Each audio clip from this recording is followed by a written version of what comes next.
Seed by Kelly Palmer and David Blake. Read by Patricia Rodriguez. Introduction. In 2010, Sun Microsystems was delisted from the NASDAQ stock exchange after 28 years. Just 10 years earlier, they were a titan of the computer industry and at the top of their game, going head-to-head with then-computer giants Hewlett-Packard, IBM, and Microsoft. Sun made computers and software that powered many businesses, including the New York Stock Exchange, NYSE, some of the largest financial institutions, and most of the major airlines. They also created Java, an innovative programming language that is still being used by the majority of software developers worldwide. The crash of 2001 devastated hundreds of internet and computer companies, but neither the analysts nor Sun's close to 40,000 employees could have predicted Sun would completely collapse or that its stock price would plummet and lose 75% of its value in just 1 year. In the end, Oracle agreed to buy Sun for $7.4 billion. Just 2 years earlier, Sun had been valued at $65 billion. Facebook took over Sun's Silicon Valley campus and kept the Sun logo on the back of its signage as a reminder of what can happen to a successful company if you don't adapt quickly. But Sun is only one of many companies to suffer obsolescence, and company disruption is only going to be compounded in the years to come.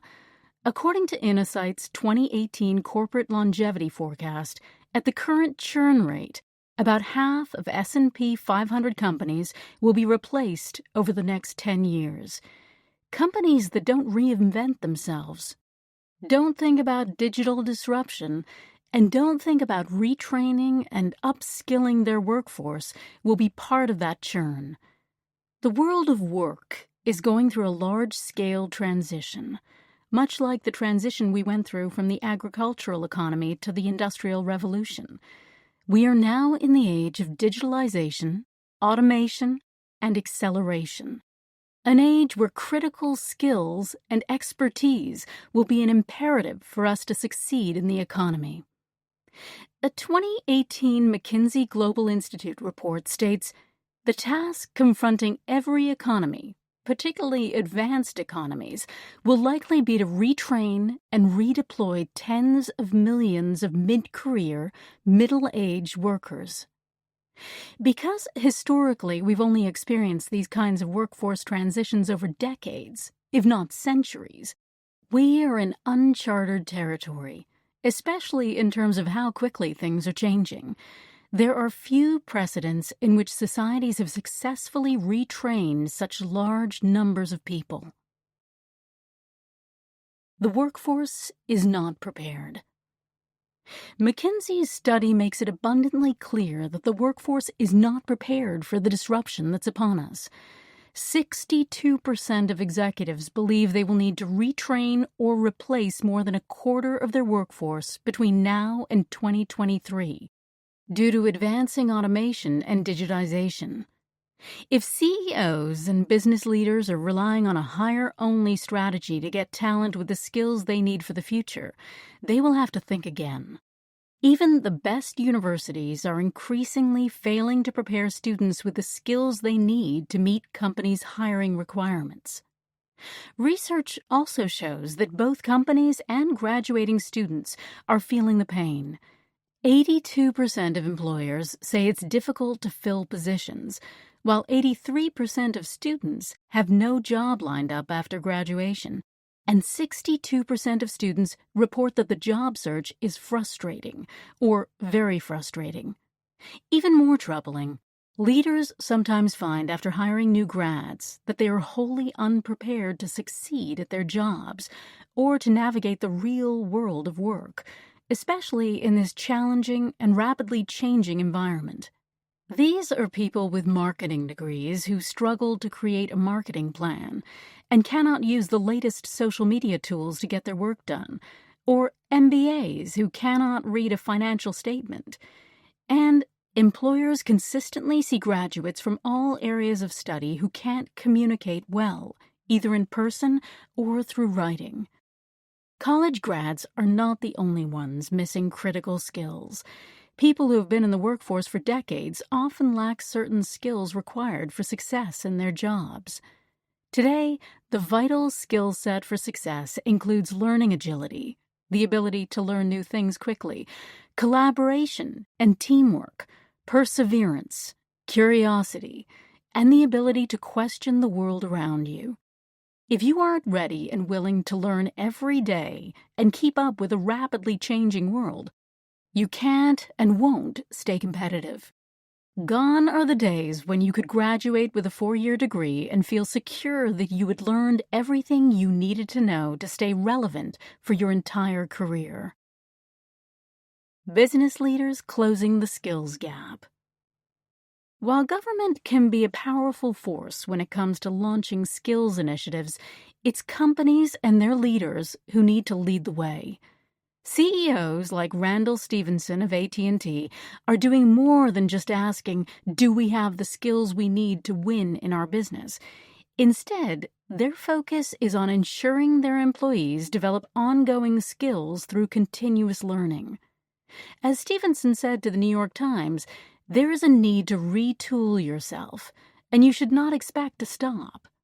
He added that people who dedicate less than an ideal 5 to 10 hours a week to learning will obsolete themselves with the technology. This includes articles and books, podcasts, videos, etc. People are learning a lot more than they think, but don't always categorize it as learning, and we discuss this later in the book. To these companies, it's becoming ever clearer that employees with the right skills can be instrumental in helping their company succeed. But the problem is that many business leaders are not asking the right questions. How many CEOs know if they have the right skills for their company? How many managers and leaders actually know what skills the people on their teams have? And how many employees have a clear view of the skills they have and what skills they will need for the future? The power of building skills for the future. The most forward-thinking companies are being proactive in adapting to the shift in the workforce. During other major workforce transitions, we've had some time to adapt to the changes, but that's compressed today. Some companies are still pondering how work is changing, but digital disruption has been advancing for several decades now, and it's no longer something of the future. It's happening right now. Expertise has never been so crucial to a person's or company's success as it is today. Companies like Unilever, Bank of America, and Airbnb are proactively thinking about the skills and expertise of their workforce now. These companies and their CEOs are all in the midst of digital transformation and realize that reskilling and upskilling their workforce is a matter of staying relevant. The financial services company Visa, realizing the urgency and strategic nature of skilling its workforce, moved its learning function out of HR and into their corporate strategy division. This means reskilling the workforce is being seen more strategically than just sending people to compliance training. Other companies are creating digital transformation divisions and including learning and reskilling as part of their strategies. These companies are shifting to adapt to the changes in the workforce instead of sticking with the status quo.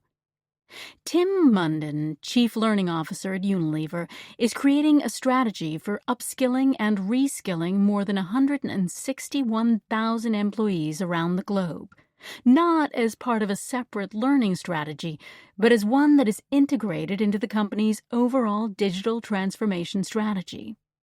This is a business strategy, not a learning program. Munden believes that skills are utterly transformational in the 21st century, as organizations become networks of people not just employed by you, but networks of people inside and out of the company. Skills are what form the connections of the network, Networks form around what a person can do, and we employ people for what they can do, as well as their purpose in doing it. Developing your employees' skills at a rate equivalent to the rate of change is the key to a sustainable, competitive strategy. We need people who have the latest skills and who build new ones quickly. No one knows for sure what skills are going to be needed for the future, so we need a shift in our thinking about learning and skill building too. This means companies need to create an environment where employees are continuously learning new skills, upskilling and reskilling themselves at the same rate that things are changing. Companies can encourage employees to learn every day. Learning should be built into the work that they already have, not something that they do separate from work. The expert revolution.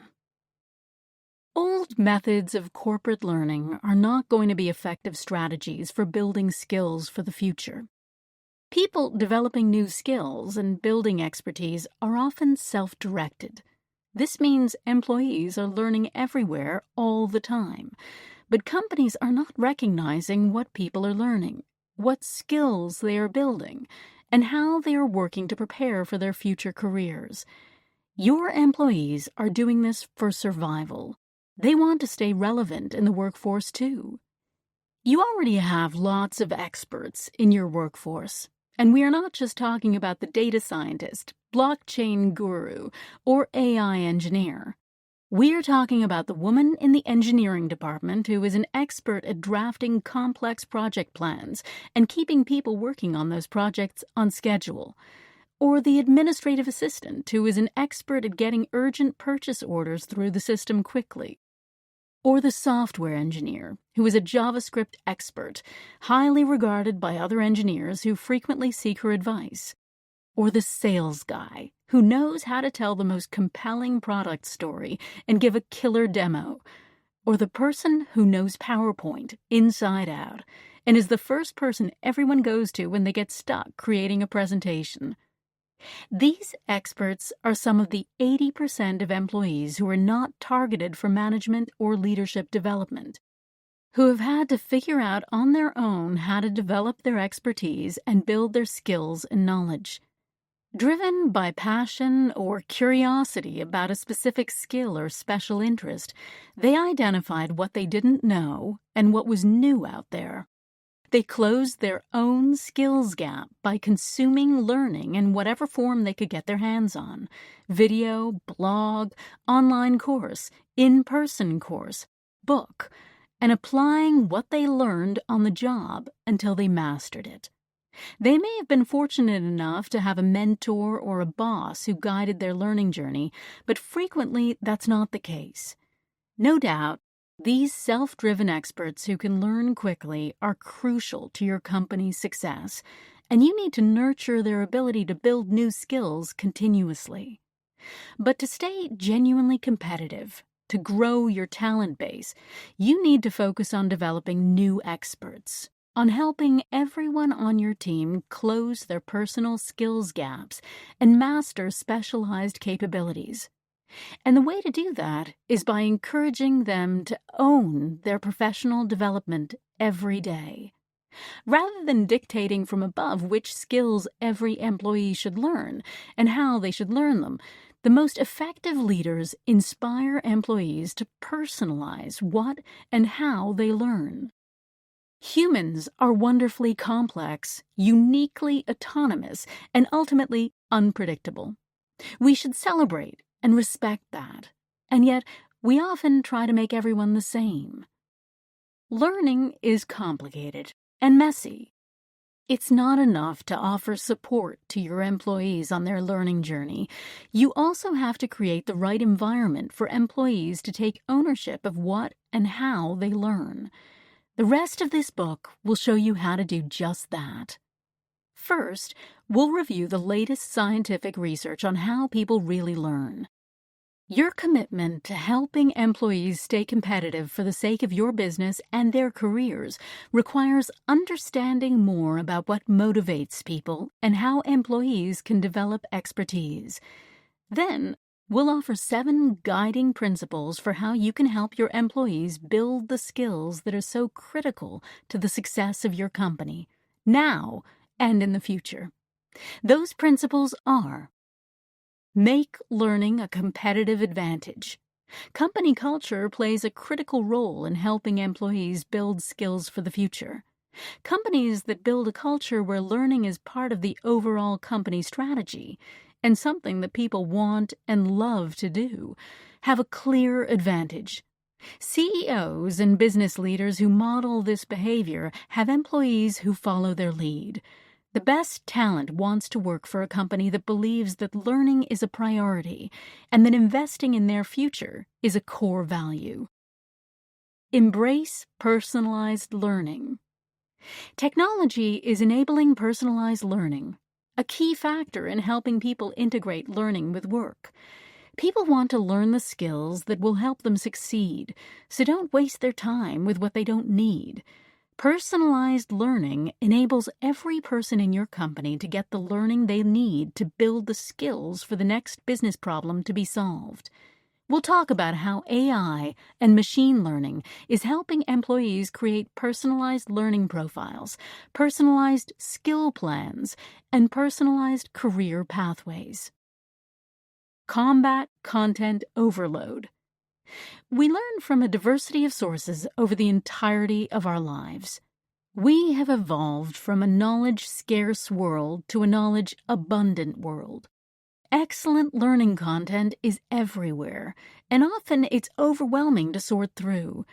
We'll discuss strategies for using a variety of learning resources, from courses, conferences, certificates, books, podcasts, websites, experiences, journals, and articles to help build expertise.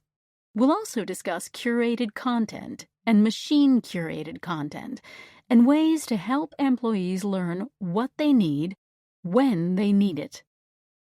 Understand the power of peers.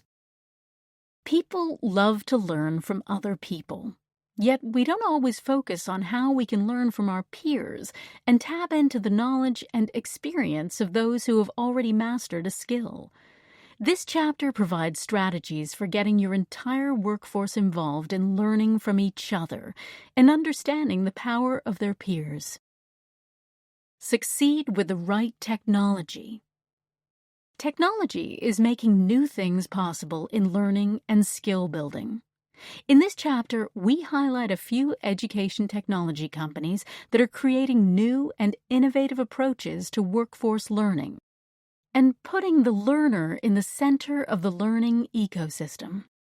We'll also discuss how some of the most forward-thinking companies are creating learning ecosystems that incorporate and integrate a number of best-in-breed technologies to help their companies succeed.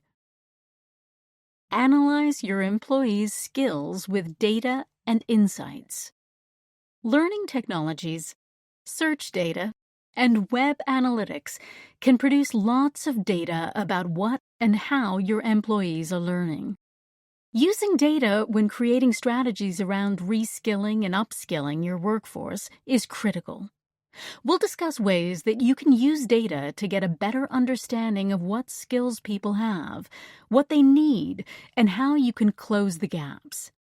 We'll also talk about some of the critical skills needed in the future workplace and how you can help employees who have built new skills and expertise find the next opportunity in your company.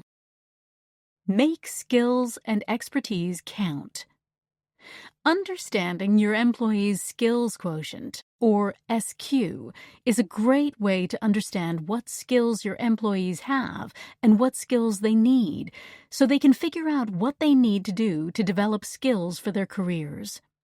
SQ can also be a valuable tool for companies looking at their workforce as a labor market, with skills being the currency. Imagine what you could do if you had all that data at your fingertips. We'll provide useful case examples describing how you can apply SQ to internal and external recruiting, reskilling, promotions, mentoring, and skills inventory, to name a few. Today, there are more tools, content, and technologies than ever before to help your employees become the experts you need. Above all, success requires that you adopt a new mindset when it comes to skilling your talent, your most important asset. It demands that you start thinking of your employees as complex, unique individuals who should be in control of their own learning and careers. Finally, it dares you to let go of outdated and traditional ways of closing the skills gaps in your workplace and to embrace the new challenges ahead in the expertise economy. Chapter 1: How We Really Learn. To help people become experts, to help them gain knowledge, build skills, and become lifelong learners, it's critical that we understand how adults learn best. Today, we know more than ever about how the human brain works and how people learn most effectively, whether they are trying to gain new knowledge, build a new skill, or change a behavior. For example, we know that sleep has a big impact on how we learn, and that mindset and motivation are essential. In this chapter, we take a jargon-free approach to adult learning theory and explore the latest findings from the science of learning and the related science of motivation.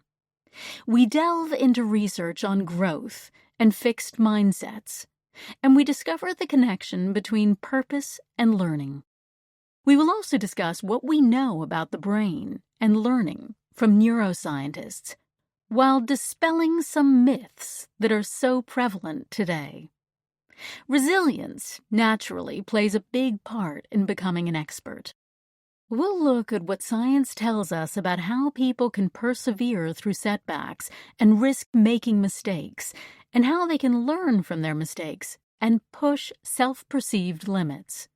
Finally, we will explain throughout how current corporate approaches to learning fly in the face of the established scientific research.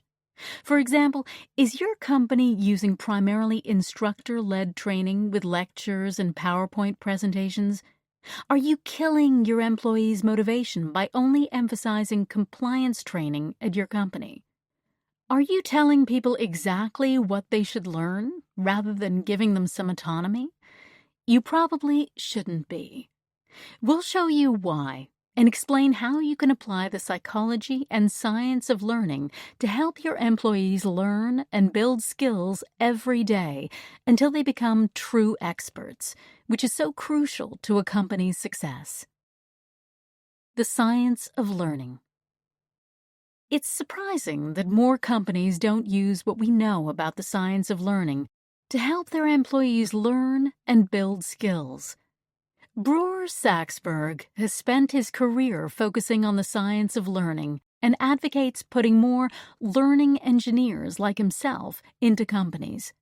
Saxberg is now leading some of the most forward-thinking learning science strategies for the Chan Zuckerberg Initiative, CZI, as their Vice President of Learning Science. Founded by Priscilla Chan and Mark Zuckerberg, CZI is a philanthropic investment organization focused on improving equal opportunities and human potential. Education is one of its foundational pillars. Learning engineers can help companies understand the science behind learning and be incredible drivers in getting the most value from employees. By his own admission, Saxberg sort of fell into learning science as a career. In the late 1970s, he was studying mathematics and electrical engineering at the University of Washington and looking for a summer job. A family friend knew someone who worked for the Jet Propulsion Laboratory, JPL, and Saxberg landed a position at NASA doing communications research. He was asked to come back again the following summer and told to choose a meaningful project to focus on. The coolest project Saxberg devised was to better understand how the brain stores and codes information. This was 1978-79, and it was early, so there weren't very many people who were integrating information theory, neuroscience, cognitive science, artificial intelligence, mathematical information theory, and so on. So I just thought, there's really something here. He completed his studies at the University of Washington, then went on to study at MIT for his master's and PhD, then attended Harvard to get a medical degree, MD. He wanted to cover all the bases in computer science, engineering, and the basic sciences to thoroughly understand how the human brain learns. He discovered that both cognition and motivation need to be taken into account. According to Saxberg, learning is very context-sensitive to what's already in your head. You have to understand the cognitive aspects, like what have you already mastered? What is already in your long-term memory? What are your areas of expertise? When you realize there is something new you need to learn, Saxberg explains, you need to start, persist, and put in mental effort. That's when the brain changes. It's like a muscle, and the brain actually changes as a result of learning. Motivation also plays a big part in effective learning. According to Saxberg, 4 things can go wrong with learning motivation. You don't value what you are doing or how you are doing it. You don't believe you are capable of learning a complex subject. You blame environmental circumstances. I just don't have time to learn. You struggle with negative emotional states that distract you from learning, like anger, depression, or distraction.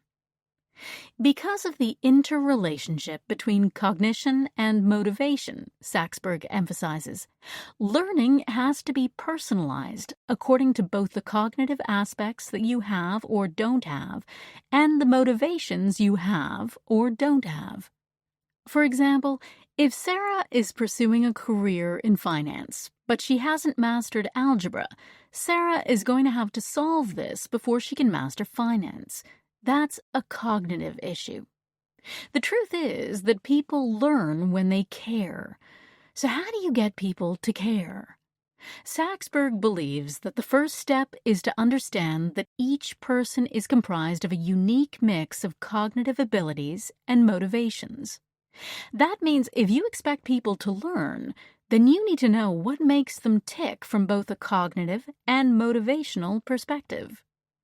Saxberg warns that if you neglect this part of the learning process, you're going to get what you usually get. And what you usually get in a typical company classroom environment is that most people don't even understand what you are doing. Most people just sit around and don't care. Most people just hope to mark this as a fun or interesting session and move on. And there is no discernible impact on their work. They don't start, persist, and put in mental effort. You have to solve for context, personalization, and motivation for successful learning. Neuromyths about learning. Despite the amount of knowledge we have about how the brain works in relation to learning, some myths, or neuromyths, have somewhat clouded our thinking about how we learn. According to neuroscientist Julia Sperling, many misconceptions about learning have made their way into the world of work. Myth 1. People only use about 10% of their brains. Reality. You use almost the entire capacity of your brain. Myth 2. People are either right brain thinkers or left brain thinkers. Reality. The left and right parts of the brain do not function completely separately, and learning has nothing to do with the hemispheres of your brain. Myth 3. People have an optimal channel, visual, auditory, etc., through which they learn. Reality. People actually use as many channels to learn as they can access. Neuroscientist David Eagleman agrees, and adds that learning is most effective when all of the senses are combined into the learning experience: audio, visual, touch. He reinforces the idea that people learn best when they have to teach someone else how to do something. Myth 4. There are certain windows of learning, and when they close, they have no chance of being reopened again. Reality. People can learn new things at any age. The neuroplasticity of the brain allows us to learn, refine, or to add new capabilities all throughout our lives. The truth about learning. So now that we've introduced some of the neuromyths, let's look at the truth about how we learn and what the latest neuroscience research is telling us. Sperling believes there are 6 things that will help us understand how the brain actually works in regard to learning. 1. We are all capable of learning throughout our lives, and we all have an unlimited capacity to learn. 2. How mindful we are impacts how well we learn something new. Mindfulness, or paying attention to the present moment, and meditation can significantly improve our readiness to take in new knowledge. 3. Mindset matters. If we have a growth mindset, we believe we can learn new things. 4. Focused attention is highly impactful to learning. Multitasking is discouraged. 5. We learn best when we have desire. It also helps when we feel learning is relevant to us and when we are in an environment where learning is enjoyable. 6. Positive feedback accelerates the learning journey. In addition to these 6 factors, Eagleman also highlights the importance of sleep for effective learning. Eagleman explains that sleep is essential for memory function and for making connections. He says, sleep inspires insight, and it allows you to synthesize material that you've learned. He also says that pulling an all-nighter, or cramming, is not a good strategy. It's far more effective to study and then sleep so that the material gets stitched into place in the brain. While cramming may not be the best strategy for learning, reading, in general, is important. New neuroscience research reveals that reading fiction, in particular, is good for developing the brain's theory of mind and helps people to experience what the main characters are feeling in a story. This builds empathy and the ability to understand mental states, thoughts, emotions, and beliefs. Professionally, it also helps leaders understand their employees and their teams at a deeper level, and thus apply more effective motivators based on individual needs. Learning fast doesn't equal being smart. In The End of Average, How We Succeed in a World That Values Sameness, author Todd Rose, who directs the Mind, Brain, and Education program at the Harvard Graduate School of Education, argues that people conflate quick learning with intelligence. However, the research shows that in education there is absolutely no correlation between learning fast and being smart. None. According to Rose, we have this view that is so pervasive that fast equals smart. Rose believes it all started with Edward Thorndike and his theories on learning. He's the one who tried to say there is only one right way to do things, only one path to mastery, and felt intelligence was genetic and should be measured by how fast your brain could form connections. We need to stop this type of standard thinking in the workplace. Standardized testing models are built on this notion, hence the name. They are designed around the principle that an average person needs 90 minutes to complete a test, for example. According to Rose, we used to think giving people extra time to complete a test wouldn't make a difference. After all, if you are too slow to finish within 90 minutes, it must mean you aren't bright enough and therefore will not benefit from the extra time. But for some people, being given more time actually does make a difference. In fact, slowing down learning overall can work to our advantage. In a study on the perception of speed conducted by psychologist Adam Alter from New York University, volunteers were asked to respond to a number of questions. Some volunteers were given questions written in clear font, and others received a more blurred version. It turned out that the people who had to work harder and more slowly from the blurred type gave more accurate responses to the questions than their speedier counterparts. The study concurs with Rose's view that thinking fast is not always best. Rose's work shows that there's more than one way to get something right. There's more than one pathway to mastery, and that taking time to learn is not a sign of poor intelligence. We should celebrate people who pursue excellence and those who choose to learn skills that require time to learn deeply enough to become an expert. Instead, we often reward those who succumb to the pressure to do just enough to get the next promotion. Motivation is everything.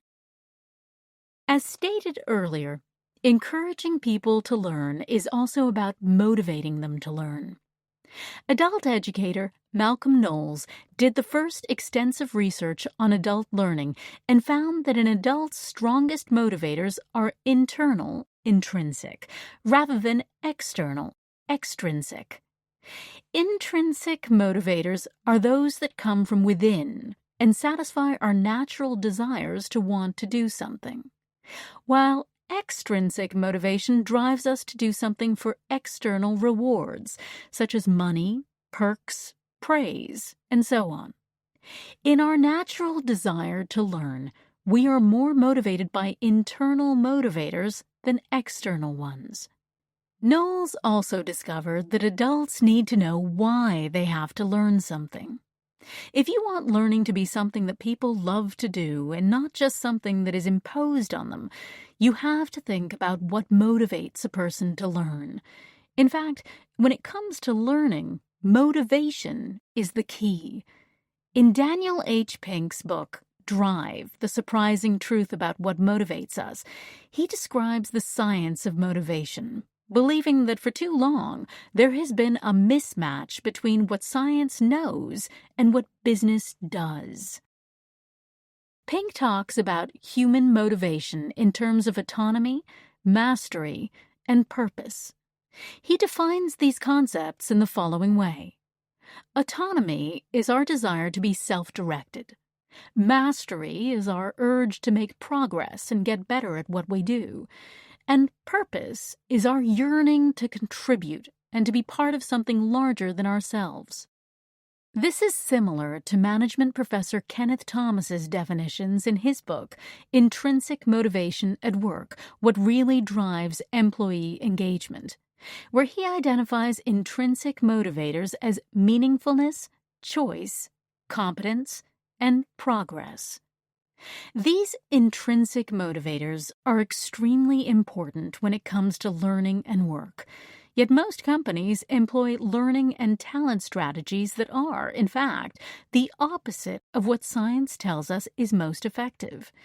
Instead of autonomy and choice, they have a command and control model for telling employees what and when they need to do and learn, including the dreaded compliance training. Instead of mastery and competence, companies appear to be satisfied that employees have completed training, regardless of whether they have actually learned anything or developed new skills. Instead of understanding that learning and meaningful work contribute to people's need for meaning in their lives, most companies are perplexed when employee engagement rates remain stagnant and 70% of employees are just flat-out disengaged at work. The astounding thing is that many companies have not embraced the science and psychology behind motivating people in the workplace. Granted, many tech companies try to engage people through external motivators, but is that really the solution? Companies like Google, LinkedIn, and Facebook famously supply free food, ping pong tables, on-site massages, and haircuts, among other perks. And while that might appeal to some workers for a while, it doesn't sustainably do anything for long-term loyalty or retention. People don't decide to stay or leave a company based on free food. It's not that those perks are bad. Who wouldn't opt for these benefits? But they don't get to the core reasons people decide to work for or stay with a company long term. Those motivators are deeper and more intrinsic. What today's employees want is the ability to have an impact in their work, the flexibility of when and where to do their work, to see their work connected to a bigger purpose, and to have the opportunity to learn and grow in their careers. Compensation is a key external motivator, but recent studies have shown that people, particularly millennials, will take less pay for more flexibility and more opportunities to learn and advance their careers. If companies created strategies to support these findings, they would become more successful, including recruiting and retaining employees. They would also see that today's employees need a sense of meaning and purpose in order to motivate them into learning. Meaning and purpose as drivers for learning. Many employees want to see their work connected to a larger purpose.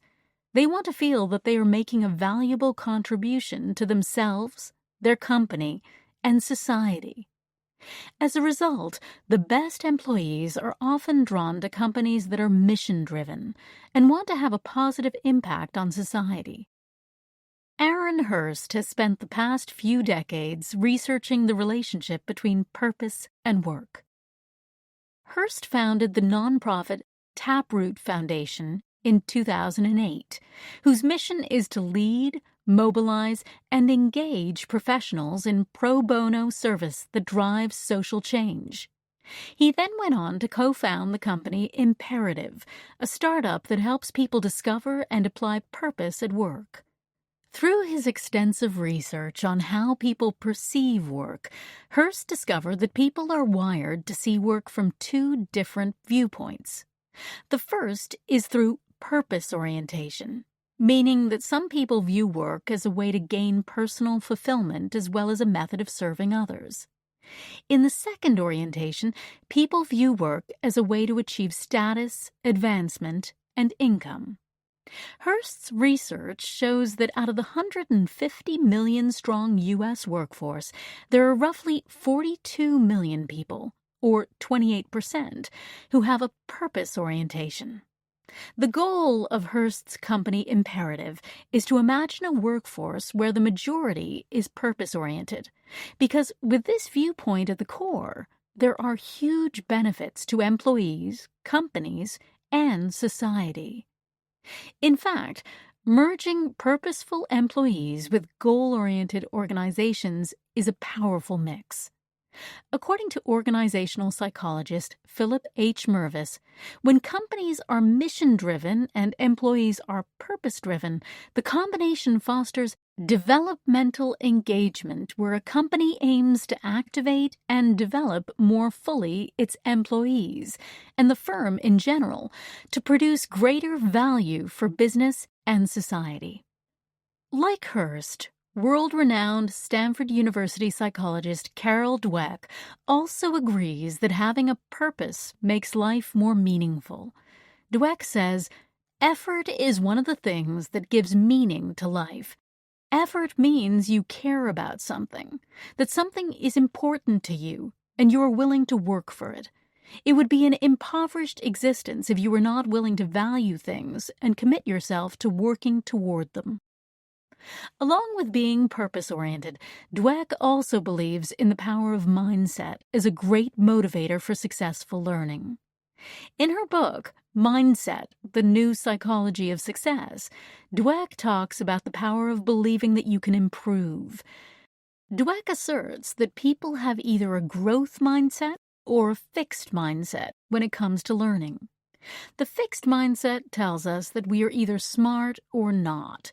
that we have learned all we can, or that we lack the ability to learn a complex topic, like math, while the growth mindset tells us that we have the ability to learn something new every day, even if we're not good at math yet. We each have the ability to improve if we try. When scientists measured the electrical activities in the brain between people with both fixed and growth mindsets, they found that people with a growth mindset have connections that are firing like crazy versus those with a fixed mindset whose brains don't engage to the same degree. Dweck fully believes that when it comes to learning, we should challenge ourselves. In a growth mindset, challenges are exciting rather than threatening. So rather than thinking, oh, I'm going to reveal my weaknesses, you say, wow, here's a chance to grow. If you find yourself afraid of challenges, get yourself into a growth mindset and think about all of the growth potential in following this opportunity, even if it's out of your comfort zone. When it comes to nurturing lifelong learning, Dweck also believes in the power of not yet, a theory inspired by a high school in Chicago that rather than failing students for not passing the course, gave them a not yet grade instead. As Dweck says, the difference between being told we have failed something and not yet is significant. If you get a failing grade, you think, I'm nothing, I'm nowhere. But if you get the grade not yet, you understand that you're on a learning curve. It gives you a path to the future. At the university level, some professors naturally use a growth mindset methodology when teaching, meaning that they give students the opportunity to improve before giving them a final grade on a project. In other words, they give them a grade of not yet and a chance to improve. Let's look at an example. Cameron took a history class in college on the Vietnam War and was given an assignment to write a paper analyzing 3 movies that had been made about the war. There were several draft deadlines for the project, several opportunities to practice, and with each draft, Cameron got feedback from the professor, time to reflect, and then an opportunity to make the assignment better.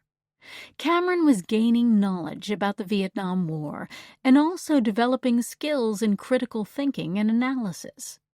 Through practice, feedback, and reflection, Cameron made his assignment better with each draft, learning more and more along the way. It's worth mentioning that this steady flow of information and feedback resulted in a positive outcome, reinforcing for Cameron 1. The positive experience of writing the paper, 2. Instilling a growth mindset, and 3. Reiterating the not yet grade until Cameron achieved a level of success. Contrast that to a professor who puts the assignment on the syllabus and offers no chance for direct feedback before the assignment is due. Without practice and feedback, the grade is based on the first and final attempt only. This approach doesn't allow for a true measure of learning ability, nor does it allow for a growth mindset to flourish. Learning and mindset as a competitive advantage. Companies that understand the power of the growth mindset have a true advantage, not only because they help their employees realize that they should be learning throughout their entire careers, but also because leaders who embrace the growth mindset tend to be more introspective about their own learning and leadership. Satya Nadella took over as CEO of Microsoft in 2014 and was inspired by the concepts of Dweck. He understands that a learning culture can be a huge competitive advantage. Culture is something that needs to adapt and change, and you've got to be able to have a learning culture. Nadella embraced Dweck's concepts in mindset and reiterated one of the most important concepts to his employees.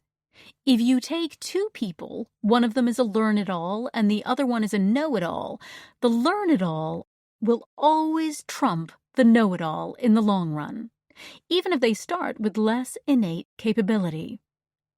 Asking for feedback is not that common for CEOs and can be uncomfortable for leaders who sometimes feel that they need to lead as a know-it-all. Satya is different and embraces feedback and the growth mindset. He thinks all employees and CEOs should ask themselves at the end of their workday, where was I too close-minded? Or where did I not show the right kind of attitude of growth in my own mind? If I can get it right, then we're well on our way to having the culture we aspire to. Another interesting point Nadella makes is that the employees who are the smartest now may not be the smartest in the long term, depending on their mindset. Something that companies should take into account during the hiring process. During the interview process, you can identify which people are lifelong learners with the growth mindset. For example, when you ask lifelong learners what they learned the previous year, they tend to respond straight away.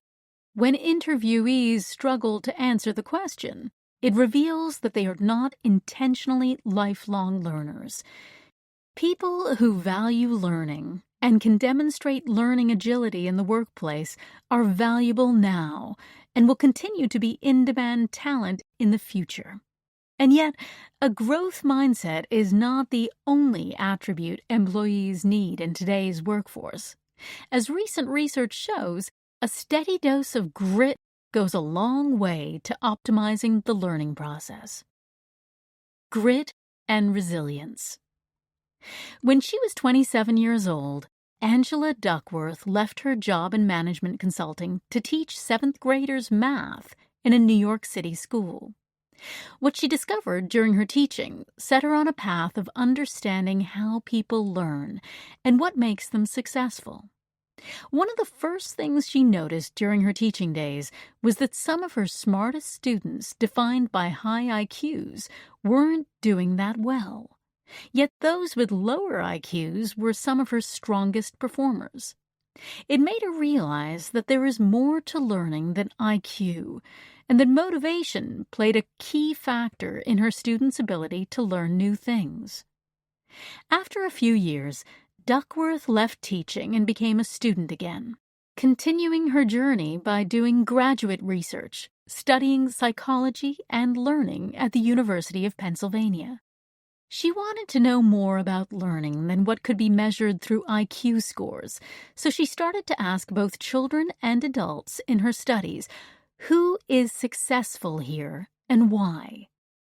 In all the studies conducted by Duckworth and her team, in various situations on the job, one characteristic emerged as a significant predictor of success, and it wasn't social intelligence or IQ.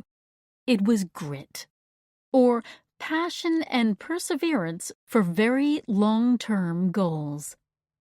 Another interesting point about Duckworth's research is that grit is usually unrelated or even inversely related to measures of talent. This means that when employees' performance is measured at work, rarely do they get rated on their grit. Duckworth realizes that grit is not the only component of success, but that hard work does matter. In successful learning, both grit and a growth mindset are two essential elements. But how can we apply these concepts in a practical way? Getting practical about learning. Knowledge and skills are often conflated terms. Consider this example. If you learned Italian, either by taking an in-person class or an online course, by watching some videos, listening to recordings, reading a book, or using a language application, would that mean that by the end of your learning, you would be able to actually speak or write well in Italian? Maybe not. In fact, many people have taken years of a foreign language in formal classes, achieved good grades, and still cannot read or write in the language. They can't do anything with the knowledge they gained. This illustrates the difference between knowledge and skills. You may have gained some knowledge, but you haven't acquired the skill. In companies today, there is generally no distinction made between knowledge and skills, and everything is thrown into a bucket called training. Just because you know something doesn't mean you can actually do it. Even if you can do something, it doesn't necessarily mean you are good at it. All it means is that information was communicated in some form with the goal of transferring knowledge. If companies really want to help their employees know more or gain new skills, there has to be a common and basic understanding of what learning is really all about. Lectures are not learning. In most companies, knowledge transfer is at the foundation of corporate training. Training is usually requested by a leader, a manager, or an employee, and the request often results in lecture-based classroom training or a similar e-learning experience. Some companies assume that the easiest way to resolve a problem is to run a training session rather than take the time to analyze the actual issue. Say, for example, someone in the team is abusing the remote working guidelines, or someone in customer support is getting low customer satisfaction scores. These employees are likely to be sent to some type of training based on the misconception that if the employees just knew more, the policies would be followed or the employees could make the customers happier. This type of training is often delivered in the form of a PowerPoint or similar type presentation. The employees passively listen to the information and are even sometimes quizzed, then are supposedly trained on the topic. Problem solved? Recently, in light of rampant sexual harassment and abuse, the U.S. Senate passed mandatory sexual harassment training for senators and their staff. But information is rarely the key to resolving workplace issues. In most cases, the problem has nothing to do with a lack of information. Providing training to an entire group of people to solve a specific problem is like taking away privileges for everyone when only one person is at fault. We often train to the average person, when in reality there is no average person. This one-size-fits-all approach is simply not effective. Companies have taken this training approach from the university learning model, but instead of expert professors imparting knowledge through lectures, we have trainers instructing a group or team in the workplace. In school, the students take notes, then use those notes to study for exams. But once the exam is over, for most people, the need to know has passed, and a large amount of the knowledge is lost. Students may have gained sufficient knowledge to pass the exam and achieve high scores, but few acquire the necessary skills to apply this knowledge in a practical way. When this model is applied at work, we get similar results. Employees largely forget most of what they learned and rarely apply classroom knowledge to their work on the job. Medical schools are well known for putting students through hours and hours of lectures, especially during the first years. The amount of information and knowledge that future doctors need to ingest is staggering. A typical medical course begins with a 4-year undergraduate degree, followed by 4 years of medical school, and finally 3 years of residency. That's 8 years of knowledge building before pre-med students even get to put their knowledge into practice. The problem is that knowledge only goes so far, and lectures are not the most effective way to learn. It's what you do with the knowledge you gain that is most important. William Jeffries, Senior Associate Dean for Medical Education at the University of Vermont's Larner College of Medicine and former advocate for the power of lectures in higher learning, now believes that lectures are not the best way to learn. According to Jeffries, We've seen much evidence in the literature, accumulated in the last decade, that shows that when you do a comparison between lectures and other methods of learning, typically called active learning methods, that lectures are not as efficient or not as successful in allowing students to accumulate knowledge in the same amount of time. This evidence has encouraged Jeffries and his colleagues to start phasing out lectures in favor of active learning, putting knowledge into practice, with a view to rendering lectures obsolete within 2 years. Active learning involves putting what you know into practice. Knowledge is what you know, but skills are what you can do. Simple learning loop. So, what is the best method to help employees learn? Whether we want people to gain knowledge or learn new skills, there is a simple learning loop that everyone goes through if they really want to learn. The learning loop is a straightforward way of thinking about the learning process and has 4 components: knowledge, practice, feedback, and reflection.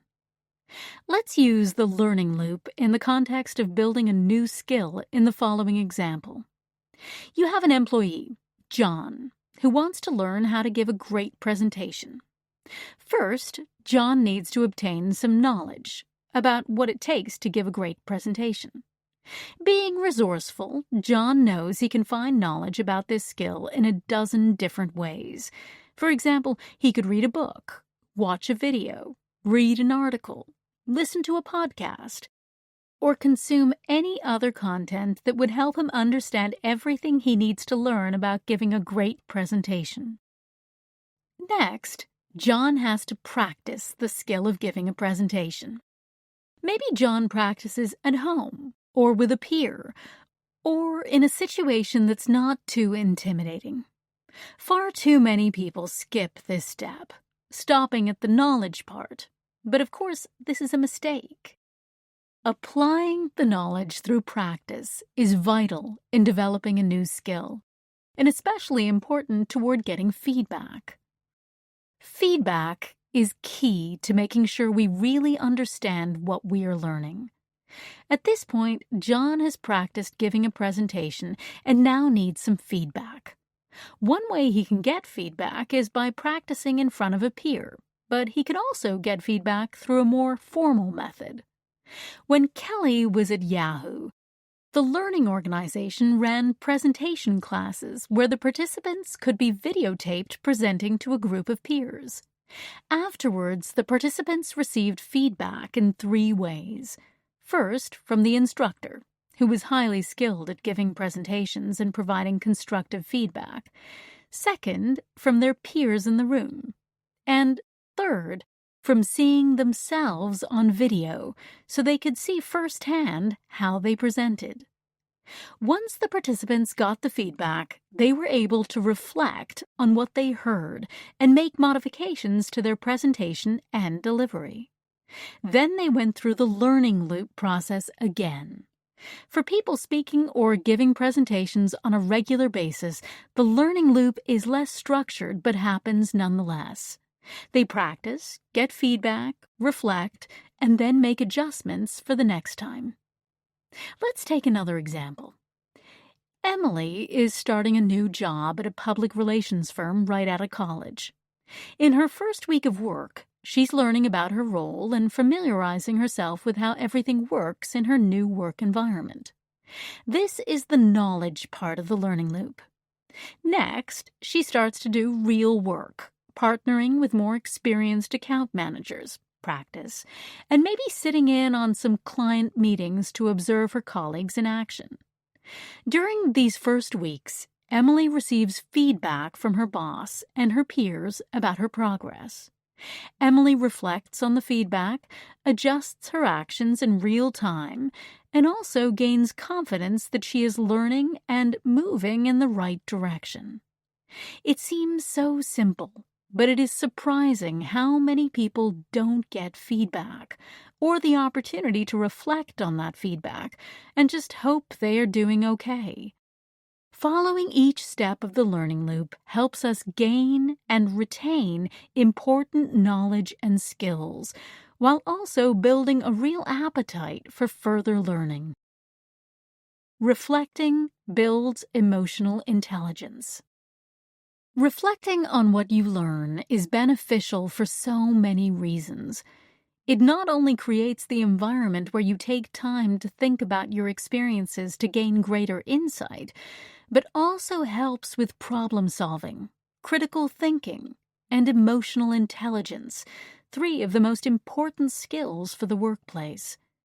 It is ideal if you can get feedback to reflect on what you learned, but even in the cases where you don't get immediate feedback after practice, or if you just read a book or an article to gain knowledge, you can still take time to reflect on your own. This step of reflecting is often one that is missed in the flow of business, and having a structure to catalyze it is critical. Airbnb uses Degreed, which is designed to facilitate lifelong learning and skill development. When their employees complete a learning experience, they can write insights or takeaways that get added to their Degreed learning profile. These takeaways prompt employees to reflect on what they learned and can then be shared with others and discussed online. Vulnerability in learning. Knowing what we know about the brain, motivational drivers, the value of a growth mindset, and the power of grit, why is it that more organizations don't actively apply these principles? One reason is that some people in the workplace don't like to admit that they need to learn new skills, because they worry it will make others think less of them. That makes them feel exposed and vulnerable. This doesn't matter so much in school because we are supposed to be learning, and so it seems okay not to know something. But when these same people are not in school anymore and enter the working world, all of a sudden they find themselves in a certain role, but unsure how to apply the knowledge they have learned on the job. How many people do you know who have said they actually know a certain skill, even when it turns out they don't? Some people don't want to lose credibility, especially when it comes to being hired or being given new responsibility. There is a tendency with adult learners to not want to admit that they don't know something or don't have a particular skill. If the boss thinks you don't know how to do your job, will he or she think differently about you? Will it be held against you in a performance review? Even when it's not senior management, employees can get worried about what their peers will say and think. It takes courage to say you don't know something in a competitive work environment. As leaders, we need to understand this and help reassure people that it's okay to not know something. We should be reinforcing the message that everyone should expect to be learning throughout their careers and for the rest of their lives. Helping people become experts requires a real shift in our own perceptions of what learning really means. This means understanding that each person with whom we work is unique in how they learn. For some people who struggle to learn new things, it could even be as simple as switching their mindset from "I can't" to "not yet." 5 steps to helping employees learn and gain expertise. Now that you know how people learn best, you can think about how to incorporate some of this knowledge into your learning strategies at your company. Here are several ways you can help your employees learn and build expertise. 1. Understand and apply the simple learning loop. People learn through this simple process, so make sure all components of the learning loop are incorporated into any learning you develop or purchase for your employees. So often, companies spend significant money on workplace learning resources from vendors without knowing whether the vendors themselves understand how employees really learn. 2. Model mindset and apply the right motivators. Whenever leaders or employees jump to dictating a training solution at your company, step back and ask if that's really the solution to the problem, and whether employees will genuinely want or benefit from it. Let employees know that your company prefers learn-it-all employees rather than know-it-all employees, and make sure leaders and employees model this behavior. Think about the intrinsic motivations of employees, such as autonomy, mastery, and purpose, and let employees take ownership of their own learning. 3. Have employees assess skills gaps. Helping employees understand their strengths, weaknesses, and skills gaps adds incredible value. How do they know what skills they want to build if they don't know where they want to go, the type of skills they need, the skills they have, or the level of those skills? Degreed has added skill assessment and certification as part of its product portfolio to do exactly that. Another way to think about skills gaps is to identify the best exemplars. According to business professor Dorothy Leonard, you can ask the following questions to help navigate. Who is really good at what you want to do? Which experts are held in high regard by their peers and immediate supervisors? Whom do you want to emulate? Then use the answers to assess the gap between you and them. Leonard said, "This requires brutal self-assessment. How much work will this change require, and are you ready to take it on? If you discover the knowledge gap is fairly small, that should give you confidence. If you determine that it's really large, take a deep breath and consider whether you have the courage and resolve to bridge it." 4. Encourage autonomy with your employees. People really crave autonomy. If you want to provide an environment where employees can be autonomous, it's important to focus more on what work gets done, not how it gets done. Also, build trust with your employees. If you don't trust them to work autonomously, then why hire them? And finally, give employees ownership over their career trajectory and provide guidance, modeling, and mentorship along the way. Tracy Maylett, CEO of employee engagement consulting firm DecisionWise, says, "Who wants to be told what to do at every turn? And who wants to be the one babysitting? Perhaps there are the few that fit into both of these categories, but that doesn't cut it with good employees or good managers. That's where balanced and effective autonomy comes into play." 5. Encourage more reading and fewer lectures. Some of the most well-respected leaders of our time are avid readers. Bill Gates learns new things by reading about 50 books a year. Elon Musk is a voracious reader, saying that the books he read as a child inspired him to build rockets. Mark Zuckerberg made a commitment to read a book every 2 weeks and shares his reading list on Facebook. And the list goes on. Warren Buffett, Oprah Winfrey, Sheryl Sandberg, and countless entrepreneurs learn through reading. One more tip.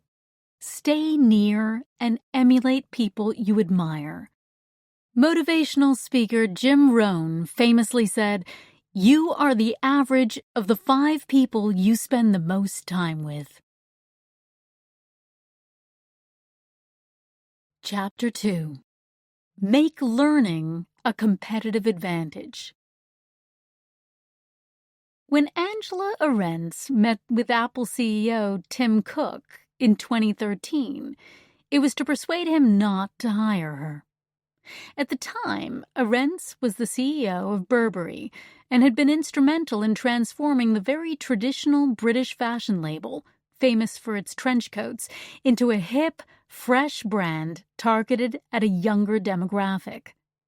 Arendt had also been credited with bringing Burberry into the digital age, far ahead of its competitors. When Arentz was approached by Cook to come to Apple as part of the retail division, she was flattered but had no desire to leave her job at Burberry. She had worked hard on creating a fantastic working culture and had built strong relationships.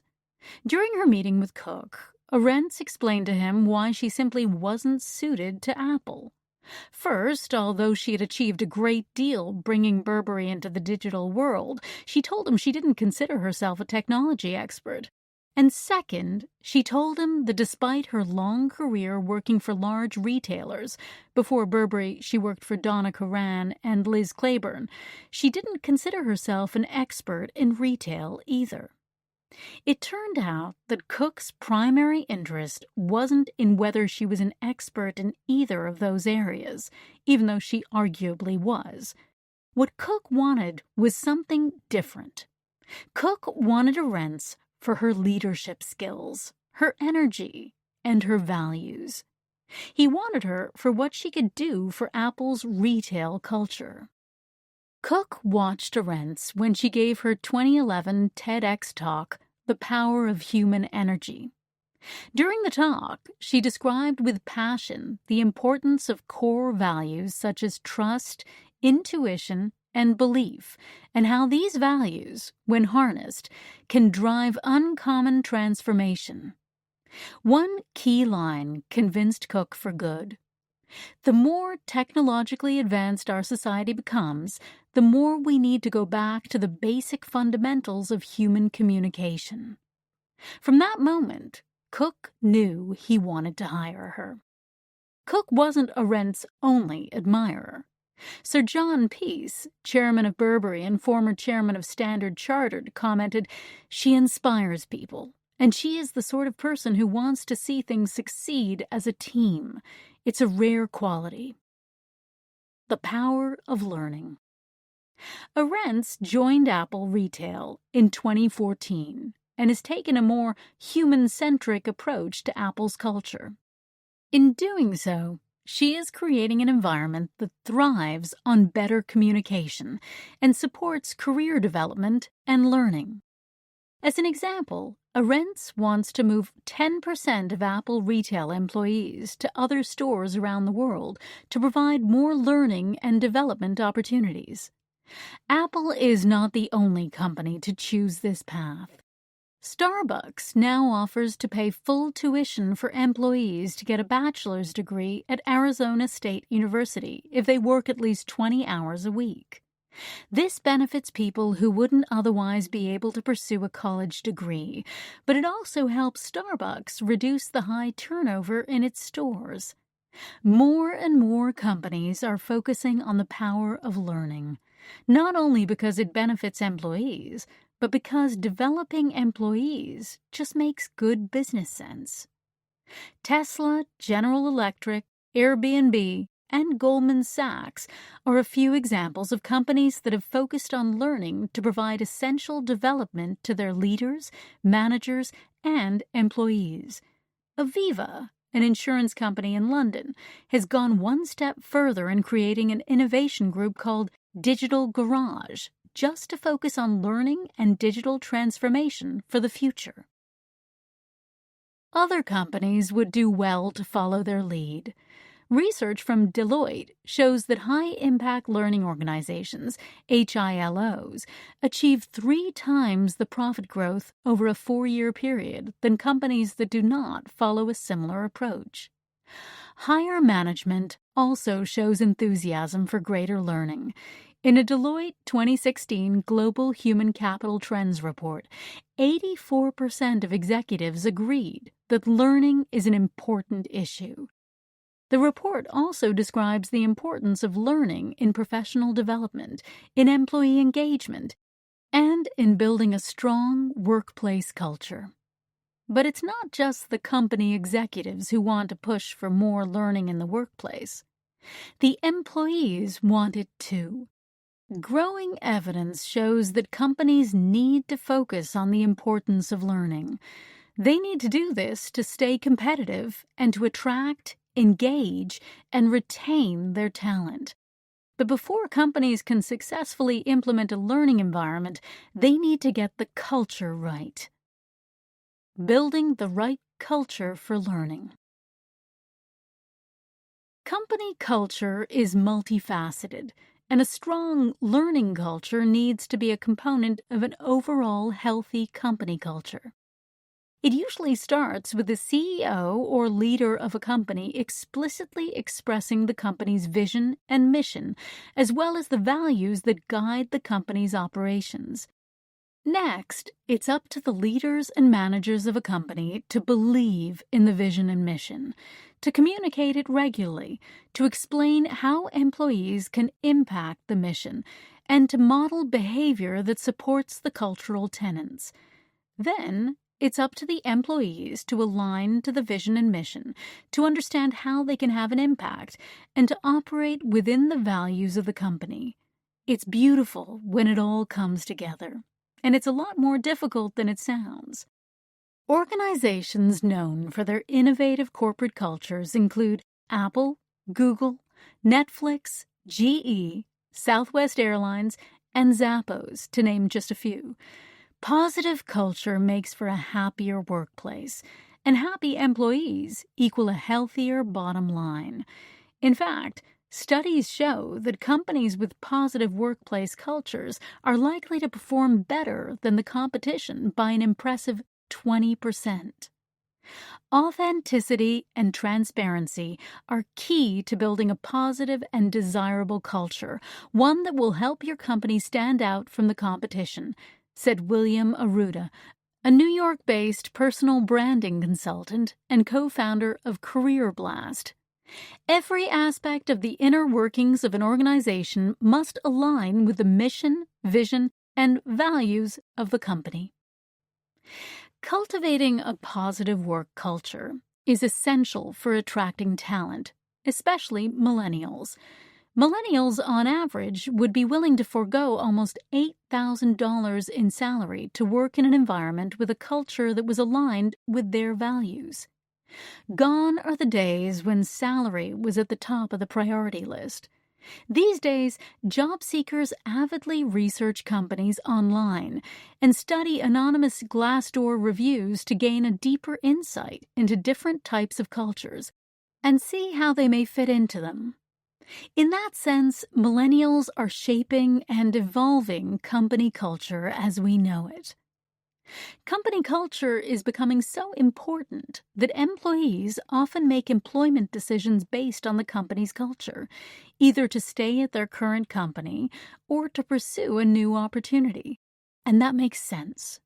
People spend a huge amount of their time at work, so all other things being equal, people should take time to decide if the culture is a fit.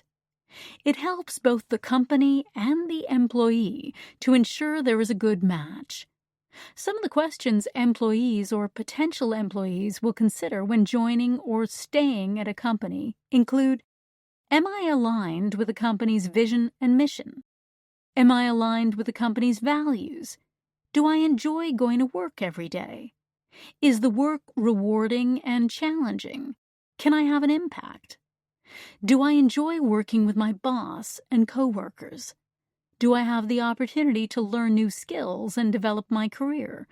Am I compensated fairly? The truth is that employees are the company's biggest brand ambassadors, so a strong company culture benefits everyone. Workplace cultures need to be positive and healthy to incentivize people to continuously learn. When you have leaders who understand and support this, the culture inspires and motivates people who consequently become advocates for the company in a powerful way.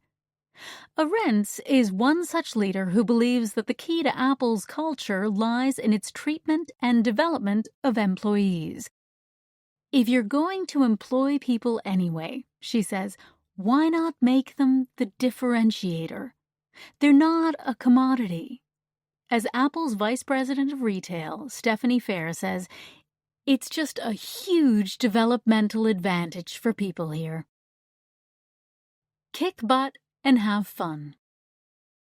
Kelly spent a large part of her career at Sun Microsystems, where there was a distinct culture fostered by the very dynamic CEO, Scott McNealy.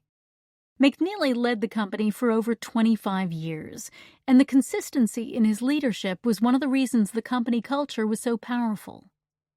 The company had a collaborative culture where the simple motto was kick butt and have fun. Employees were loyal and collaborative, and managers were known for being supportive and hands-on when it came to career development. Sun Microsystems was ahead of its time in its focused attention on culture. Employees were empowered to take risks and be innovative. For example, the now ubiquitous Java programming language was one of its innovations. They were able to work when and where they wanted, a very forward-thinking work-from-home philosophy, and easily move cross-functionally within the company to learn more and build their careers.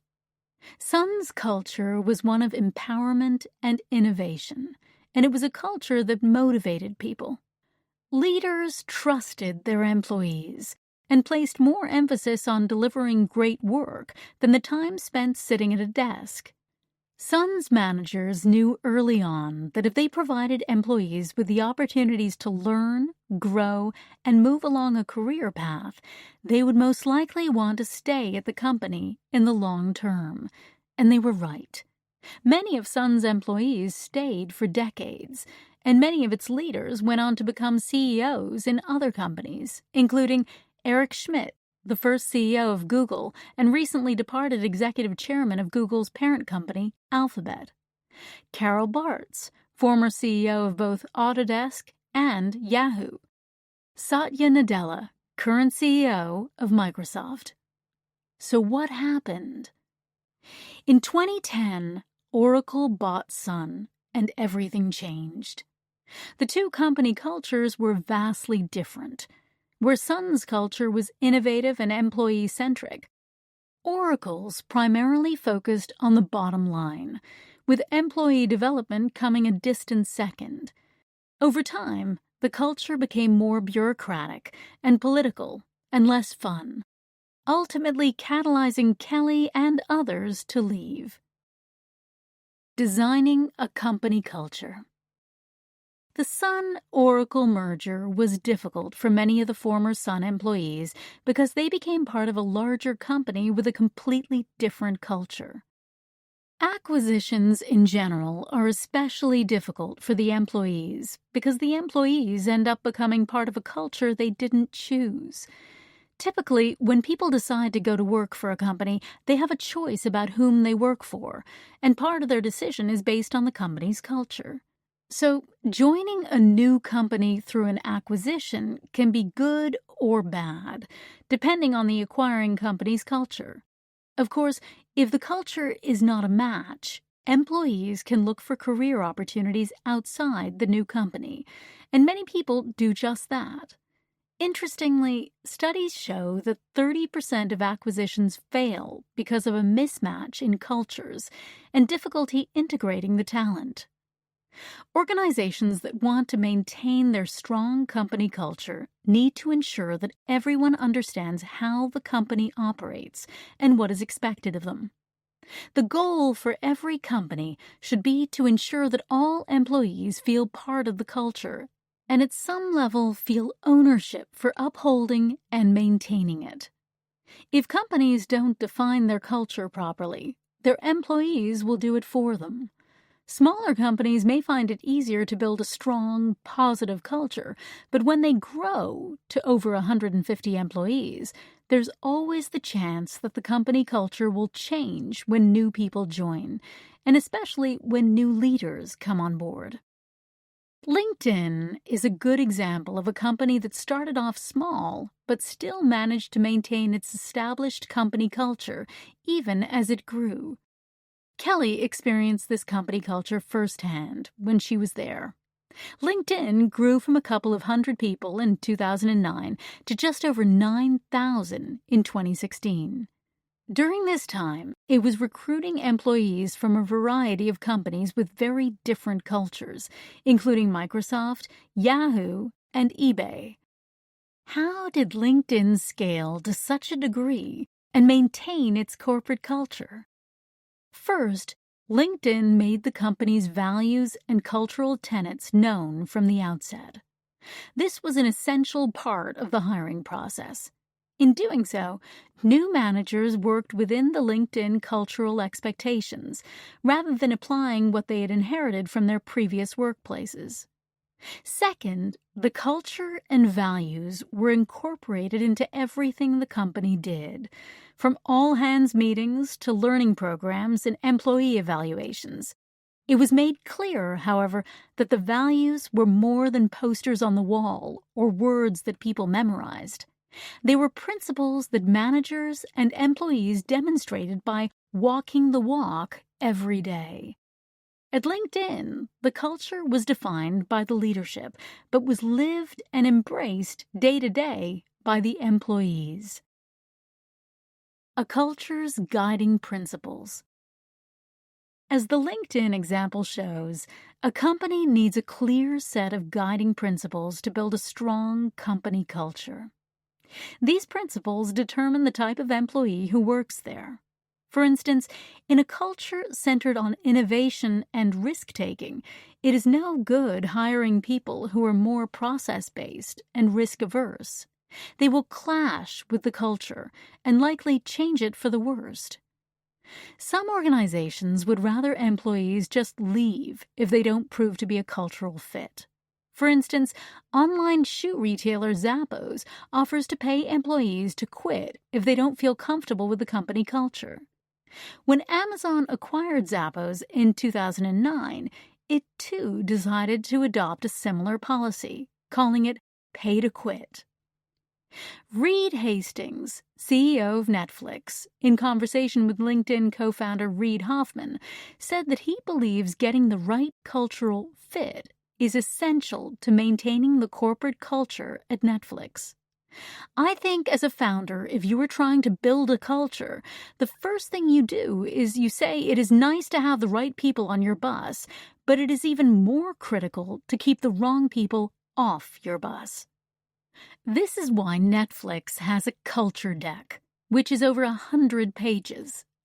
Despite new hires having great credentials, they were either leaving or being asked to leave after only a few months because they simply didn't fit into the Netflix culture. The culture deck is intended to inform potential applicants what the Netflix culture is all about. It also aims to dissuade people from joining if they don't feel aligned with the company's guiding principles. However, it would be wrong to lump Netflix in with the Googles, Apples, and Facebooks.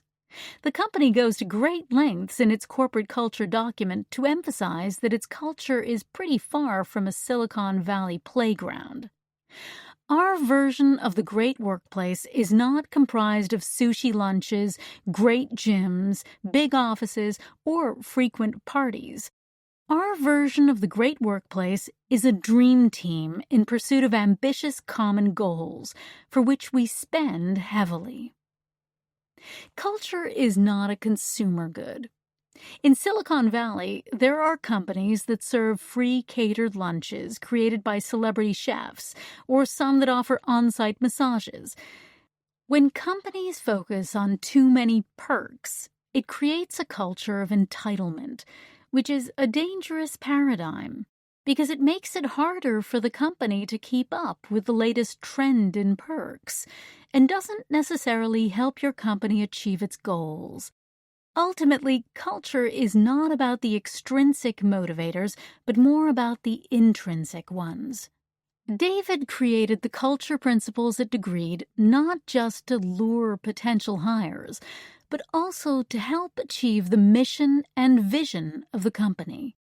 He believes that people feel valued when they are encouraged to develop their careers. Overall, the people who work at Degreed have joined because the vision, mission, and principles align with their own inherent beliefs and values.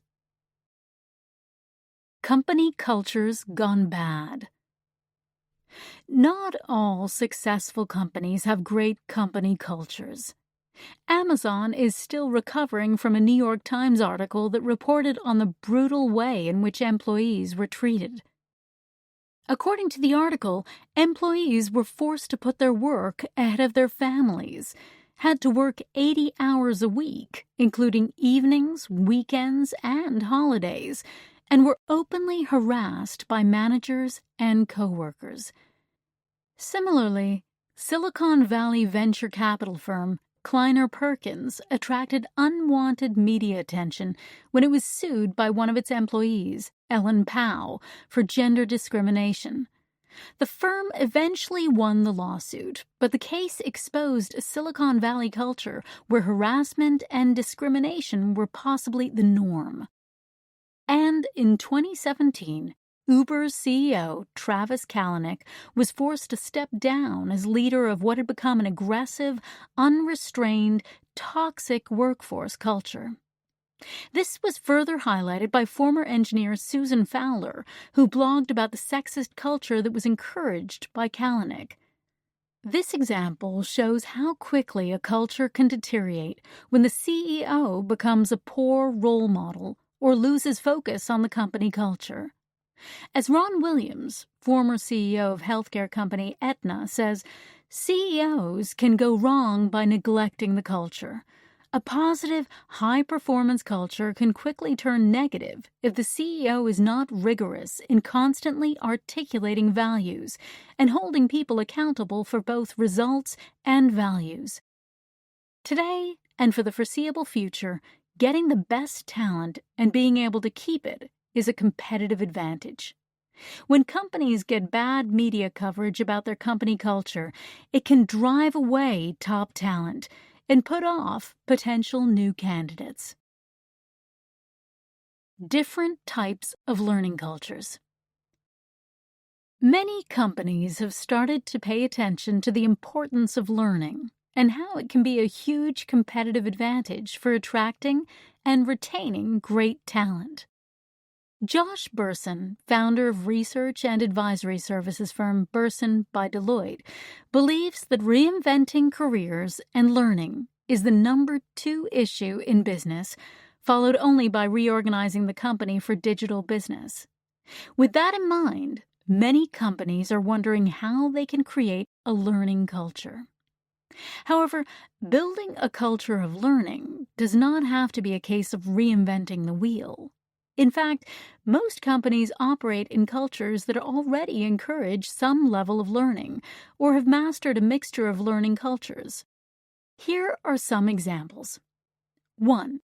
A culture of compliance training. 2. A culture of necessary training. 3. A culture of learning. 4. A culture of continuous learning. 1. A culture of compliance training.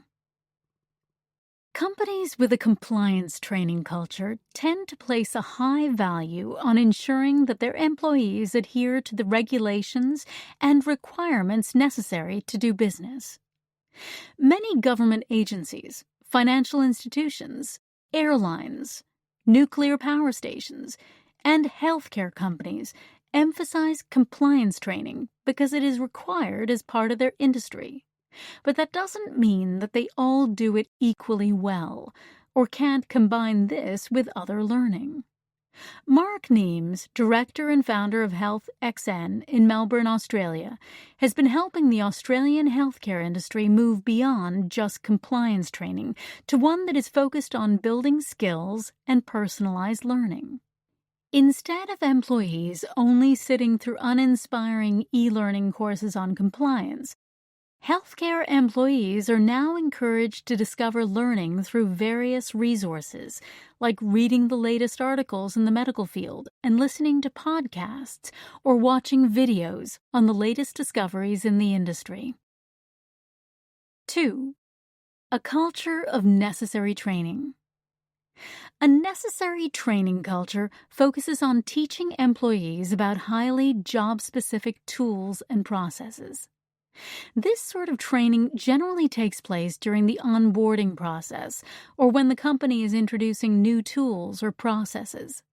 Successfully onboarding employees has become incredibly important to companies, particularly as studies show that employees form their first impressions of a new company during the first few weeks. This experience often determines whether the employees feel they fit well into the company culture or not.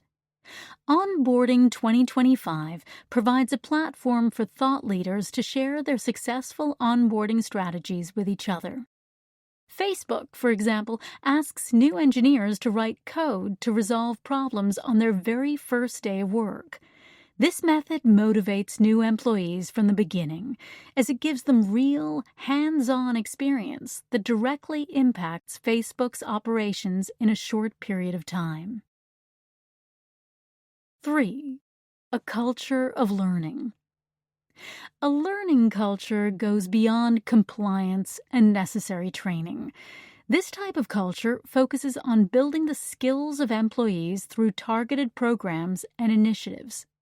Sometimes the targeted programs are tied to business initiatives, and other times their aim is to develop leadership and management skills.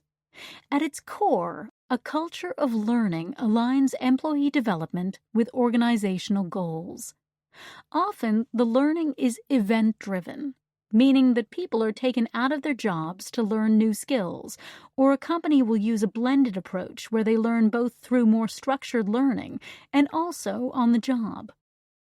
Airbnb is a good example of a company that has embraced a strong learning culture by providing their employees with an innovative blended learning program for managers and leaders, as well as offering them a variety of informal online learning resources for all their employees. 4. A culture of continuous learning. In a culture of continuous learning, learning becomes part of people's everyday work and a regular part of their day. In this way, it becomes a daily habit. People might spend 15 minutes watching a video to build their knowledge on a particular topic, or read an article that helps them think about solving a problem. Or they might listen to a podcast on their way to work that will help them do their job better or prepare them for a future role. Work cultures that value continuous learning encourage employees to access YouTube or TED Talks or online courses. Bank of America is a great example of a company that has created a culture of continuous learning. Employees are encouraged to discover their career passions and goals, and they're empowered to take part in personalized learning and skill building through the career-long learning platform Degreed. They want their employees to grow and learn and be able to move to different opportunities within the company.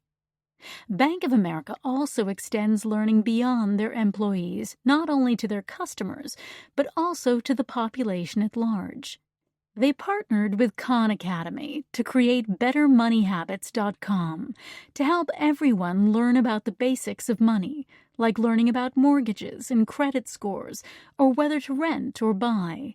They also partnered with Degreed to bring learning resources to active military and veterans to enhance their education, skills, and careers. Building a continuous learning culture at Degreed.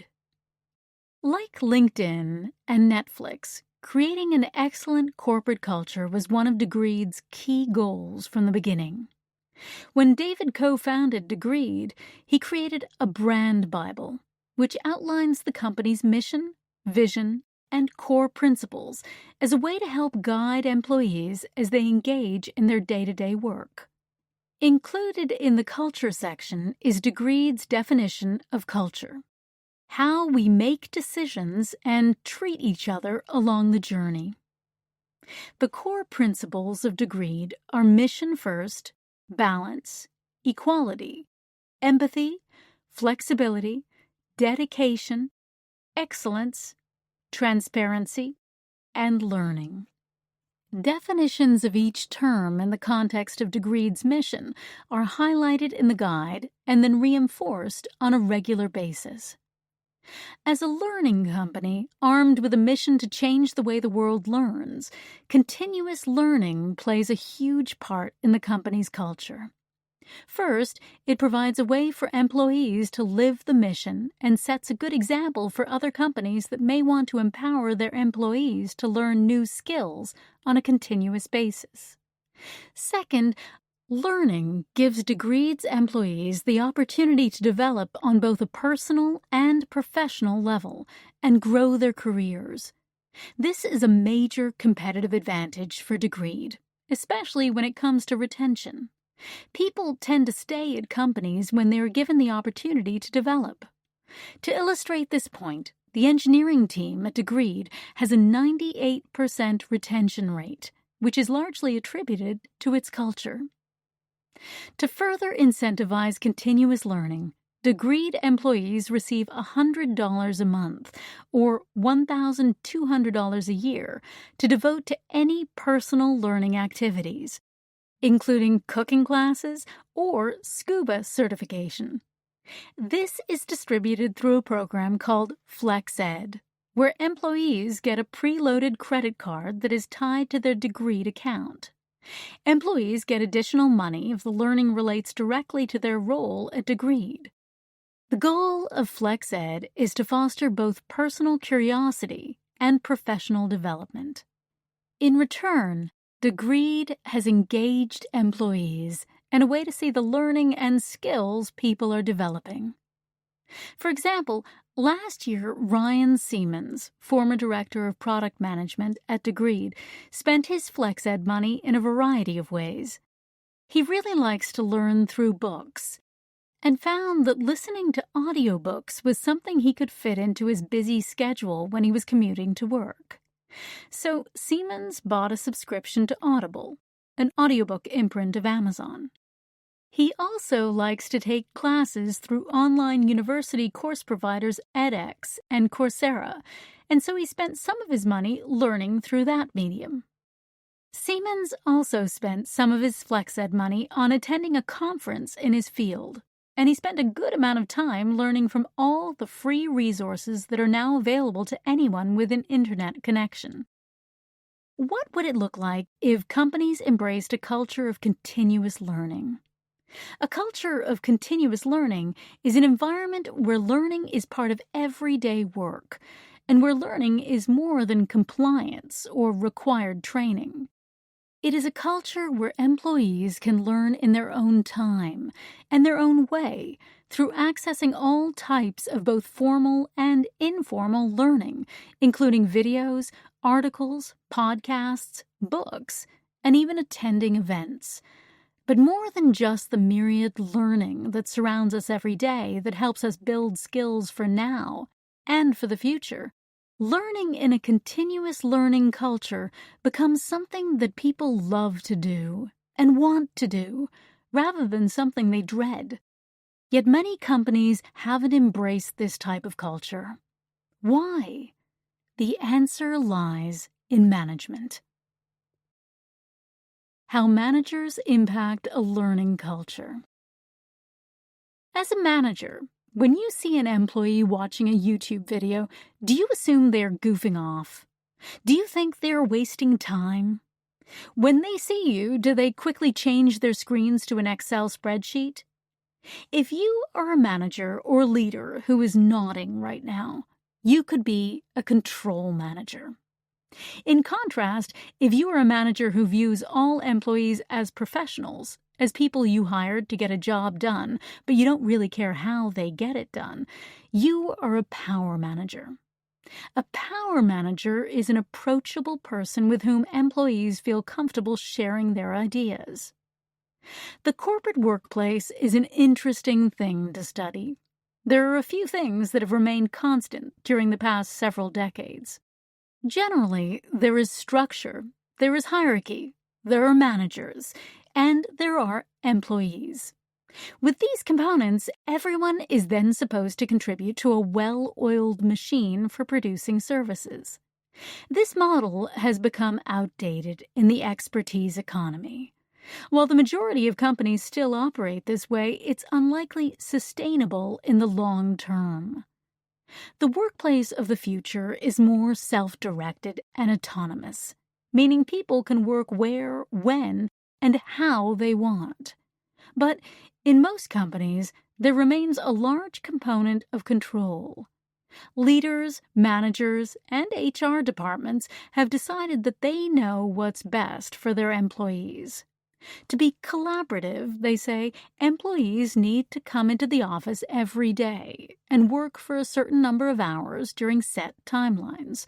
Some managers will even tell employees how to get their work or learning done, therefore stripping people of the autonomy and creativity to figure out how they could best carry out the tasks. Kelly worked for a tech company early in her career where the HR manager sat in a window office at the entrance of the building so he could monitor when people arrived and left. This HR manager also made it a habit, along with other managers in the company, to regularly walk around the office and make sure that everyone was working and not socializing. People were generally not very happy working there, and they didn't tend to stay long. Kelly thought that if all tech companies were like this, she was probably not long for the corporate world. Research on motivation shows us that enforcing what's best for employees is not the right way to get the most from them. In fact, people do better when they are given the autonomy to guide themselves. Daniel H. Pink talks more about this phenomenon in Drive: The Surprising Truth About What Motivates Us. Pink says that the secret to performance and satisfaction at work, at school, and at home is the deeply human need to direct our lives, to learn and create new things, and to do better by ourselves and our world. The same concept applies to learning. People cannot be controlled into learning what someone else, HR, or learning groups tells them to do. Sure, you can make them sit in a mandatory class or make them click through an online compliance course, but you can't force people to learn. Rather, employees need to figure out what they want to learn themselves and pursue it in their own way. As Pink says, autonomy is different from independence. It's not the rugged, go-it-alone, rely-on-nobody individualism of the American cowboy. It means acting with choice, which means we can be both autonomous and happily interdependent with others. Despite the growing number of innovative companies, it is surprising how many of them still operate from a position of control. The illusion of control.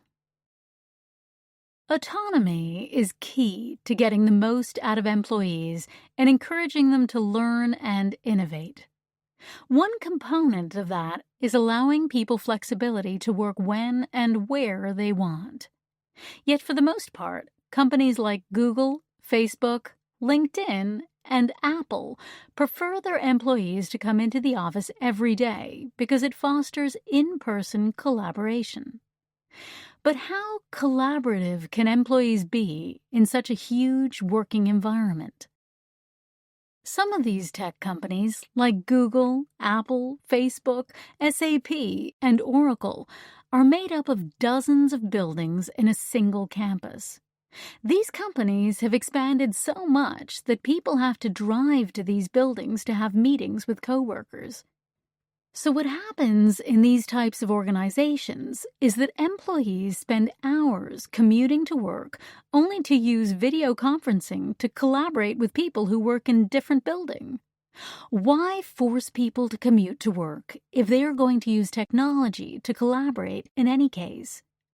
Arguably, the reason has its foundation in control. Kelly worked at Yahoo for a few years at a time when the company was struggling. In 2 years, there were 5 CEOs, which was unsettling for people who worked there. While the leaders and managers were playing musical chairs and changing the vision and the strategy of the company every 6 months, the employees were going through a hard time too. People had difficulties focusing, and there was a sense that what they were working on might not matter to the next person in charge. Yet one of the great things about Yahoo was the flexible work. People could work remotely if their manager approved, and employees were given some sense of autonomy. But here was the kicker. Getting permission to work from home depended on the type of manager. The control managers wanted to see their teams in the office every day, but the power managers were happy to approve a more flexible option. As there were no guidelines from the top and no consistent message delivered about remote working, there was a lot of confusion among employees about who could do what. For instance, one of the leaders of the product division of Yahoo was getting frustrated by the lack of deliverables in his organization, and he blamed remote working. One day, he took a picture of the number of cars in the parking lot on a Friday. There weren't many. He sent that picture to everyone in the division with a comment implying that the absence of cars in the parking lot meant that very little work was being done that day. Ironically, this company also had buses shuttling people to work every day to relieve them of the stress of a bad commute. While it's great to see people energized and working together in the office to innovate and solve problems, just because you don't see it doesn't mean it's not happening.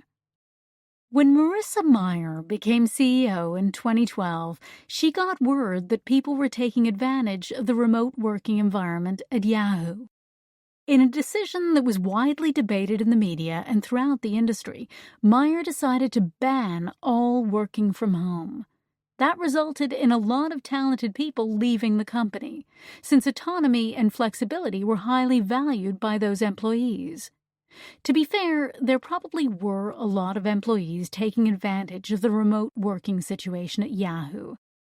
But ultimately, the managers should have been held accountable for the people who worked for them. Perhaps then the situation might have unfolded differently.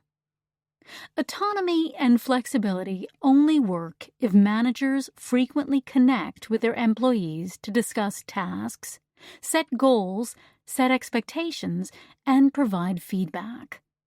If a remote working situation isn't working out, surely the manager should take accountability for the employee's failure to deliver.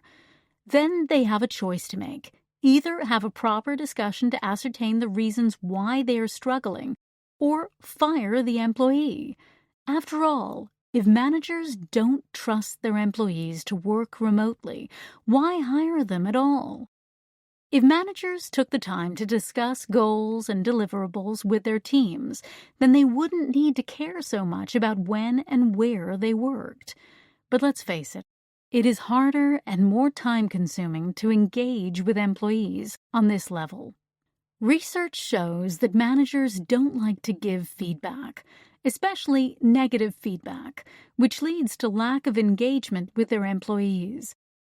Instead, many managers measure productivity by how much time their employees spend in the office. Why foster an environment of control at all? How about, instead, transforming these controlling cultures into ones that empower creative, innovative, smart people who are given the freedom and autonomy to work in a way that makes them most productive and allows them to learn and develop along the way?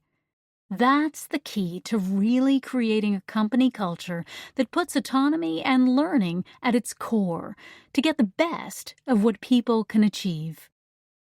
Degreed is one of the companies that is creating the workforce of the future. Although Degreed has 3 offices, headquarters in San Francisco, another office in Salt Lake City, and an office in Leiden, Netherlands, it also has people working from home all over the world. Employees can work anywhere at any time and have autonomy in where, how, and when they do their work. There are weekly company video meetings that help people connect and communicate, and every physical office fosters collaboration in innovative ways.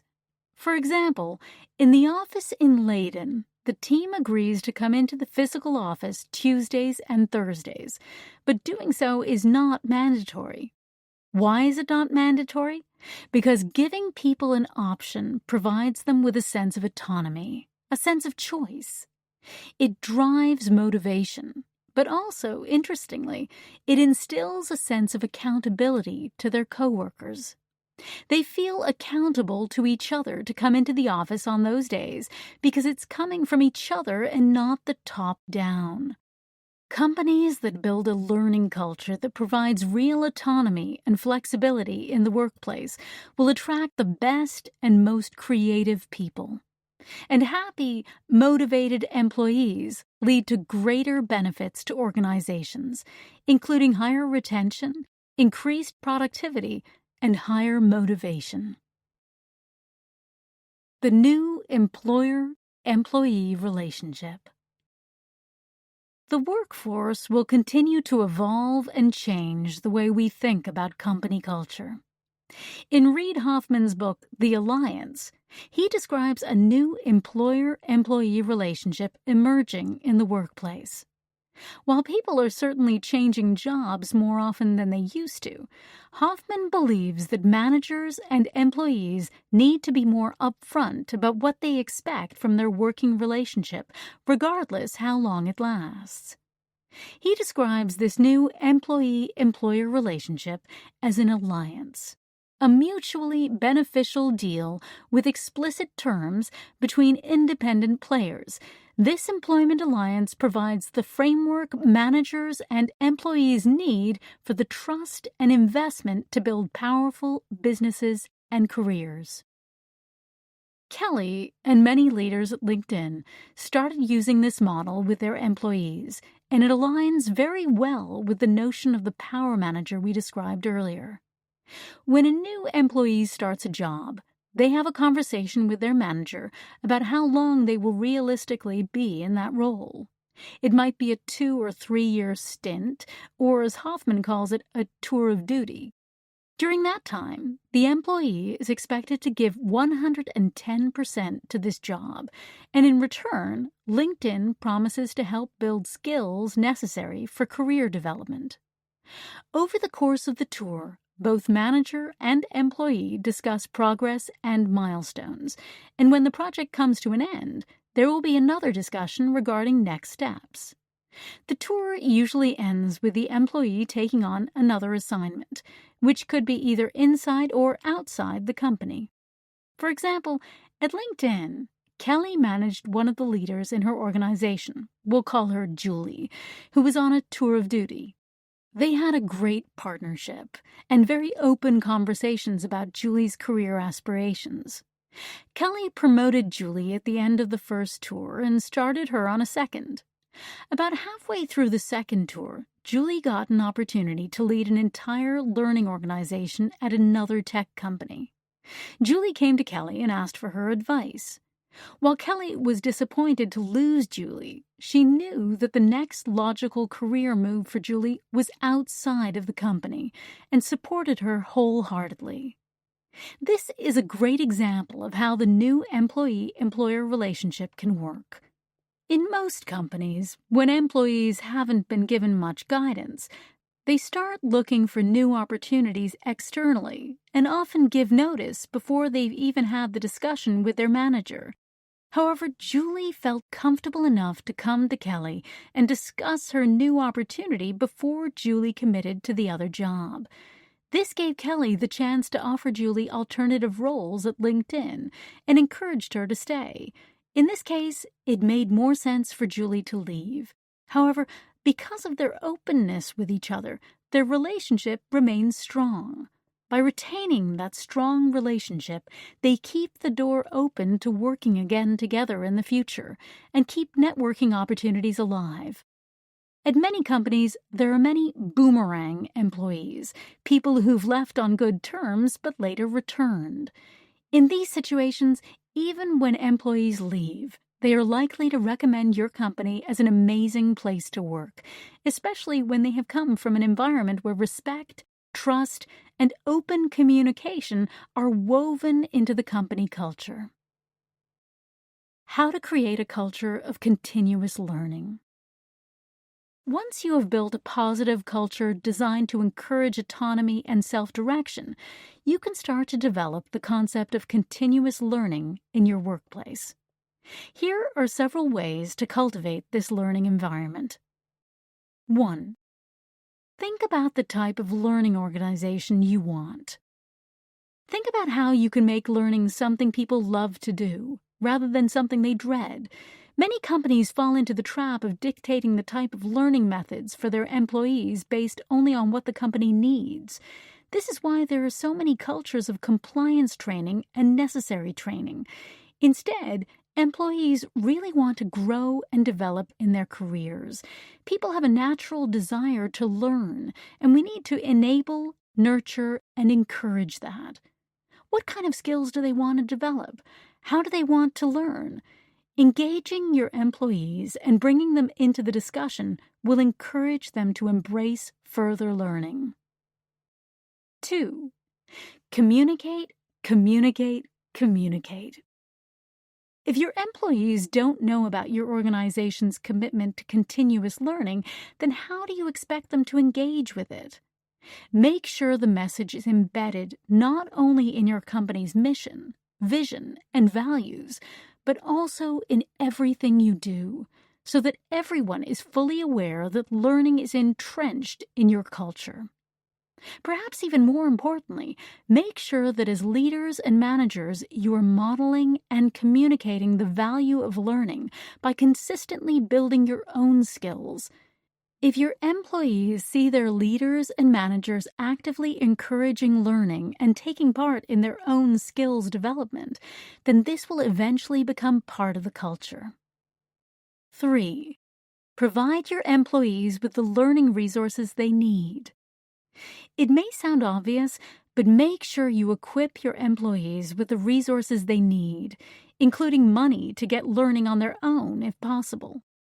These resources may come in the form of online courses, subscriptions to audiobooks, access to podcasts, or a video learning library. Show support by giving them dedicated time during the working day to learn. It's no use expecting employees to learn new skills when they are constantly at the mercy of their daily tasks. 4. Understand employees' career goals. For learning to be effective, it needs to be connected to employees' career goals. Managers need to check in with their employees regularly to gain a better understanding of their career goals, strengths, areas for development, and the short or long-term goals they want to achieve.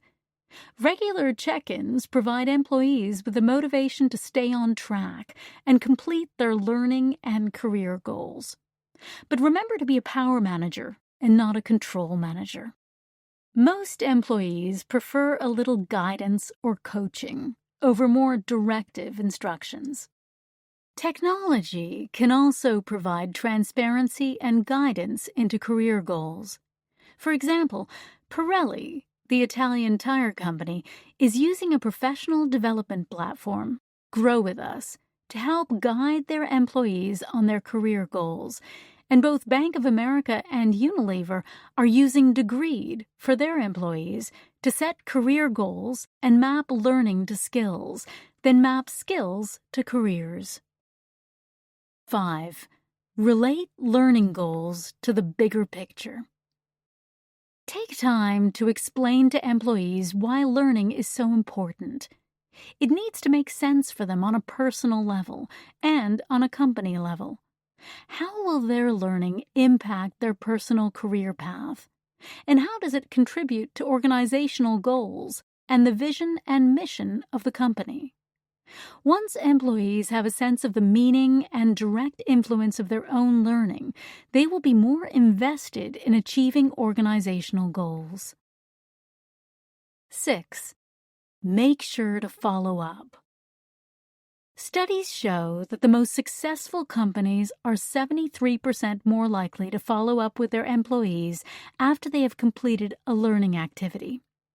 This discussion might involve asking your employees what they thought of the activity, good and bad, if it met their expectations, and how they could apply this new learning to their roles. Without this follow-up, employees will likely forget what they've learned after a few months and consequently fail to apply their new knowledge on the job. There is a huge difference between dictating what someone should learn and taking an active interest in their career development. Ongoing communication is incredibly important, so you should have both ongoing career discussions with your employees as well as conversations about specific learning activities and skills they are building.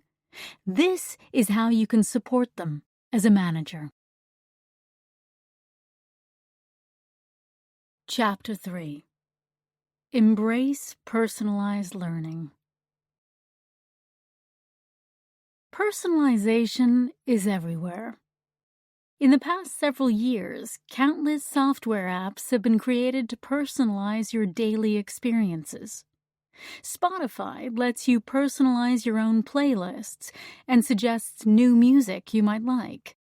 Netflix makes movie suggestions targeted just for you. You can track your food consumption and measure your weight changes based on your personal goals using MyFitnessPal. And the Headspace app lets you select individualized meditations based on your schedule, your mood, and your level of experience. Because these apps are targeted to personal needs, they not only increase your levels of engagement, but also enhance your overall experiences. They are tailored just for you. Personalization, however, goes well beyond our lifestyle activities. It also plays a key role in learning.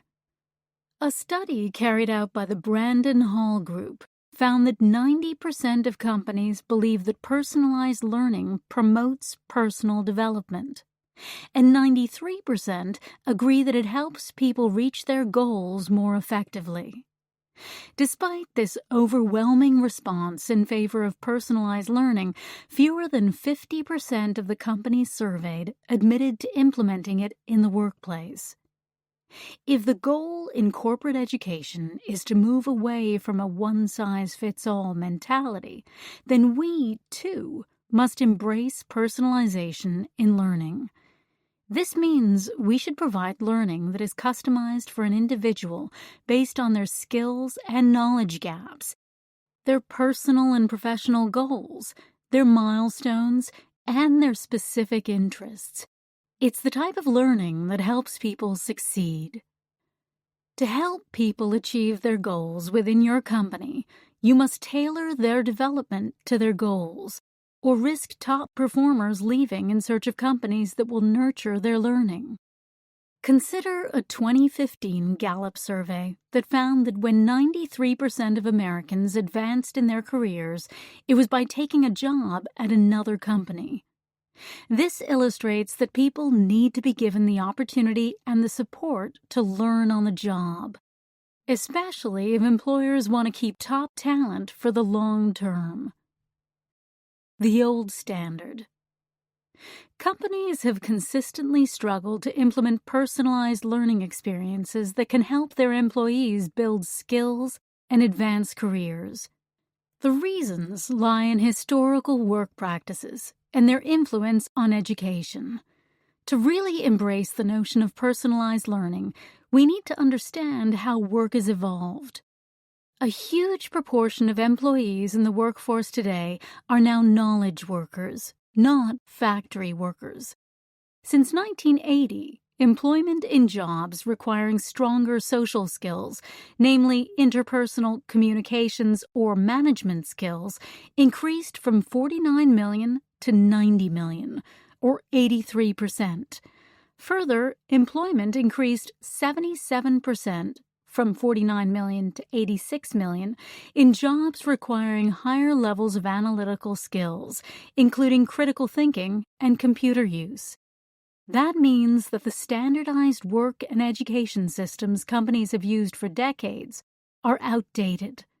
While Frederick Taylor's scientific management approach improved work efficiencies, productivity, and output during the Industrial Revolution, it no longer applies.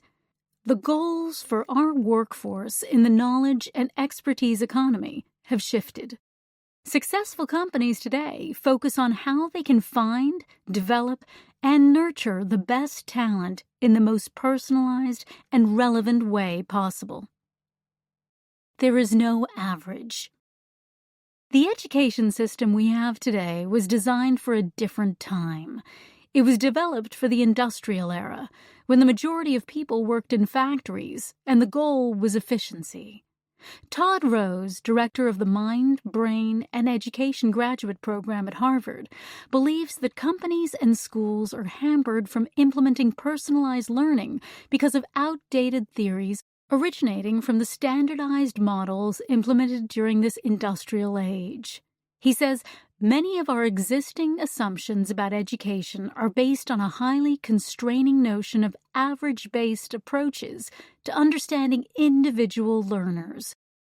Every day, we are measured against a fictional average person, judged according to how closely we resemble the average or how far we exceed it. Corporate training is often modeled on the notion of the standard or average person, but according to Rose, there is no such thing as an average person, an average education, or even a standard way that people learn. Companies need to move away from the one-size-fits-all, standardized learning model and personalize every single employee's learning experience. For learning to succeed, it has to take place on the individual level. We have to adopt a mindset that trusts the intelligence and potential of our employees and puts them at the center. You must think of them as your learning customer. We don't need to impose artificial limits on them or treat them as if they aren't capable.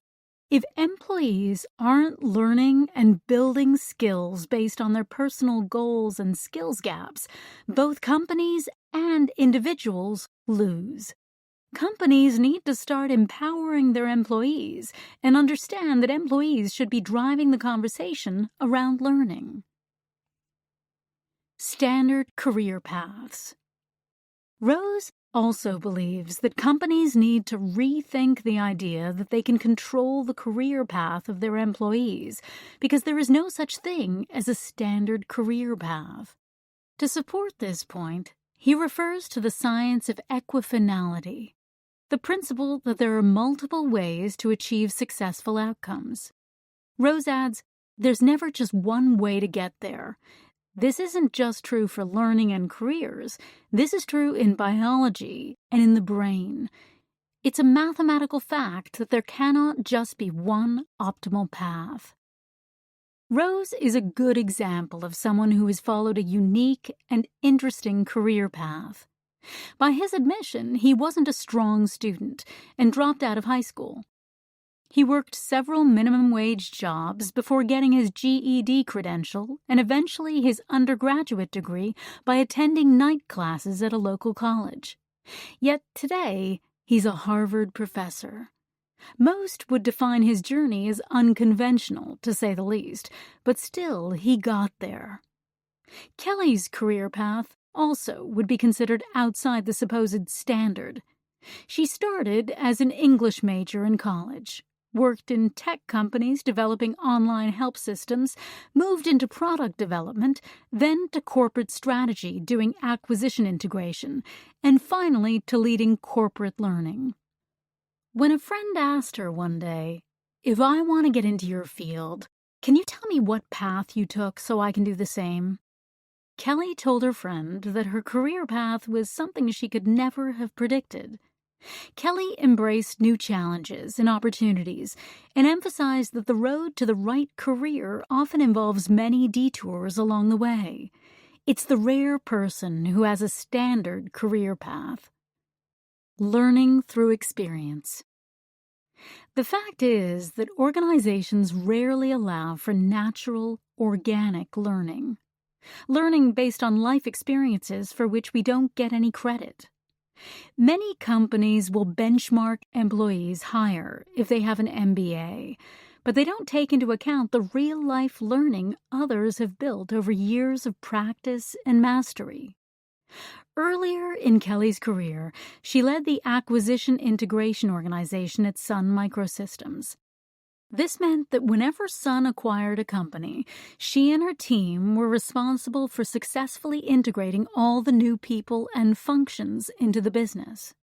If the company had a sales organization, her team created a strategy for merging the two sales groups.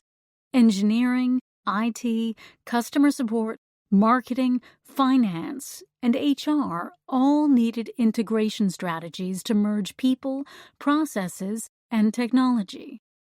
After doing the job for 2 years, Kelly thought maybe she should go back to school and get her MBA. She was surrounded by dozens of business and legal professionals who all had MBAs or law degrees from prestigious universities, and she felt she needed some professional validation.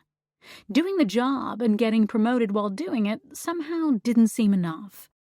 Kelly went to her C-suite boss and had the conversation with him, and to her surprise, he thought the idea was crazy. He told her that if she went back to school to get her MBA, she would be sitting in a classroom listening to case studies of company acquisitions rather than actually working on them. Kelly was getting on-the-job experience that most MBA students were only studying out of books, and she had the added advantage of learning from her peers and being supported firsthand by experienced mentors and coaches. It turns out that sometimes the best way to learn is just to jump in and do something, try new things, and learn from mistakes. A personalized approach to education. Dale Stevens, founder of the social movement Uncollege and author of Hacking Your Education, knows better than most that there is no such thing as a conventional career path. Stevens argues that Americans are paying way too much for a college education and are learning too little. Uncollege helps people prepare for the future by taking control and ownership of their own education through personalized learning and by focusing on developing skills like problem solving, creativity, and critical thinking in non-traditional environments. Some people prefer learning in a more traditional college structure, but others want something different. For those people, instead of sitting in a classroom, Uncollege focuses on providing mentors, giving students hands-on experience around the world, and instructing them in how to take advantage of the wealth of resources available to them. Lori Pickard, author of Don't Pay for Your MBA, the faster, cheaper, better way to get the business education you need, is another pioneer in personalized online education. She founded the No Pay MBA website and pieced together a business education while working abroad. She realized that for the cost and time required to get an MBA, she could access many of the same courses she would take via online MOOC providers and decided to build her own 2-year curriculum. Her journey also shows how you can customize and personalize your own education, and that you don't need to adhere to standardized models. While organizations like Uncollege and No Pay MBA are use cases of personalized learning, many schools and companies still resist. This is partly due to different interpretations of what personalized learning means. For example, one school in Arizona envisioned a personalized learning model featuring a technology-driven approach. It left learners alone in front of computer screens in small cubicles where they were largely cut off from teachers and peers. Although their test scores rose, the program was discarded when enrollment dropped off. It turned out that students were not attracted to a school that isolated them in cubicles for long periods of time. Rose argues that a well-designed and executed personalized learning model can enhance teacher-student interaction. Students learning in isolation, interacting with only a computer, should never be the result. He says, it's about freeing up more time for the high-value relationships between the teacher and the student, and between that student with other students. You can best facilitate those deep social interactions by having a system that understands each person as an individual and is responsive to that. There is a common fear that using learning technology will do away with the need for teachers and instructors. But the reality is that when it comes to personalized learning in schools and organizations, community is essential, and teaching professionals will be needed more than ever. The Gates Foundation, which focuses on advancing education, agrees and says, in personalized learning, the student is the leader and the teacher is the activator and advisor. One of the main goals of personalized learning is ultimately to combine the best of what the ecosystem has to offer.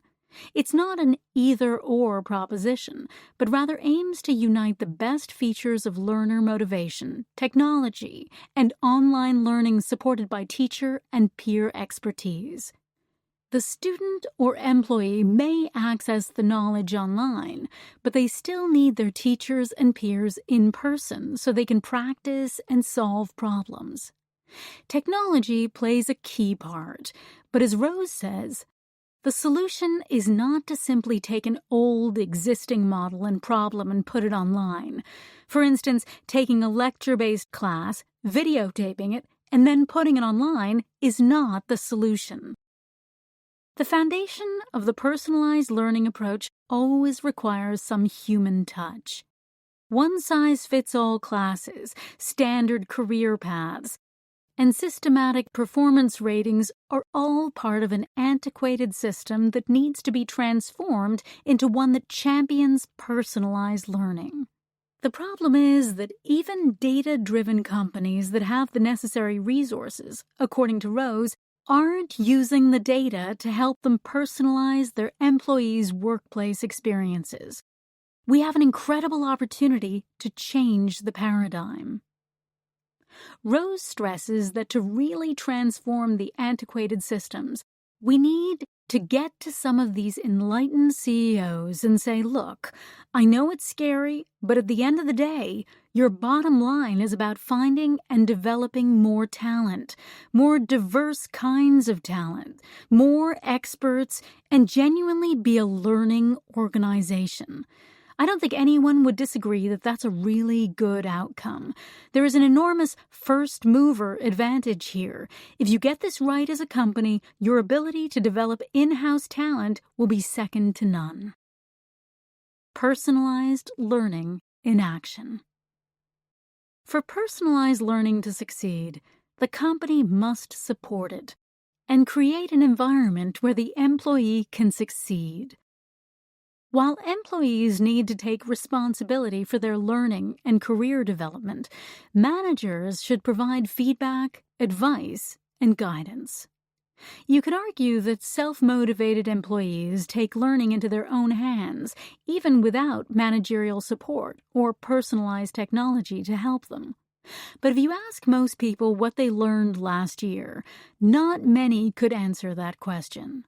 That's where personalized learning records or profiles come in, to help people keep track of all the valuable learning they do every day. Ultimately, you want learning to count for something toward your goals.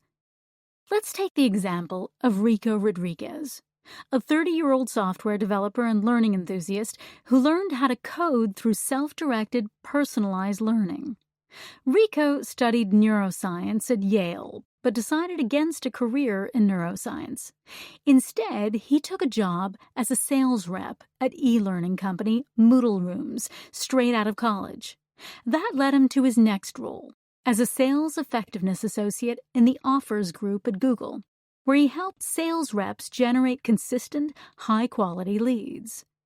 While Rico was coaching sales reps, he realized there was a limitation in Google's spreadsheets that made it difficult to carry out some of the analysis requested by managers.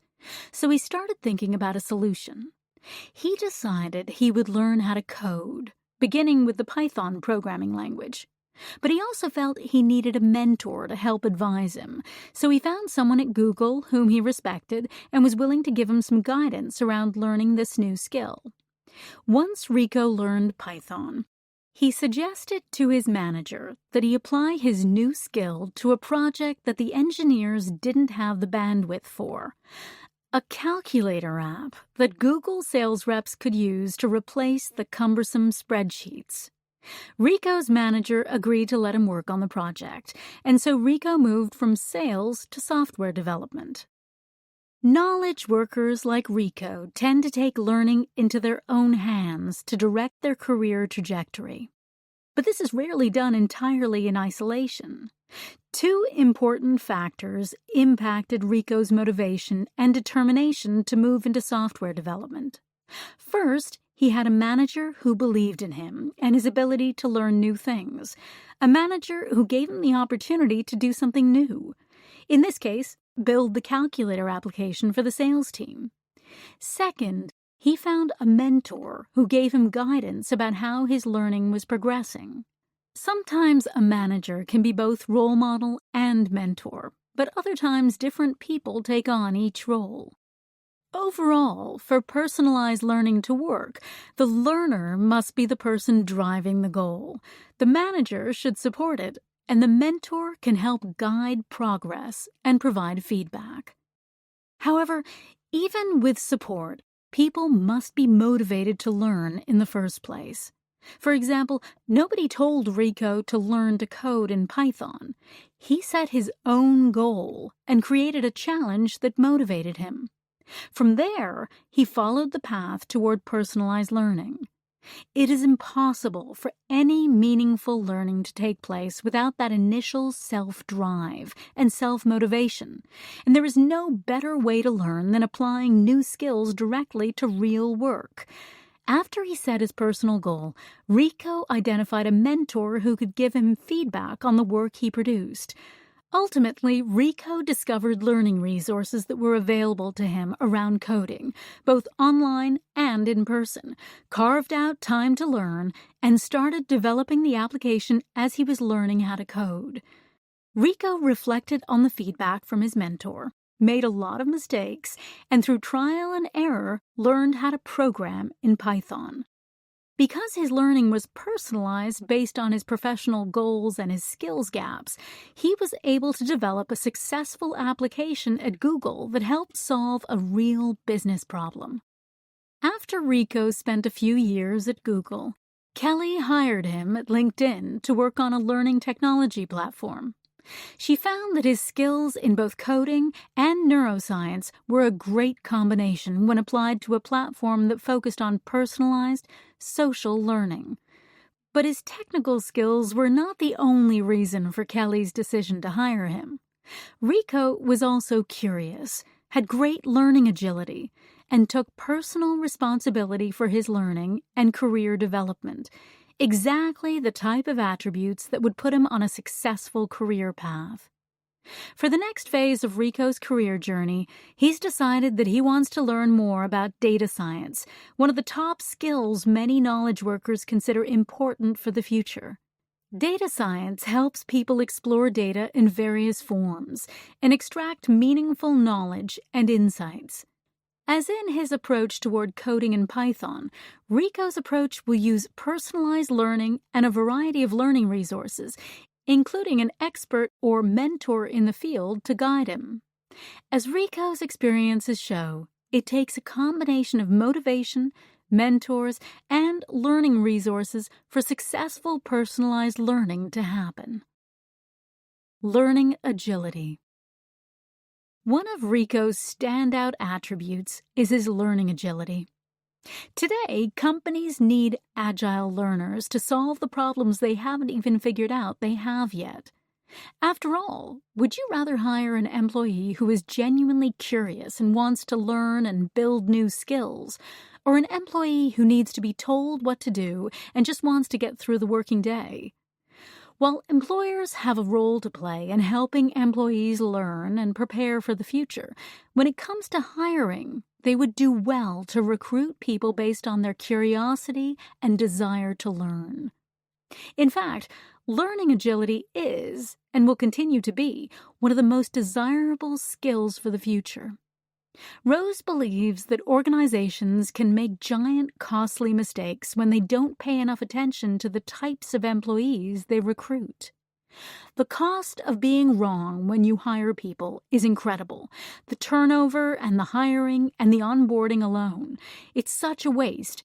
If we can provide a far more nuanced and accurate picture of the kind of skilled person that you want for that job, life gets a lot better for you as a company.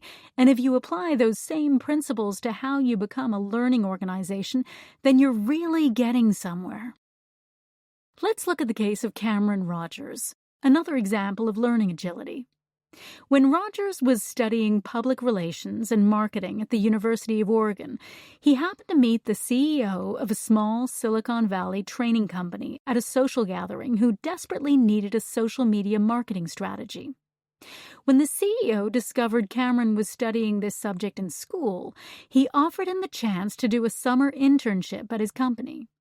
While Cameron was thrilled to be offered such a fantastic opportunity, he was also apprehensive. He felt confident in his knowledge of social media tools such as Twitter, LinkedIn, and Facebook, but he had never created a marketing strategy using these tools for a real company before. Even more unnerving was the fact that he wasn't scheduled to take a social media marketing course at his university until the fall quarter, after the internship was over. Nevertheless, Cameron was motivated to figure out how he could learn to create a social media strategy so he could succeed in the internship.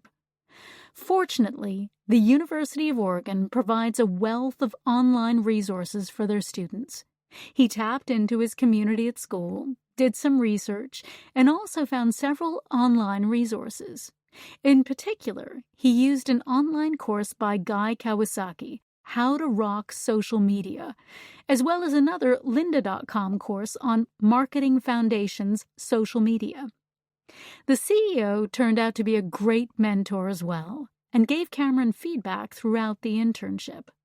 After several iterations, continued learning, and relevant feedback, the project was delivered to the CEO's satisfaction. This self-directed, personalized approach to learning turned out to be the key to Cameron's success. Thanks to his school and online resources, he found exactly the learning he needed to fill his own skills gaps. He acquired new skills he was also able to put into practice immediately in a real company, and he gained valuable experience that he could put on his resume and LinkedIn profile. This real-life, on-the-job experience put Cameron ahead of the game when the social media marketing class came around in the fall. The initiative and learning agility that Cameron demonstrated illustrates the employee who will thrive in future corporate environments. Online retailer eBay looks for employees like Cameron.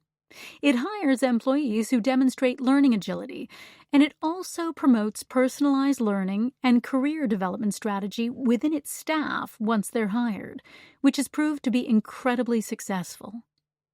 When eBay introduced its new learning philosophy worldwide to all its employees, the company made it clear that all employees were responsible for their own career development. Employees were, however, reassured that they weren't on their own entirely and would be equipped with the relevant tools, guidance, and help along the way. Here are the 4 important components to eBay's learning strategy for career development and personalized learning. Career exploration, learning and skill building, applying new skills on the job, communicating career success stories. Let's explore each one in more detail. Step 1. Career exploration. First, eBay employees are asked to think about their career aspirations, a method designed to encourage self-exploration. To facilitate the process, they are provided with a tool called Fuel 50, which uses a career navigator product to reflect, explore, and plan their career journey. This tool is designed to dive into employees' motivations and interests. For example, employees are asked questions like, "What's important to you?" and "What do you value as a person and as an employee?" It also helps to define talents and identify the skills employees would like to use more and skills they would like to develop. This career exploration phase is a great starting place for employees to frame the big picture of who they are, what they want, and where they want to go with their careers. Step 2. Learning and skill building. Once employees have completed the career exploration phase, They use Degreed to decide what skills they want to focus on. They can even target a particular role with required skills attached to the role, and start building a skill plan. They can then use the product to self-assess against the skills they selected and have their manager and peers assess them on those skills as well. Once they have a good sense of the skills they need to focus on, Degreed then populates their learning plan with curated learning content in the form of learning pathways. Curated content in these learning pathways include such content as videos, books, podcasts, in-person courses, and on-the-job learning experiences. Degreed then shows progress against employees' learning and adds skills to their personal learning profile as they build them. Step 3. Applying new skills on the job. When employees have built new skills, they can then match their new skills to real job and project opportunities through an internal career marketplace, which was built in partnership with Rally Team and their technology. eBay has the right idea. Providing employees with opportunities to apply their skills is critically important. If employees build new skills but can't apply them, the learning can be lost. When this happens, employees lose motivation and may look outside the company for a place to apply their new skills. Helping employees find opportunities to advance and grow inside the company is an essential part of eBay's learning strategy. A unique component of this strategy is enabling employees to keep their current role while taking time to work on a different project for a set time. For example, say an employee learned project management as a new skill. They can go on to the career marketplace and find a project to apply that skill and gain important real-work experience. Step 4. Communicating career success stories. The last part of the program at eBay is about connecting with others. The company set up a marketing campaign and website where employees can share their personal career journeys at eBay, network with others, and participate in communities to share their learning experiences. The Brilliant Personalized Learning Philosophy. Brilliant.org is an online community for students and professionals that focuses on personalized learning for topics related to math and science. The co-founder and CEO, Sue Kim, featured in the 2012 Forbes list of 30 under 30 in education, created the company when she was just 26. Math professors, scientists, and other technical minds propose difficult problems and challenges to be solved by students. Students are also given new problems to solve based on their past performance and permitted to move at their own pace. The next stage is to share their answers and problem-solving methods with the Brilliant.org community. The principles promoted by Brilliant.org align well with the philosophy we've outlined in this book and with our approach to personalized learning. Here are some useful guidelines from Brilliant.org to share with your employees in relation to a more personalized learning experience. Effective math and science learning. 1. Excites. The greatest challenges to education are disinterest and apathy. 2. Cultivates curiosity. Questions that cultivate natural curiosity are better than the threat of a test. 3. Is active. Effective learning is active, not passive. Watching a video is not enough. 4. Is applicable. Use it or lose it. It is essential to apply what you're learning as you learn it. 5. Is community-driven. A community that challenges and inspires you is invaluable. 6. Doesn't discriminate. Your age, country, and gender don't determine what you are capable of learning. 7. Allows for failure. The best learners allow themselves to make many mistakes along their journey. 8. Sparks questions. The culmination of a great education isn't knowing all the answers. It's knowing what to ask. Technology for personalized learning. Technology can play a key role in helping your employees embrace personalized learning.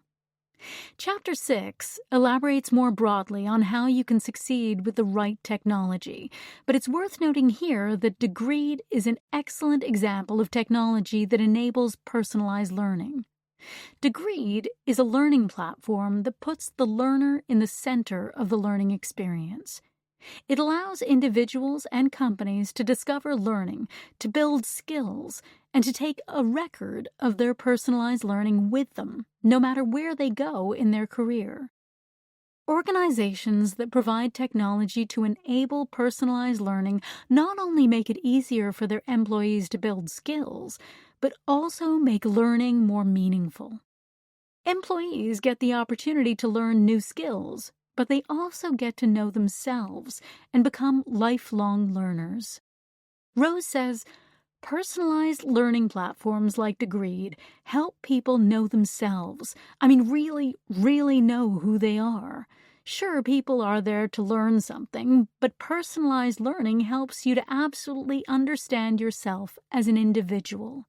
You're developing incredible skills to be a lifelong learner and to know what you're expert at, and to look at the things you are learning and connect that to real life. We need to support that journey. How to embrace personalized learning.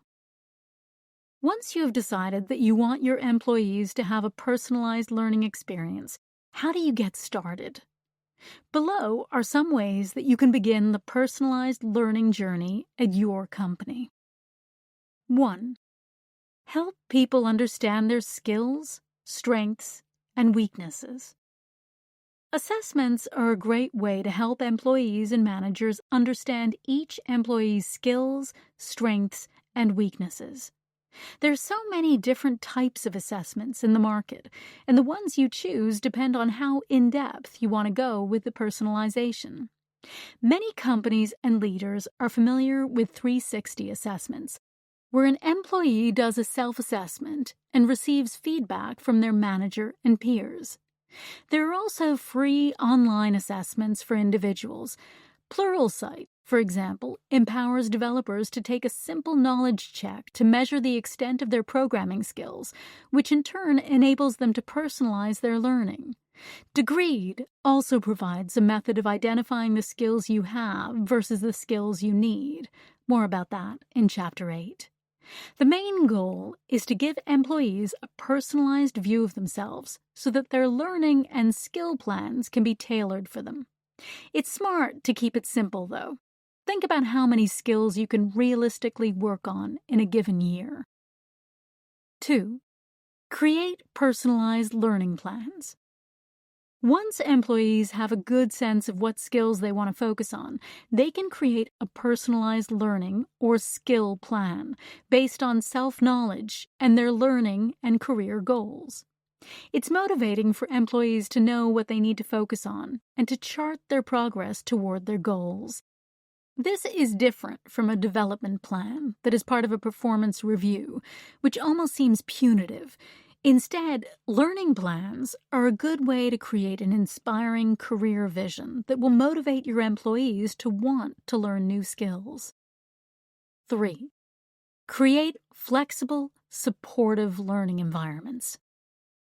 As soon as your employees have a good sense of the types of skills they want to focus on, it is up to leaders and managers to guide their learning. But more importantly, it's crucial to provide an environment where they feel safe to both fail and succeed when taking on their new challenges. This means encouraging your employees to learn on the job and giving people the time they need to develop the skills they've identified.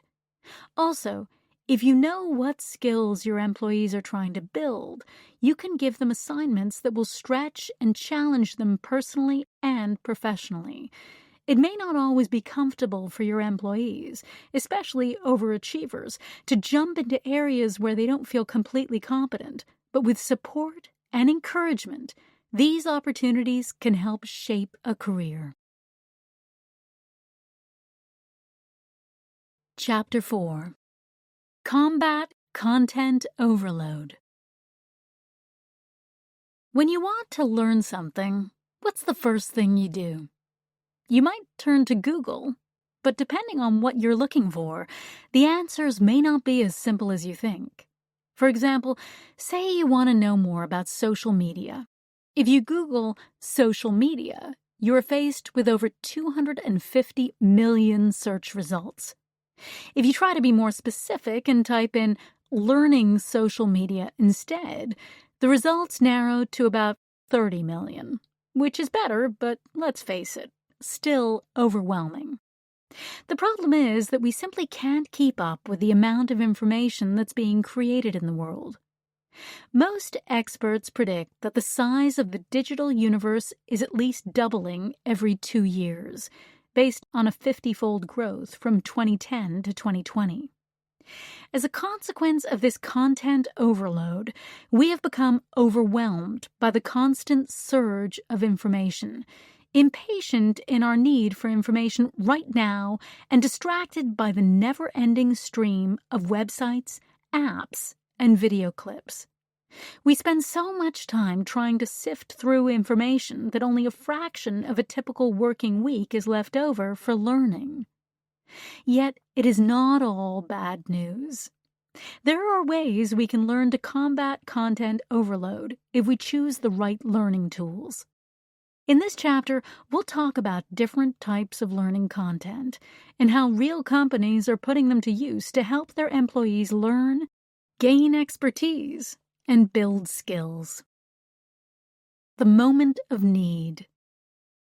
While the sheer volume of information out there may prove overwhelming, there are ways for us to learn what we want and build our own learning journey. Think about the rich diversity of sources we can learn from throughout our lives. Excellent learning content is everywhere. Never have we had the opportunity to learn about any topic from any device anywhere in the world at such a low or even no cost.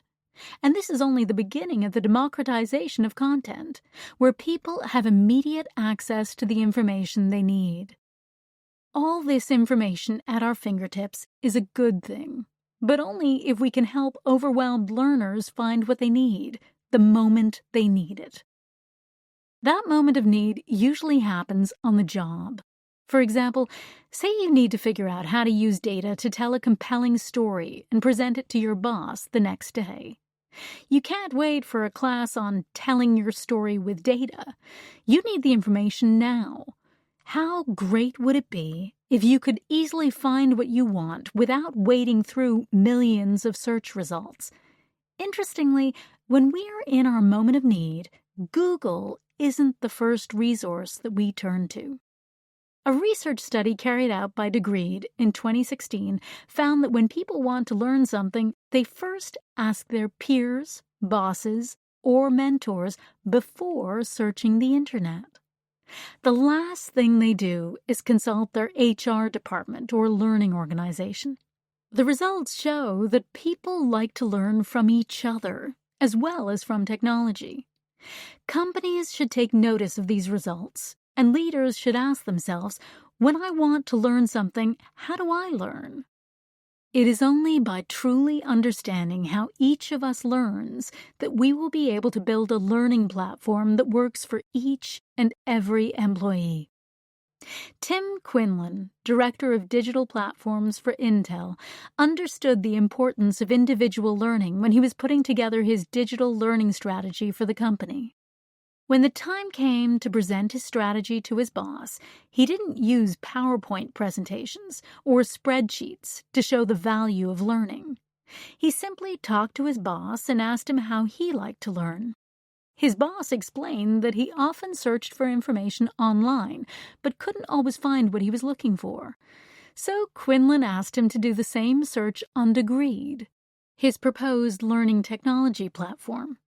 His boss was both surprised and pleased to find what he wanted right away in the form of curated content and learning pathways. As Quinlan demonstrated, the ability to aggregate learning assets and to curate learning content to help employees discover what they need when they need it is the first step to building new knowledge and skills. Consumerization of content.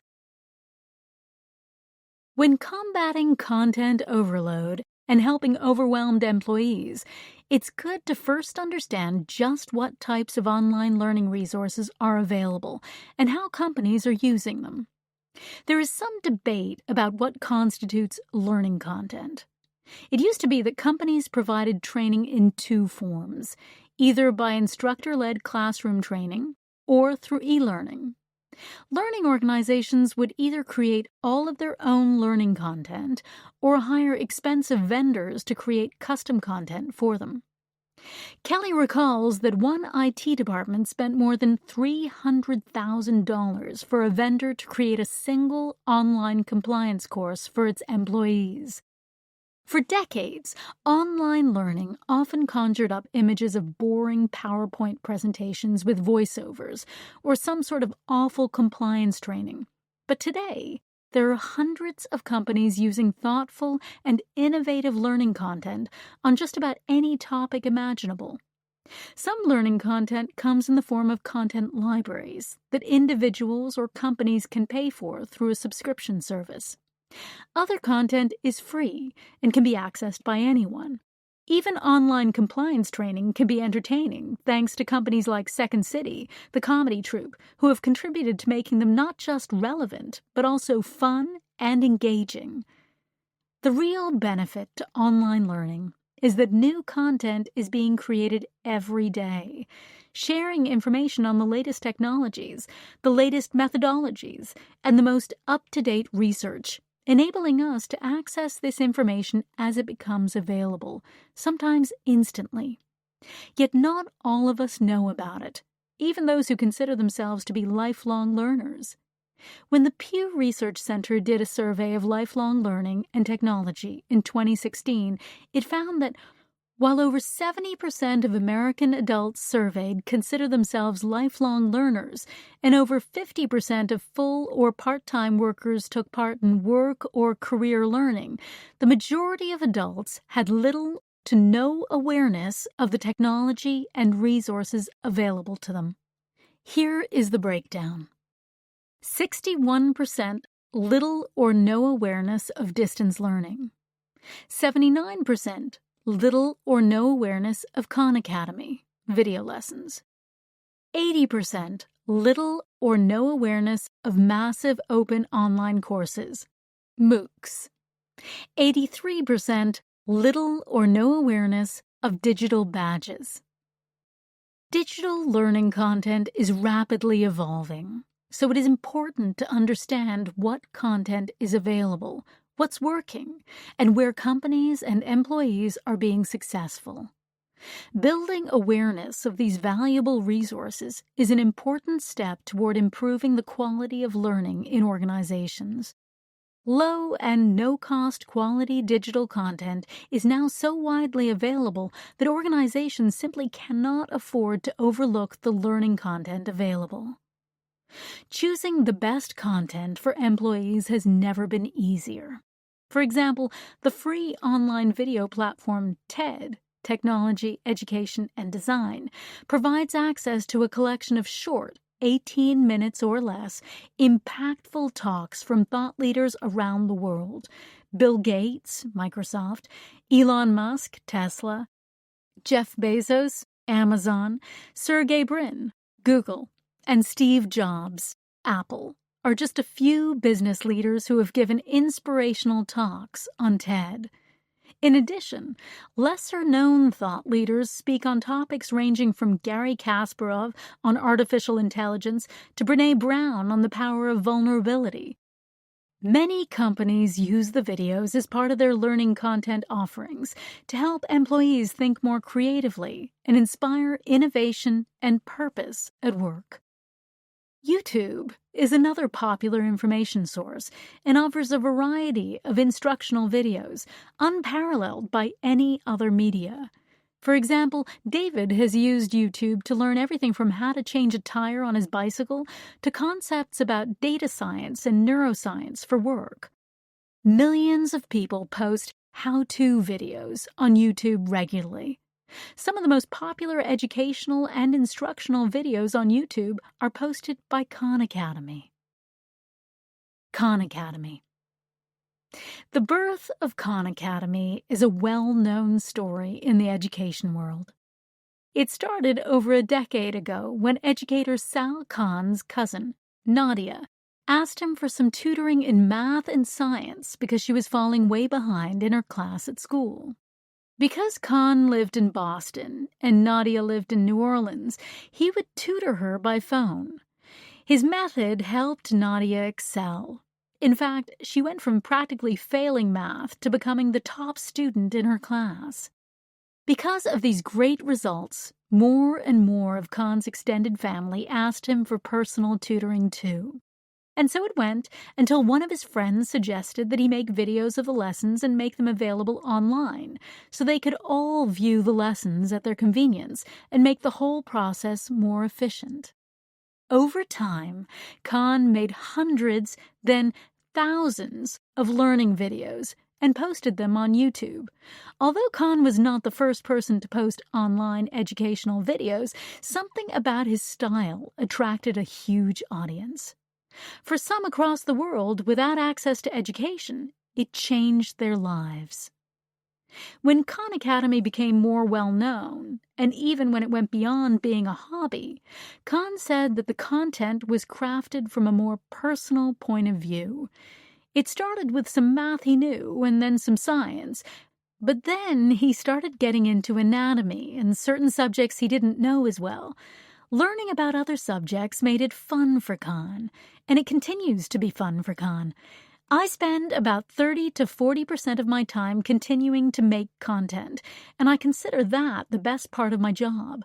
I consider myself the luckiest person because it's what I like. I don't know any other job where you can spend 30 to 40% of your time learning new things and use that knowledge to help others. As his audience grew, Khan became passionate about providing learning to those who otherwise might not ever receive any education. He attracted some big investors, like the Skoll Foundation, the Bill and Melinda Gates Foundation, and Google, who all saw his offering as a real catalyst for change in the world of education. More than 10 years later, the Khan Academy, which is a nonprofit, has delivered more than 1 billion lessons online. The content is all free and is used by 8 million learners monthly around the world. It has evolved to include lessons on math, science, arts, humanities, economics, and test preparation, to name a few. Overall, Khan has succeeded in revolutionizing education in a way that has drastically changed the way we learn and absorb new content. The flipped classroom. What Khan has done has extended far beyond student education and learning. His approach has influenced corporate learning in a big way. His videos have enabled some teachers to flip their classroom, where students are instructed to watch video lectures on their own, then use class time for discussion and guidance. This concept has challenged what corporate learning could and should be. Some companies have already applied the flipped classroom to corporate learning. Through this model, employees derive the knowledge part of learning in their own time, at their own pace, by watching a video, like Khan's cousin Nadia did. Companies then bring those employees together in person and use that valuable time to interact with peers, practice skills, and solve real business problems. The combination of online learning content and in-person meetings is a powerful force for learning and collaboration. In the corporate world, taking time away from work to attend training is extremely expensive and inefficient. Think of how much money companies spend on classes, hotels, and plane tickets, not to mention the cost of employees being away from their jobs. As a leader, if you are going to bring people together, you need to make it count. That means using the time for employees to learn from peers. Have meaningful discussions about the content and concepts they have learned, and create solutions to pressing problems.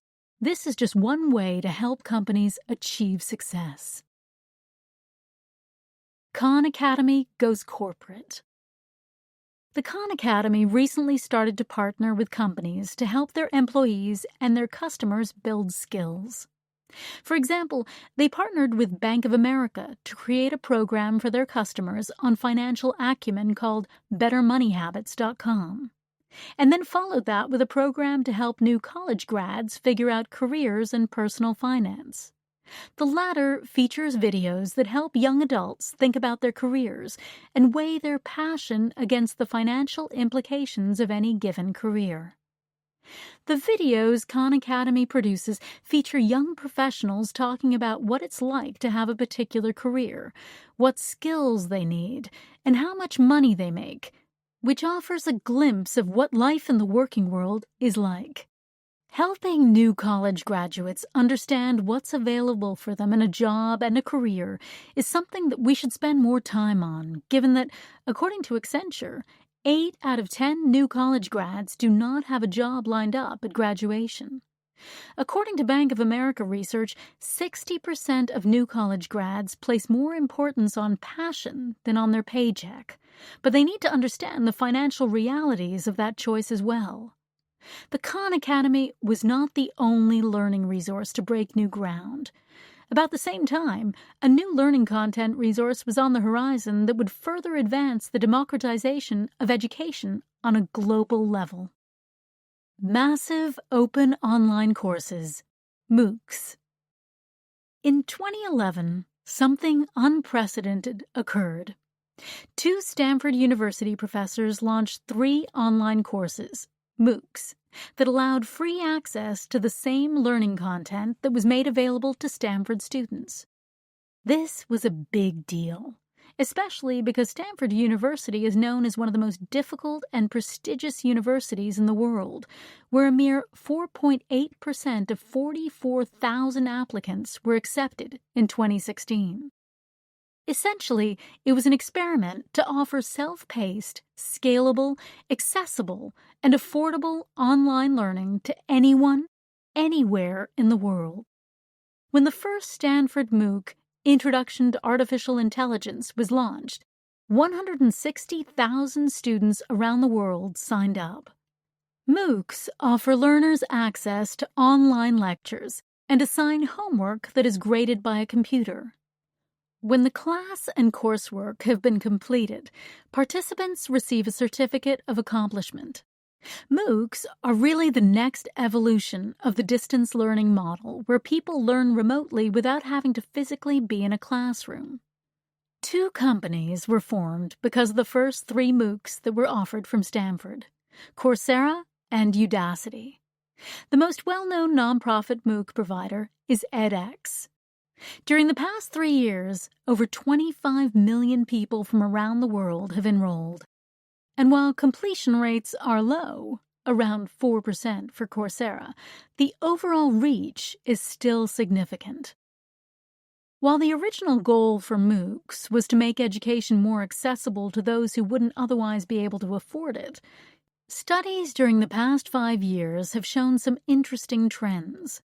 According to Harvard Business Review, enrollees predominantly are well-educated residents of developed countries, and many people are using MOOCs to build skills and advance their careers. 52% of the people surveyed report a primary goal of improving their current job or finding a new job. They are career builders. Of these career builders, 87% report a career benefit of some kind. Since Coursera and Udacity were founded, they have evolved their business models to focus on learning for working professionals rather than just undergraduate students. They connect a company and/or a university together and create learning content focused on a particular topic. For example, Udacity partnered with Mercedes-Benz to create a project-based program on self-driving cars. while Coursera partnered with Google to create a course on big data and machine learning using the Google Cloud. This collaboration between industry and education benefits people who potentially want to work for the company that's sponsoring the learning or break into a new career. For example, say you want to be a self-driving car engineer for Mercedes-Benz. Taking the course created by Udacity gives you an advantage in the recruiting process. This also benefits the company, in this case Mercedes-Benz, since they will attract applicants who already know how to use their products, their new self-driving car. The fact that companies are now realizing they need to get involved in helping build skills for the future is a positive sign, particularly since universities have been struggling to keep up with the rapidly changing landscape of new jobs and skills. AXA, the largest insurance company in France, realizes the importance of providing relevant content to their employees to prepare them for the jobs of the future. The organization recently announced a global partnership with Coursera to help foster a self-directed learning model that provides relevant skills to a subset of their employees. 1,000 employees will have access to a library of Coursera offerings to upskill in business acumen.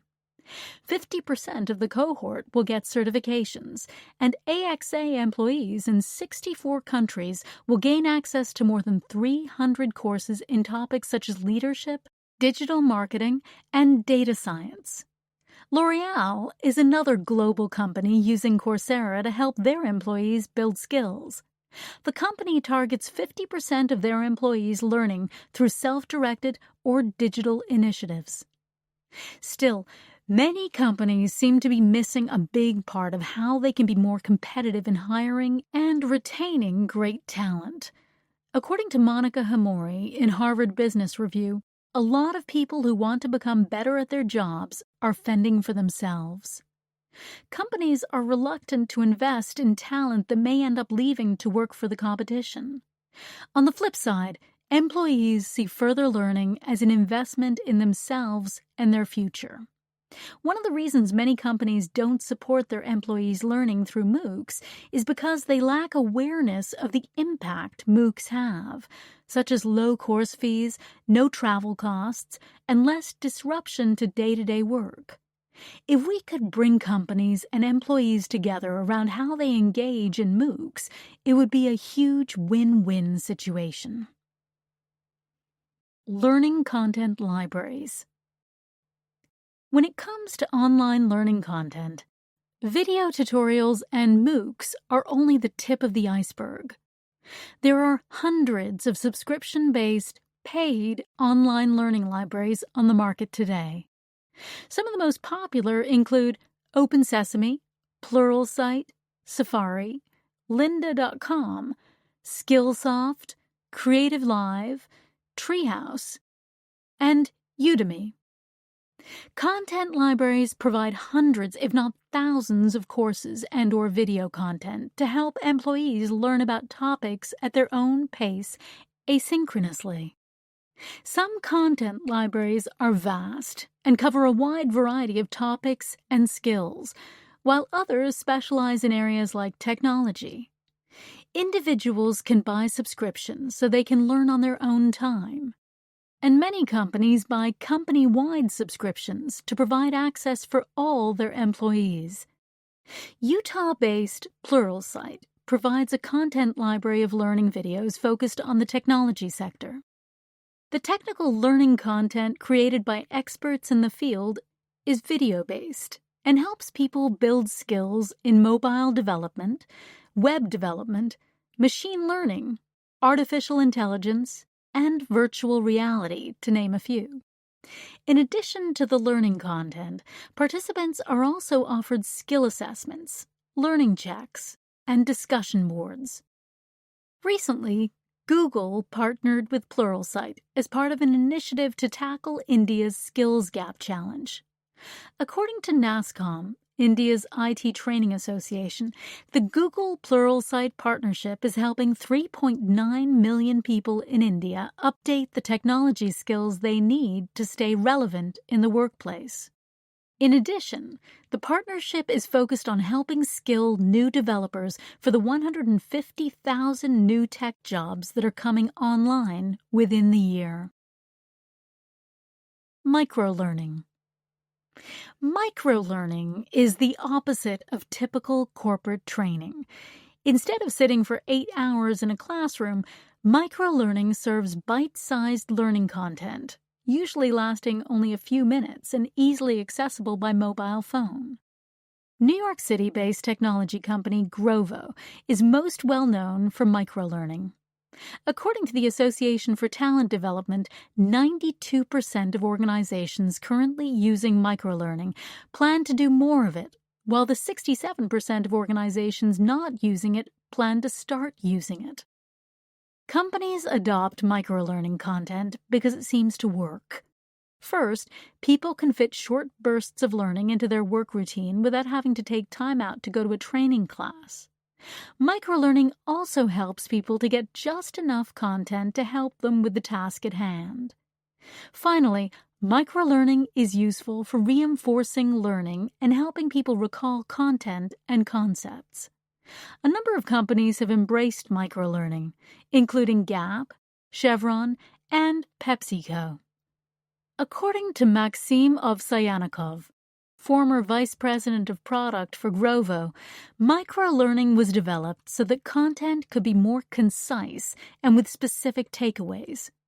In about 5 minutes or less, a typical piece of microlearning content attempts to state a problem, summarize why it is important, propose a solution, give an example of how this solution can be applied, summarize, and quiz. Ovsyannikov gives this example. Imagine a new manager who is about to conduct her first one-on-one. An insightful microlearning lesson can give her valuable information on effective one-on-ones quickly and in the moment of need, right before she is about to walk into this type of first interaction. According to Ovsyannikov, there are 2 great misconceptions with microlearning. First is the misconception that it is not possible to deliver broader areas of knowledge via microlearning, and that microlearning can only be used to microlearn. That is not accurate. Microlearning can be effectively combined into learning pathways where bits of knowledge are delivered daily over a period of time. As such, the learner can acquire a skill that is not tied to one piece of microlearning, but instead is gained through a series of microlearning lessons delivered in the same path. The second major misconception with microlearning exists among the content providers, some of whom promote the message that if the content doesn't come from them, then it doesn't count as microlearning. This is an inaccurate interpretation, given that microlearning can be developed by anyone who follows sound instructional design principles. This involves simply shortening the content to make it more concise, while constantly testing and summarizing the knowledge being delivered.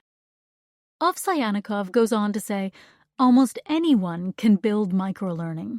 In fact, it is easier to build microlearning content than traditional learning content because it is more agile and more iterative. Curated content. With all the different types of learning content available, the big question becomes, how do companies and employees figure out what to choose?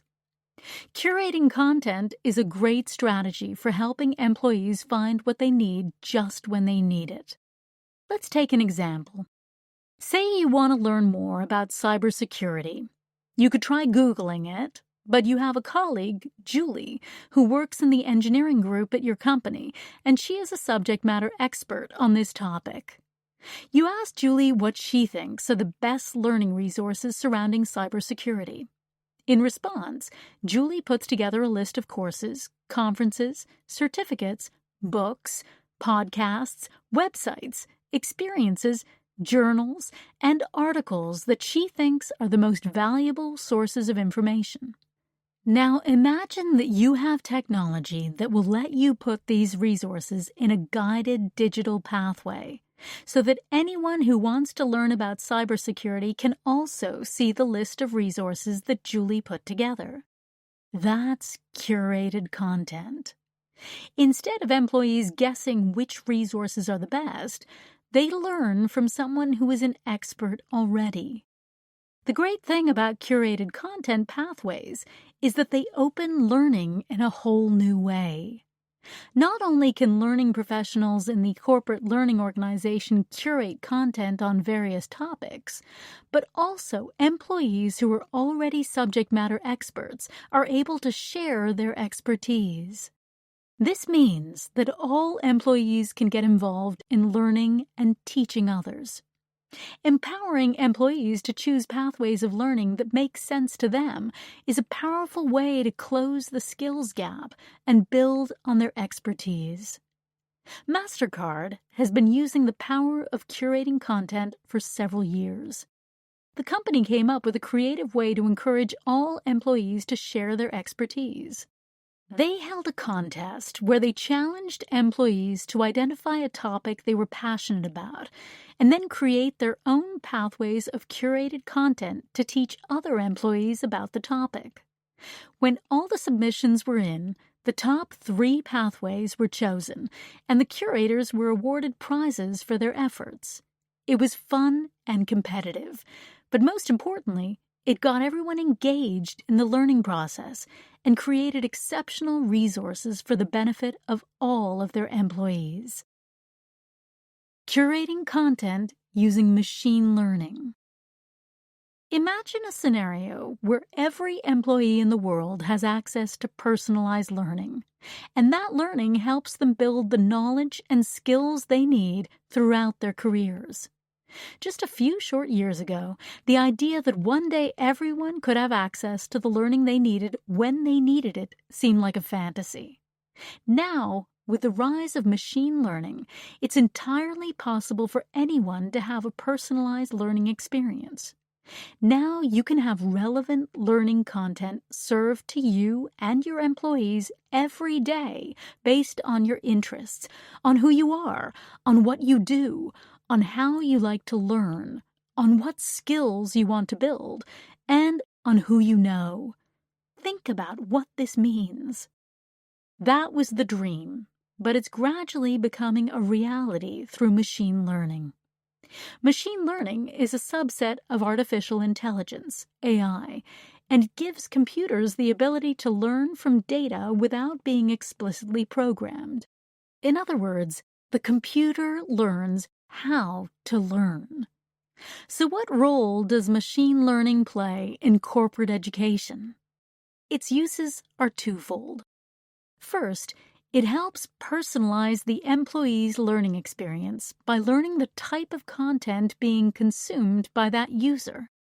And second, it codifies the skills and knowledge being gained from this content.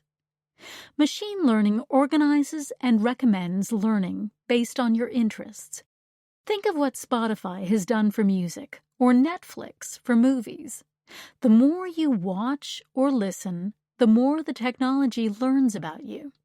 The more it learns about you, the better it is at giving you more of what you want or might want. This allows you to discover new music based on your preferences in the form of customized playlists, and inspires ideas about what movies you might want to watch next through suggestions and recommendations. Machine learning is not just about content recommendations, says James Densmore, Director of Data Science at Degreed. I get a lot of feedback from people thinking that machine learning is about building better recommendation systems, when in fact the ultimate goal is to understand why we are recommending a given piece of content. Is it the format, course versus article, the length, the frequency of consumption, the author, or something else? IBM's supercomputer, Watson, illustrates nicely how machine learning works. Watson was famously able to beat humans at the quiz show Jeopardy because of its ability to process thousands of questions and learn how to play the game. Machine learning is at the heart of so much of the technology we use today, yet we're not that aware of it because it's working in the background. Many of the biggest technology firms use machine learning for many of our day-to-day tasks. For example, Amazon recommends products on every page. Google shows you ads that it thinks are relevant to you and sometimes asks you if they're right, thus getting more data. And Facebook uses face recognition to identify people in pictures you post. When you apply this to learning technology, as we are doing at Degreed, machine learning allows learning to be curated automatically. It gives you a selection of learning content that is personalized and relevant. You can receive a feed of new learning content to consider on a daily basis. And learning pathways are recommended to you based on what you want to learn and what the system is learning about you. It does the processing, so you don't have to wade through thousands of pieces of content. You can focus on learning. It then enables you to analyze the data so that you understand what skills your employees are building. Think about how efficient this process is in comparison with the typical needs analysis, the manual process used by many learning professionals to ascertain employees' knowledge, skills, and abilities. While regular needs analyses can provide useful information when it comes to designing new content or programs, it is time-consuming and rarely meets the needs and demands of the employees taking part. With machine learning in corporate education, we can collect and analyze the data to truly understand what employees are learning. The data can tell you what content your employees are consuming, which content and modalities they prefer, and most importantly, what skills they are building. There has never been a better way to get insights about your learners, not what your employees say they want to learn, but what they are learning. Creating a digital learning strategy. Many companies are rethinking their learning strategy with a view to incorporating more digital components to create a culture that encourages continuous learning.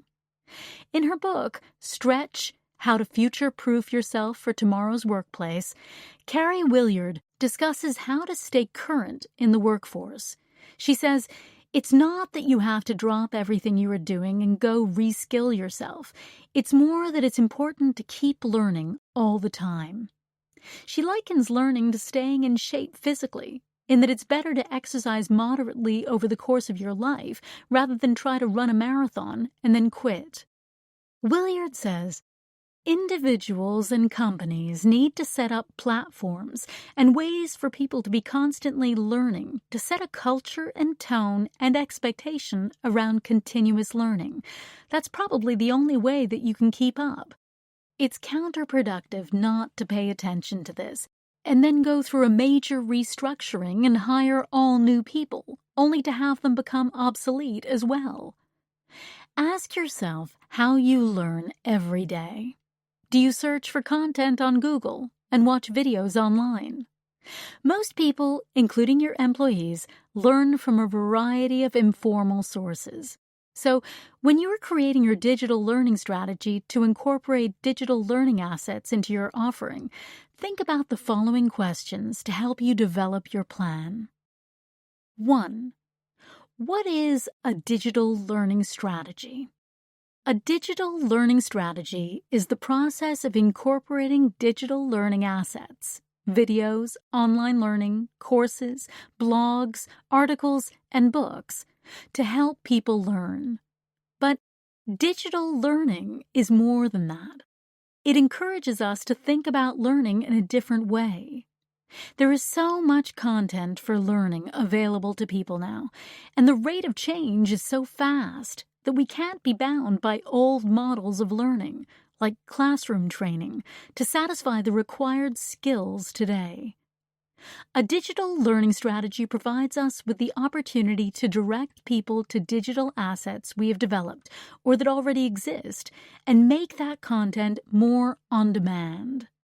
Having a variety of digital asset types also considers all the different ways people like to learn. Kelly loves to read books or listen to podcasts to learn.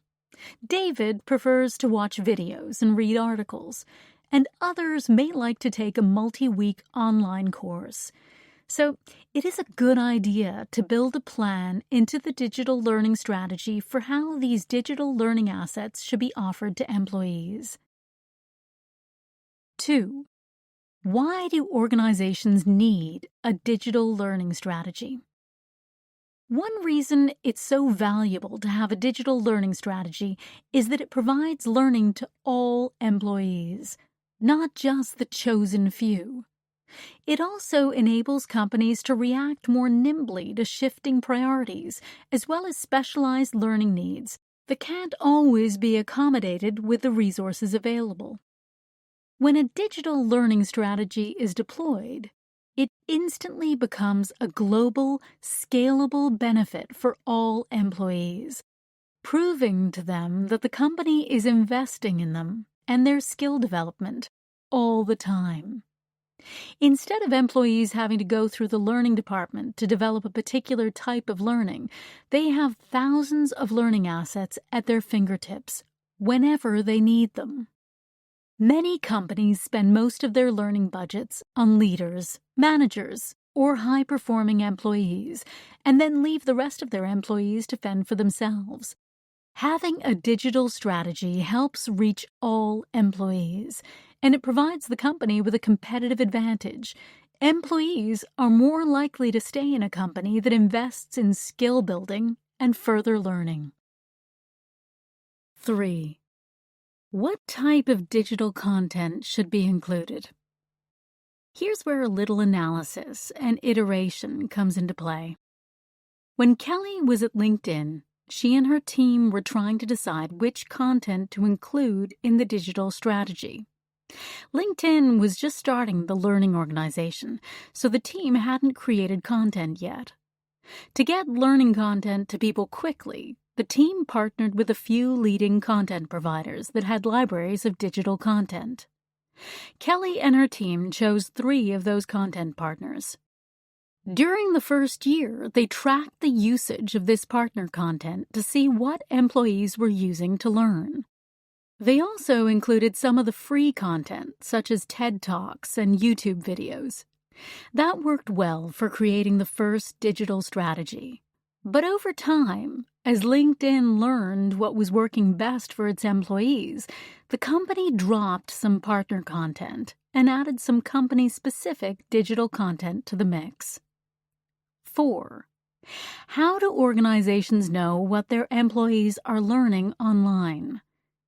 The key to finding out the impact of the first digital learning strategy is to try to obtain data on what employees are consuming and learning, and then to use that information to refine the strategy. However, it can be time-consuming to track and understand what people are learning through such a range of informal learning assets: videos, blogs, and books. Traditional technologies such as LMS are able to track something people registered for, like an event or class, but they are unable to track informal learning and activities. While it is possible to manually track informal learning, it is a very arduous process. It is even more difficult to get to a personalized view of each employee's learning. New technologies like Degreed have solved the personalized analytics problem by providing a detailed view of how people engage with digital learning content, much like fitness trackers have automated gathering personal fitness records. How to help overwhelmed learners. In this chapter, we've talked about the sheer amount of content that is available for learning. We've also talked about the different types of content, how companies are using them, and how you can create a digital learning strategy. There's no doubt that we are all overwhelmed by the amount of learning content out there. Below are some ways you can help overwhelmed learners at your company. 1. Curate content. There are a few ways you can curate content. However, there is a huge distinction between curated content and aggregated content. An example of aggregated content is when you do a Google search on a topic such as social media, and you get hundreds, if not thousands, of search results. You still have to sort through all the results and decide about what is most relevant to you, and that takes a lot of time. Curated content, on the other hand, is a way to give an employee only the best and most relevant pieces of content for that subject area. It means narrowing down the choices so that people are not so overwhelmed. There are a few different ways to provide curated content. Curated pathways of content. One way to curate content is to provide a pathway of learning. This means that instead of just choosing one learning asset among a few, you create a collection of assets that can either be consumed in order or not, depending on the goal. For example, you have 7 learning assets in the collection. You might get a video to introduce the subject, then a portion of a class or a book or podcast, 2 articles, and even an assessment to see how well you've comprehended the topic area. This pathway can be incredibly useful for prescriptive learning for topic areas such as sales training or management development, but it can also be very helpful for onboarding new employees to a company or into their functional groups, sales, engineering, and marketing. The flexibility of learning pathways is also a plus in that you can use pathways created by others, modify existing pathways to make them more relevant for your audience, or create a completely new pathway. Social curation. The idea that learners like to learn from both peers and experts is nothing new, but social curation makes this learning come to life. Imagine that you are an engineer at a company and you are trying to learn about the latest technology. Then you find curated content from an expert or a peer who already knows much more about this technology than you do.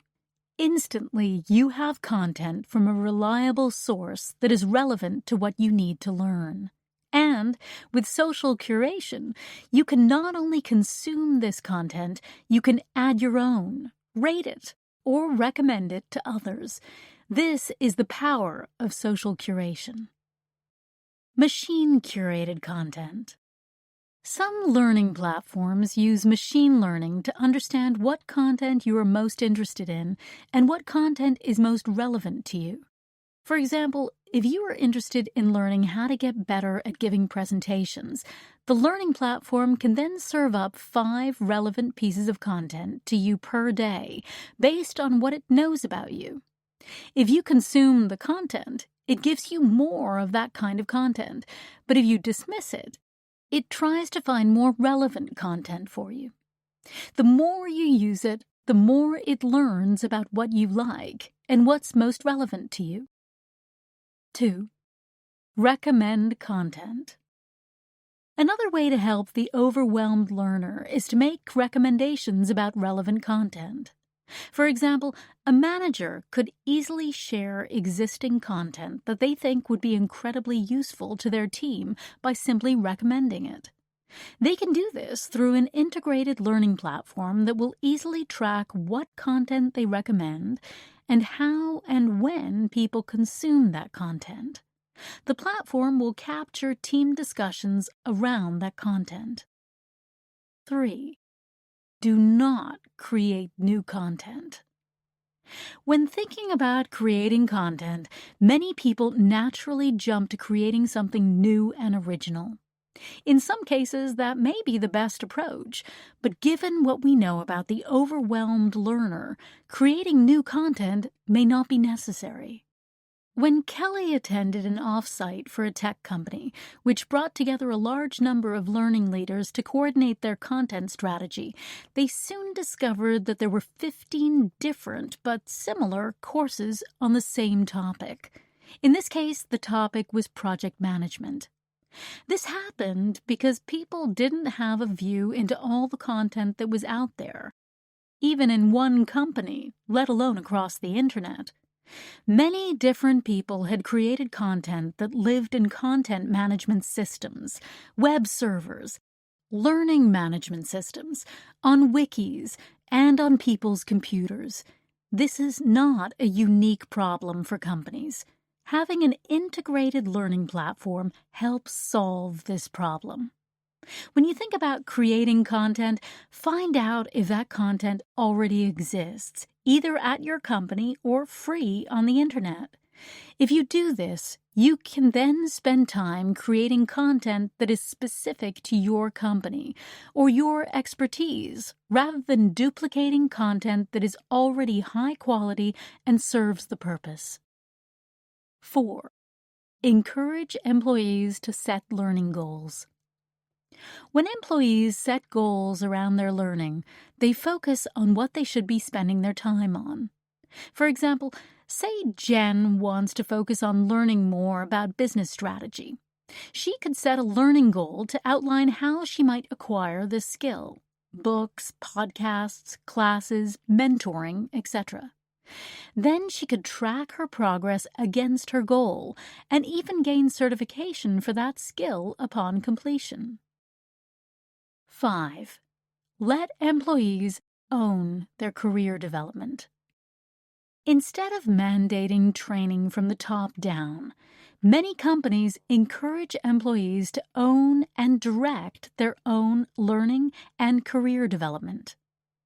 Williard says that one of the overarching imperatives to understand is, it's all on you. There is no magic person behind the curtain who is thinking about your career and planning for it and making sure that you get everything you need, whether it's the learning that you need or the experiences that you need. Williard goes on to say, a manager is incented to put whoever is best or most productive onto a project. So if you don't speak up and look for the experiences or learning you need, you will miss out. While organizations can put together tools, processes, and guidelines to help people develop, it's up to the employee to do what it takes to get what they need.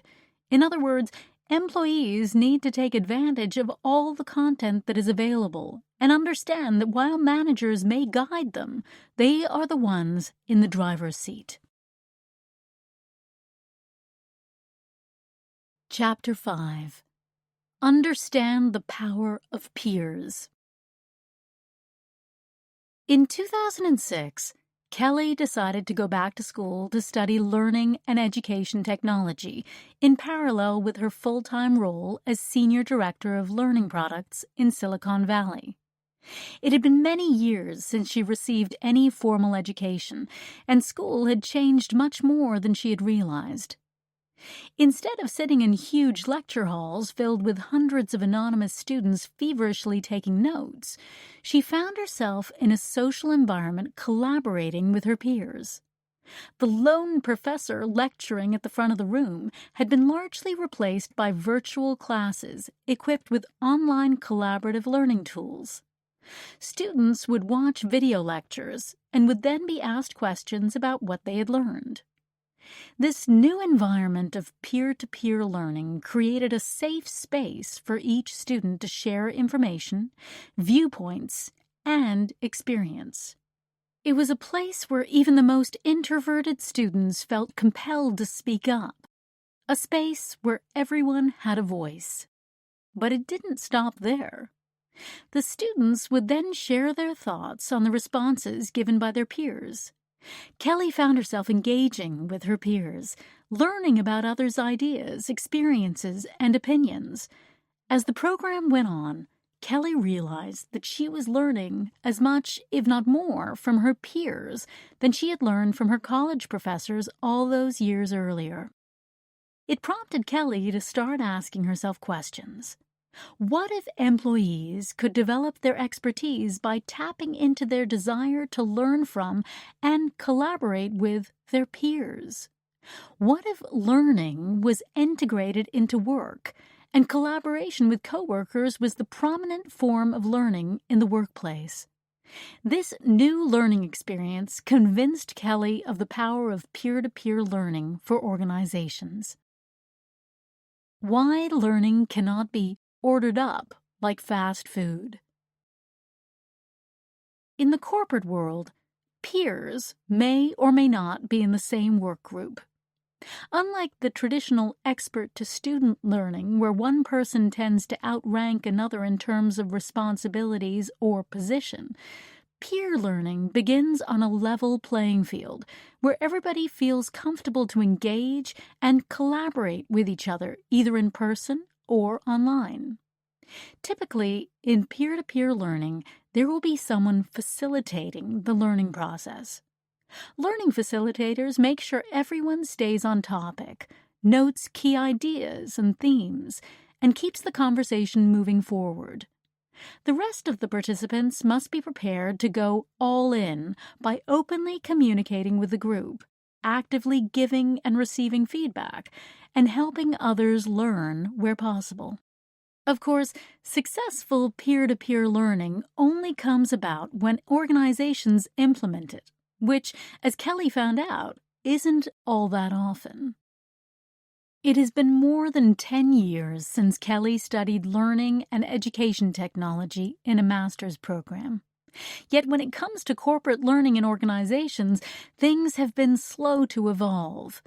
Most organizations still depend on outdated learning management systems, training courses delivered through PowerPoint presentations by someone in HR, or outsourced vendor programs. Over $130 billion is spent this way on corporate training in the U.S., with organizations struggling to see the benefits. One problem is that many managers and leaders tend to see learning as something that you do once, check the box, and you are done.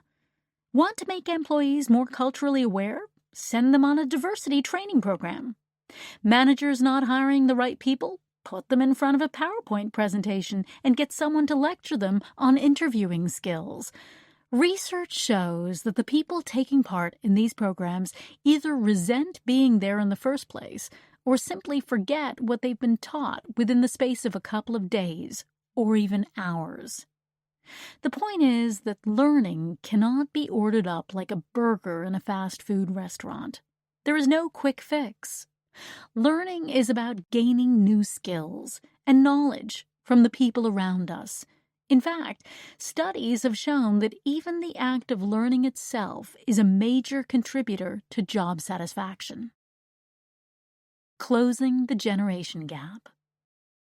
These days, most companies have a workforce made up of 4 generations. Millennials work alongside baby boomers and Gen Xers, and now Gen Zers are starting to enter the workforce. Sometimes generational differences can get in the way of working together in harmony. Peer-to-peer learning is a valuable way of uniting a multi-generational workforce because it enables people to teach each other on a level playing field. When people are in an environment that allows them to listen to different perspectives and share their own knowledge and expertise, they gradually develop a greater understanding of each other. But it's more than just sharing knowledge. Peer-to-peer learning creates a workplace environment that actually raises the bar on what is expected.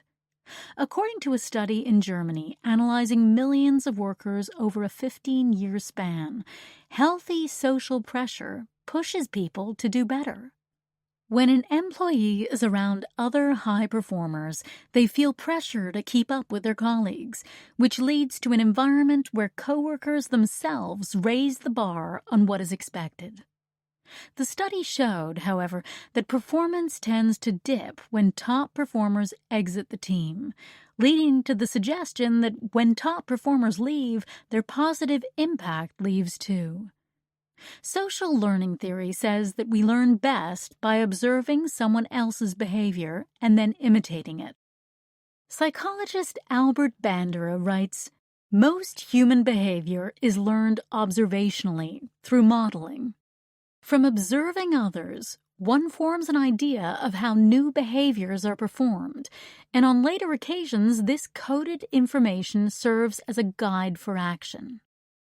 In fact, there is a different dynamic altogether in learning from our peers versus learning from someone in a superior position. Regardless of the relationship you may have with your boss, the reality is that when you work for someone, they ultimately have power over you. The power to help you with your career, to mentor you, and champion your efforts, to impact your income and your yearly bonuses, and to promote you or fire you. These factors often inhibit us from saying what we want to say or speaking up when there is a concern. The other dynamic to peer learning is reciprocity. People receive feedback from the group for their own work, and they tend to put more time and energy into providing meaningful feedback on their peers' work as well. That simply doesn't happen when the boss is delivering one-way feedback to employees. Peer-to-peer learning is a vital part of the learning journey, but why do so few organizations implement it? Jamie Cassup, education evangelist at Google, believes that peer-to-peer learning does not come naturally to us. The problem is we're not open to peer-to-peer learning as a society. And what I mean by that is we talk about collaboration in education, but we don't mean it. We teach kids to be individuals and to value individual accomplishments. In other words, the idea of sharing knowledge and exchanging honest feedback with our peers goes against traditional learning, where the focus is more on assessing people singularly. However, the peer-to-peer learning process can switch that focus and provide us with a whole new set of skills. The peer-to-peer learning process. As we learned in Chapter 1, there are 4 steps to the learning process, which we call the learning loop. The steps are obtaining knowledge, practicing what we have learned, and getting feedback, followed by reflecting on the whole learning experience. Peer-to-peer learning provides us with deeper levels of learning by going through the entire learning loop. Gain knowledge, practice by applying the knowledge, get feedback, reflect on what has been learned. Take Priya, for instance. When Priya was trying out a new role in product management, she reached out to other product managers in the company to gain knowledge by understanding their roles better. When it came to actually produce the product plan, she asked for sample product plans from other product managers so she could practice what good looks like for this group and this company. Once Priya put together her first product plan, she asked the other product managers for feedback. After she received feedback, she took some time to reflect on what she had learned throughout the process. By completing the peer-to-peer learning process and going through all the phases of the learning cycle, we gain other valuable skills, including self-reflection, critical thinking, and how to effectively give and receive feedback. Self-reflection skills. Self-reflection is the ability to ultimately know yourself, or be willing to get to know yourself better. Being able to self-reflect can also positively impact our work performance. A study focused on call centers shows that people who spent 15 minutes at the end of each day over the course of 10 days reflecting on what they had learned performed their work 23% better than those who did not self-reflect.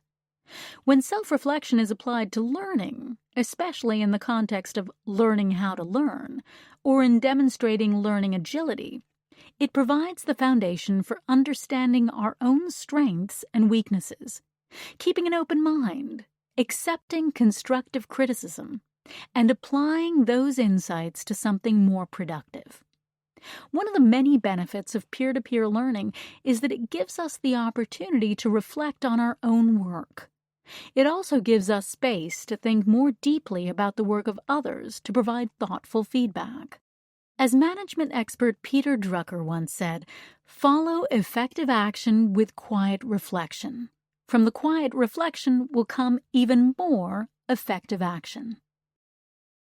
Critical thinking skills. Next, the peer-to-peer learning process helps improve our critical thinking skills. Critical thinking is the ability to use our knowledge and intellect to analyze information or situations without judgment or bias, to make balanced, thoughtful, evidence-based decisions and resolutions. During the past 10 years, critical thinking has become one of the most highly sought traits in employees, and it is still an important skill for the future. A recent report called The Future of Jobs by the World Economic Forum shows that critical thinking skills will rise in demand as organizations rush to deal with an ever-increasing variety of complex problems. Giving and receiving constructive feedback. Finally, peer-to-peer learning helps us master the difficult skills of giving and accepting constructive feedback.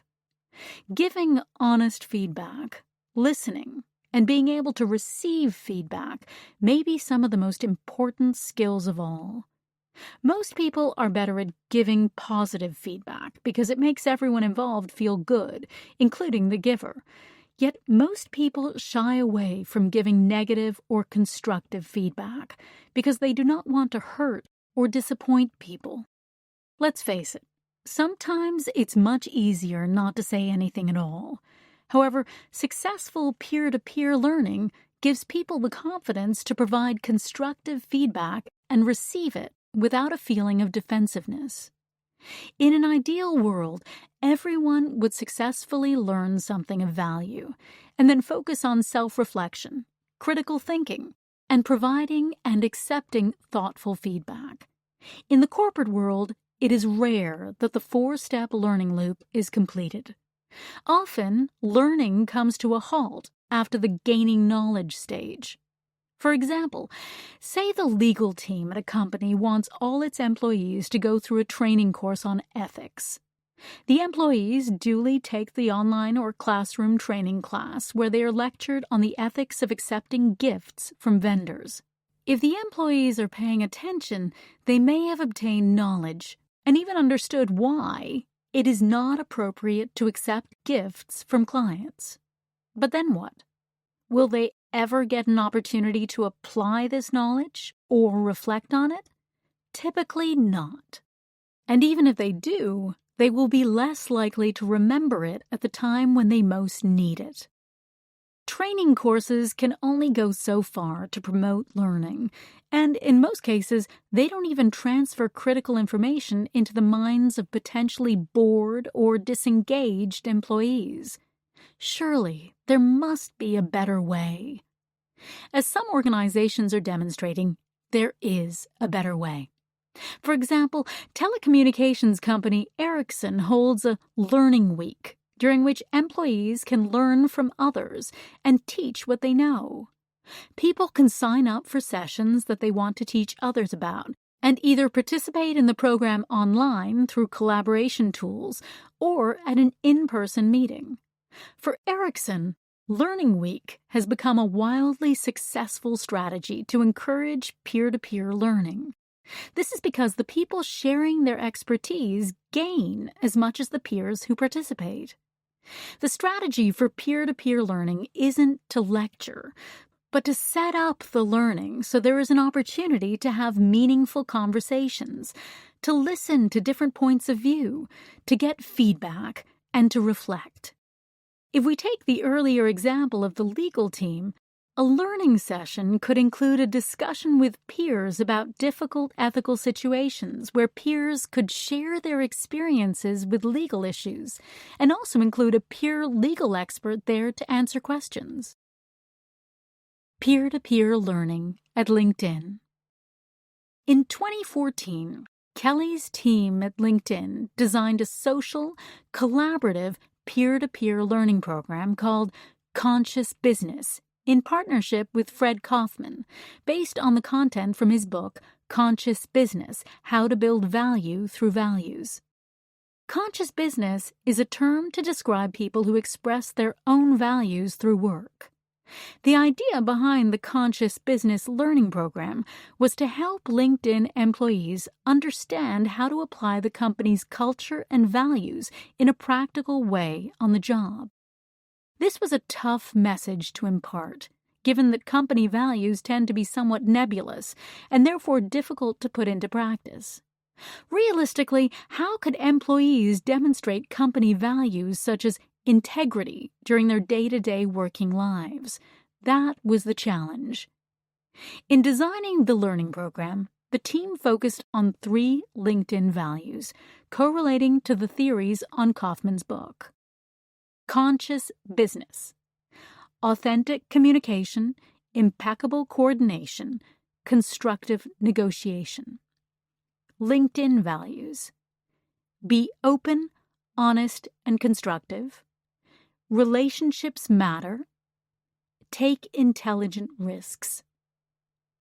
The program was 4 weeks, cohort-based, and would take a commitment of 3 to 4 hours per week for participants. It started off as invitation only, making it selective before being rolled out to the entire LinkedIn employee base. The strategy worked. Soon there was a waiting list of people who wanted to get into the program. Once in the program, participants were confronted with real-world situations during a variety of practice sessions. For example, finding yourself in a difficult conversation at work is very common. One assignment began by asking participants to think of a real-life difficult conversation they wanted to have at work, but were possibly avoiding. Once they had an idea in mind, they were shown several short videos featuring Kaufman role-playing scenarios that demonstrated how to tackle difficult conversations. For instance, one of the participants, John, wanted to have a real conversation with one of his employees, Mark, about missing important deadlines and how that behavior was impacting the team. Before he spoke to Mark, he was guided by one of Kaufman's videos to practice with one of his peers. John was also prompted to write out a simple script of what he wanted to say to Mark, together with possible responses based on what he thought Mark might say. The goal of the conversation was to be open, honest, and constructive. Eventually, John had the conversation with Mark, and it didn't go as well as John wanted. John felt awkward providing negative feedback to Mark and felt that Mark was defensive in his responses. Once everyone in the group had a chance to practice a difficult conversation, they then went to an online discussion group to share with their peers what had happened in the practice session. This is where John got an opportunity to talk about how his discussion with Mark went. This became a very powerful learning tool because it gave participants a chance to reflect on what happened. For instance, they could ask themselves and others if the conversation had gone well, and if so, why? Had the feedback session been awkward or contentious? How had John and Mark handled it? By sharing these reflections with their peers, who were all going through the same exercise, they were able to understand how others handled the situation and what they did well or could do better next time. Sharing feedback and experiences in this way meant that the participants were gaining real insights from their peers, as well as building relationships with them.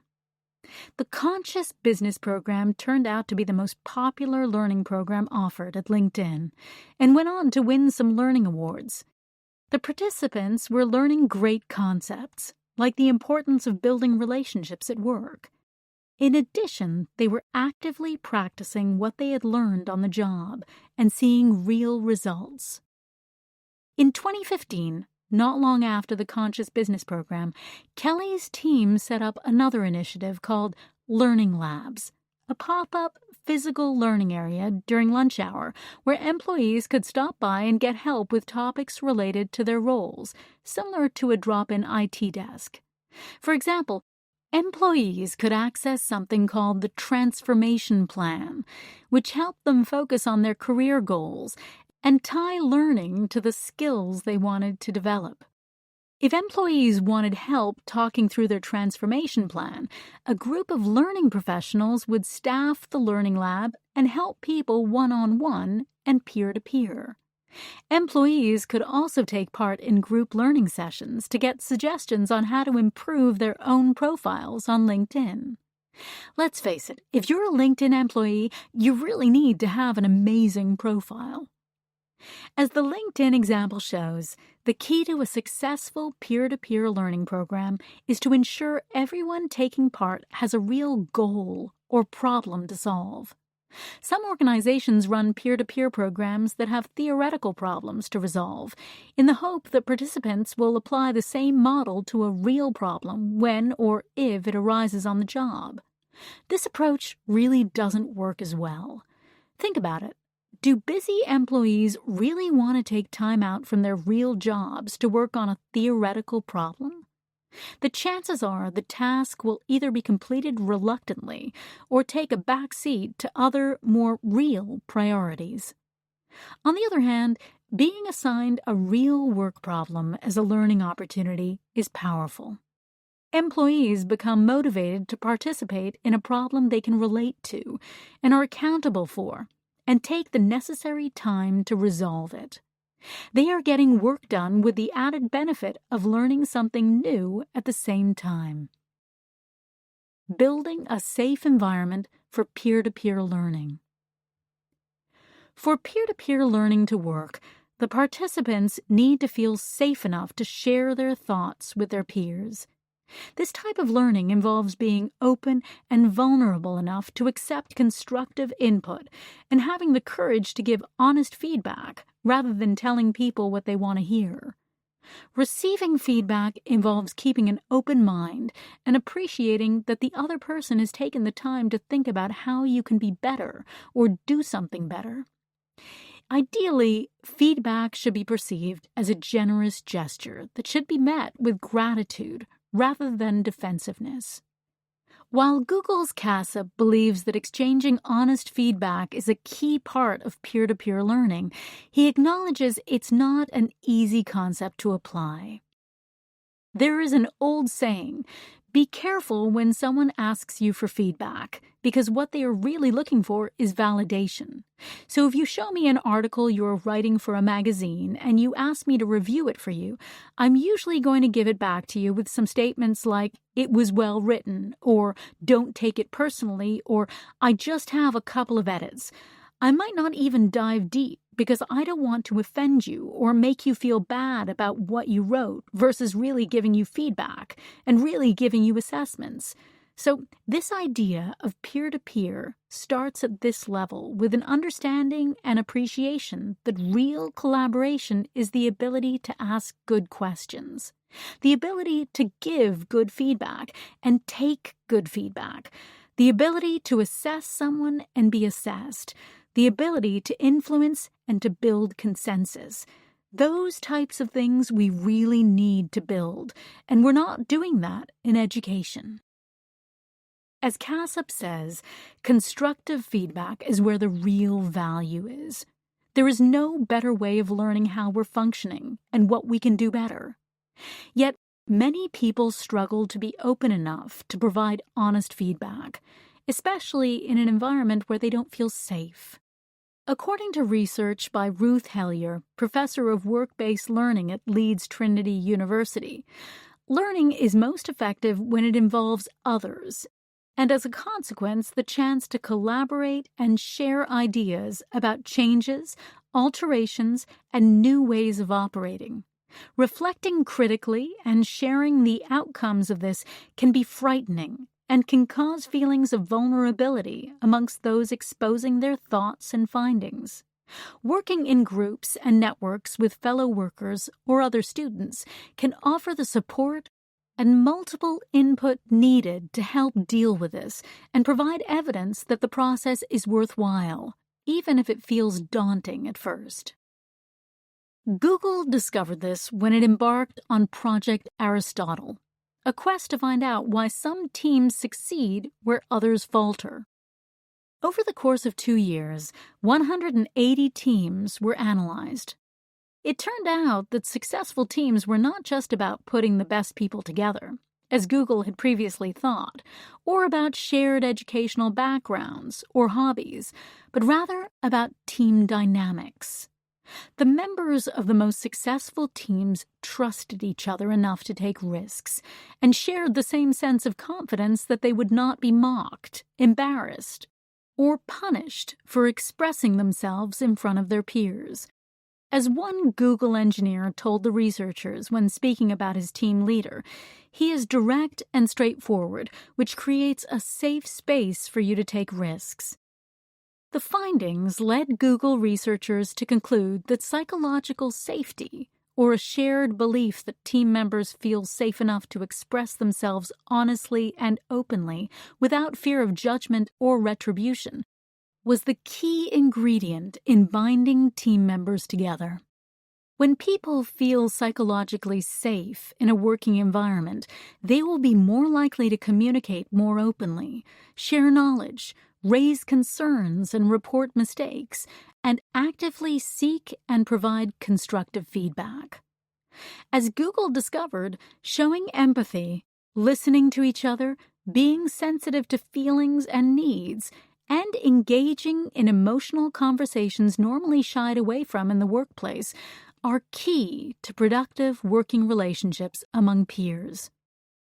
Google works hard to promote the idea of psychological safety within peer-to-peer learning.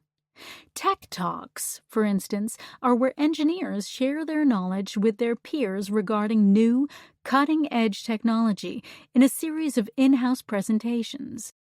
In these talks, the engineers talk about their projects and show how they solve problems with technology.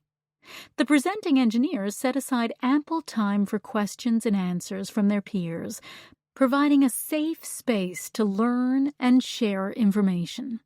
The Tech Talks are so popular that they have been recorded and posted on a YouTube channel hosted by Google called Google Tech Talks, sometimes known as TED for Geeks, and shared with engineers worldwide.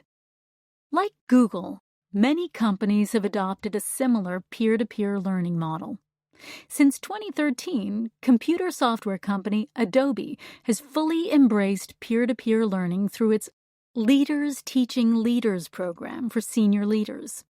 As part of the program, Adobe partners with UC Berkeley's Haas School of Business to facilitate solving real business problems. According to one participant, Francis, if there's one teacher at the front of the room telling everyone how to lead, participants get only one perspective. But if we bring together all of our incredible human assets to teach each other and share our experiences, we all benefit.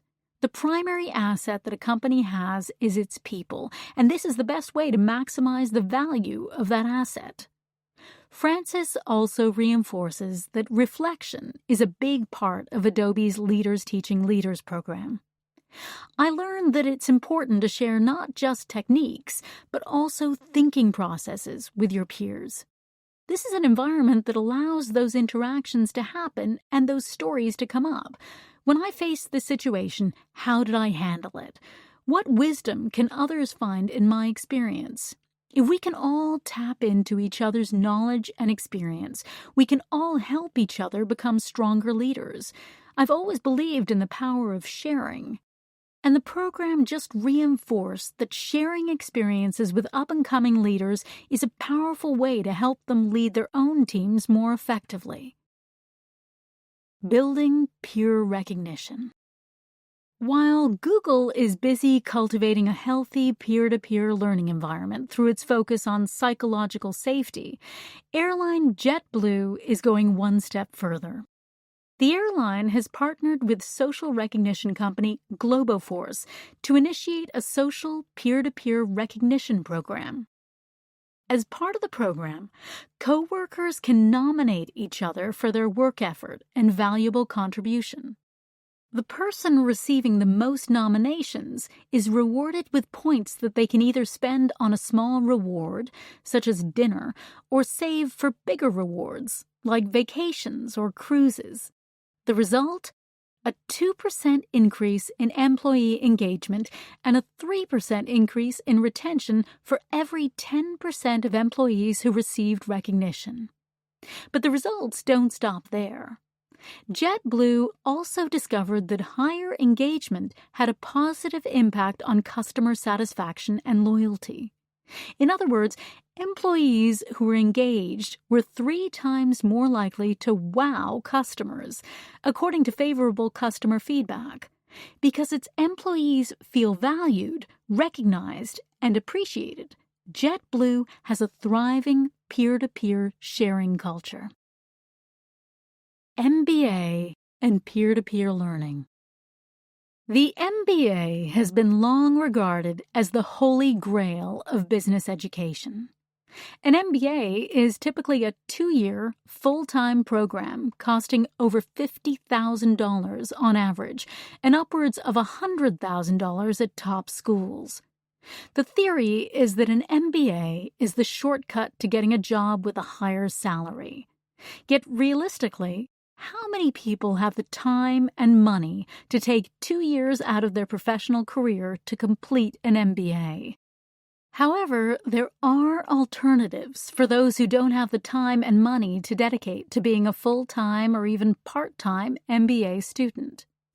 In 2009, former GE CEO Jack Welch started an online MBA program called the Jack Welch Management Institute, JWMI, that offers a fully online program where all students and professors are remote.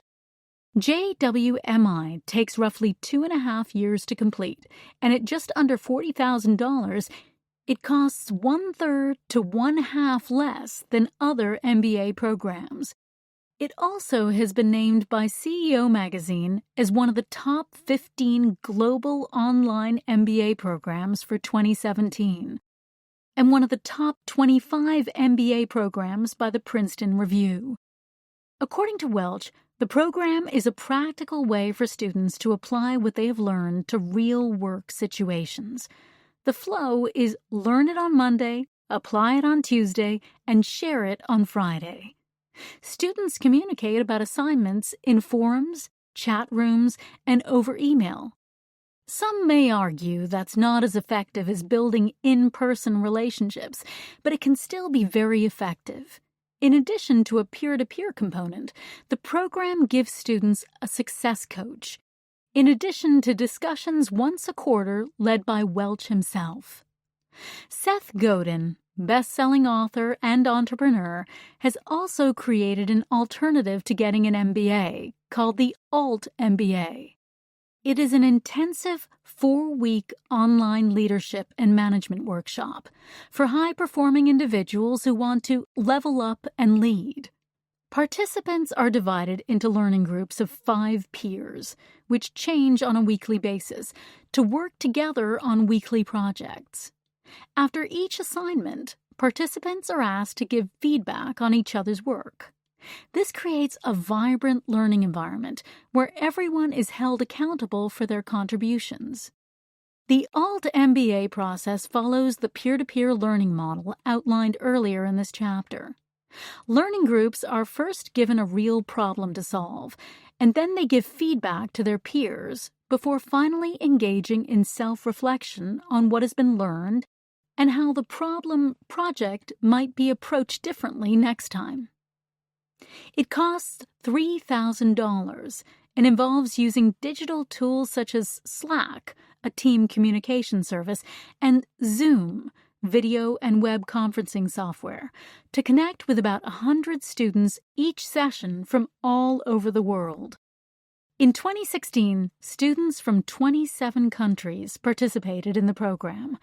The program has had leaders from top companies like Nike, Whole Foods, Google, Microsoft, Hallmark, and Coca-Cola. Media Solutions consultant and Alt MBA participant Bridget Cutshall likens the course to a tough sailing adventure, but feels that the experience was transformational. She learned how to think critically by asking why first when faced with a decision, and to focus on what's important and not just urgent stuff. More importantly, the course created a long-lasting bond with her fellow participants, whom she keeps in touch with daily. In 4 weeks, Cutshall had a thriving network, thanks to her engagement in peer-to-peer learning. Joanne Heyman, founder and CEO of Heyman Partners, an adjunct professor at Columbia University, shared her experience with peer-to-peer learning. Heyman is internationally recognized as a thought leader, innovator, and key advisor within the social innovation sector. When Joanne signed up for the Alt MBA in September 2016, she had been a solo practitioner for 6 years. Much as she enjoyed working for herself, she realized that working alone had its limitations. She felt Alt MBA would be a really great opportunity for her to interact with people, gain insights, work in a community, and find new ways in which to grow and structure her business. Like Bridget, she found the experience exhilarating and was particularly impressed by the caliber of her fellow participants and the quality of feedback she received. "I feel like I benefited from some really honest feedback to my ideas. I liked being pushed to go deeper and to be more detailed. Frequently, when I'm trying to do things for myself, I don't do that. I can do it for my clients, but I can't do it for myself. So I found it incredibly useful to be asked thoughtful and thought-provoking questions on a regular basis, mostly from my peers in the program, and sometimes from the facilitators." By the end of the program, Heyman was convinced that she wanted to work as a collective rather than by herself, but the outcome didn't turn out as she expected. "I came out of the program very, very enthusiastic about the power of collaboration and thought about turning my practice into a collective. I tried for about 4 to 5 months, and it didn't work. And out of those failed experiments came a much deeper and more confident commitment to developing myself with others, rather than feeling like I had to be institutionally surrounded by other people. So at the end, it was an incredibly powerful experience. It just didn't end up the way I thought it would." Both Cutshall and Heyman learned the value of working with peers from all different backgrounds and countries over the course of just a few weeks. Imagine the wealth of knowledge that could be gained if that level of peer learning occurred every single day in organizations. Learning with peers over beers. On the first Tuesday of every month, Dutch psychologist turned designer Wouter de Bres meets with his fellow design peers to swap ideas over a few beers. On the surface, it looks like a social event, but for de Bres, this gathering is one of the most important parts of his learning experience. De Bres is the founder of 2 companies in the Netherlands, digital agency Bread and Pepper and Gibbon, an online knowledge-sharing platform. He credits his peers for his success. "I have learned more about design from my peers than I have from design courses or books." But de Bres does not confine himself to solely in-person peer events. He is also a member of Dribbble, an online social network for designers. Through this online platform, de Bres is able to not only showcase his work, but also receive feedback from professional designers he admires. "The feedback is honest," he says, "and could be perceived as a bit harsh, but for me it is invaluable. Besides, all the designers on Dribbble follow the same code. Don't take it personally. You are not your design." This understanding helps to foster trust and honesty within the design community. As de Bres explains, "The great thing is that we can receive critical feedback and still go out for a friendly beer if we happen to meet in person one day. We are helping each other while also learning from each other." Twitter also played a huge role when it came to learning from and communicating with peers. De Bres would read every article and book recommended by designers to further enhance his learning, and he regularly connected with some great design contacts. This process of sharing knowledge even became the main source of inspiration for knowledge-sharing startup Gibbon. But to get Gibbon off the ground, de Bres needed funding. When DeBress and his team landed a spot in an investor accelerator program in 2012, DeBress had a chance to spend some time in Silicon Valley and was determined to make the most of his opportunity. I was in Silicon Valley for 60 days, so I set myself a goal to meet at least one designer per day, most of whom I had connected with through Twitter, but had yet to meet in person. It was incredible how much I learned. One designer would immediately introduce me to another designer they knew, and so it went until I had well over 60 design contacts. DeBress's contacts turned out to be top designers from Airbnb, Facebook, Google, Twitter, Yahoo, Square, Zendesk, and Flipboard, to name just a few. Through his passion for learning from his peers, DeBress has managed to build up an enviable professional network populated with talented designers whom he continues to collaborate with and learn from every day. As DeBress's experience shows, we can learn faster and progress more quickly by harnessing the knowledge shared by our peers. Worrying about problems doesn't make any sense when we have so many people around to help and advise us. There are so many advantages to learning from our peers both at work and worldwide. All we need to do is take part. Key skills for peer-to-peer learning.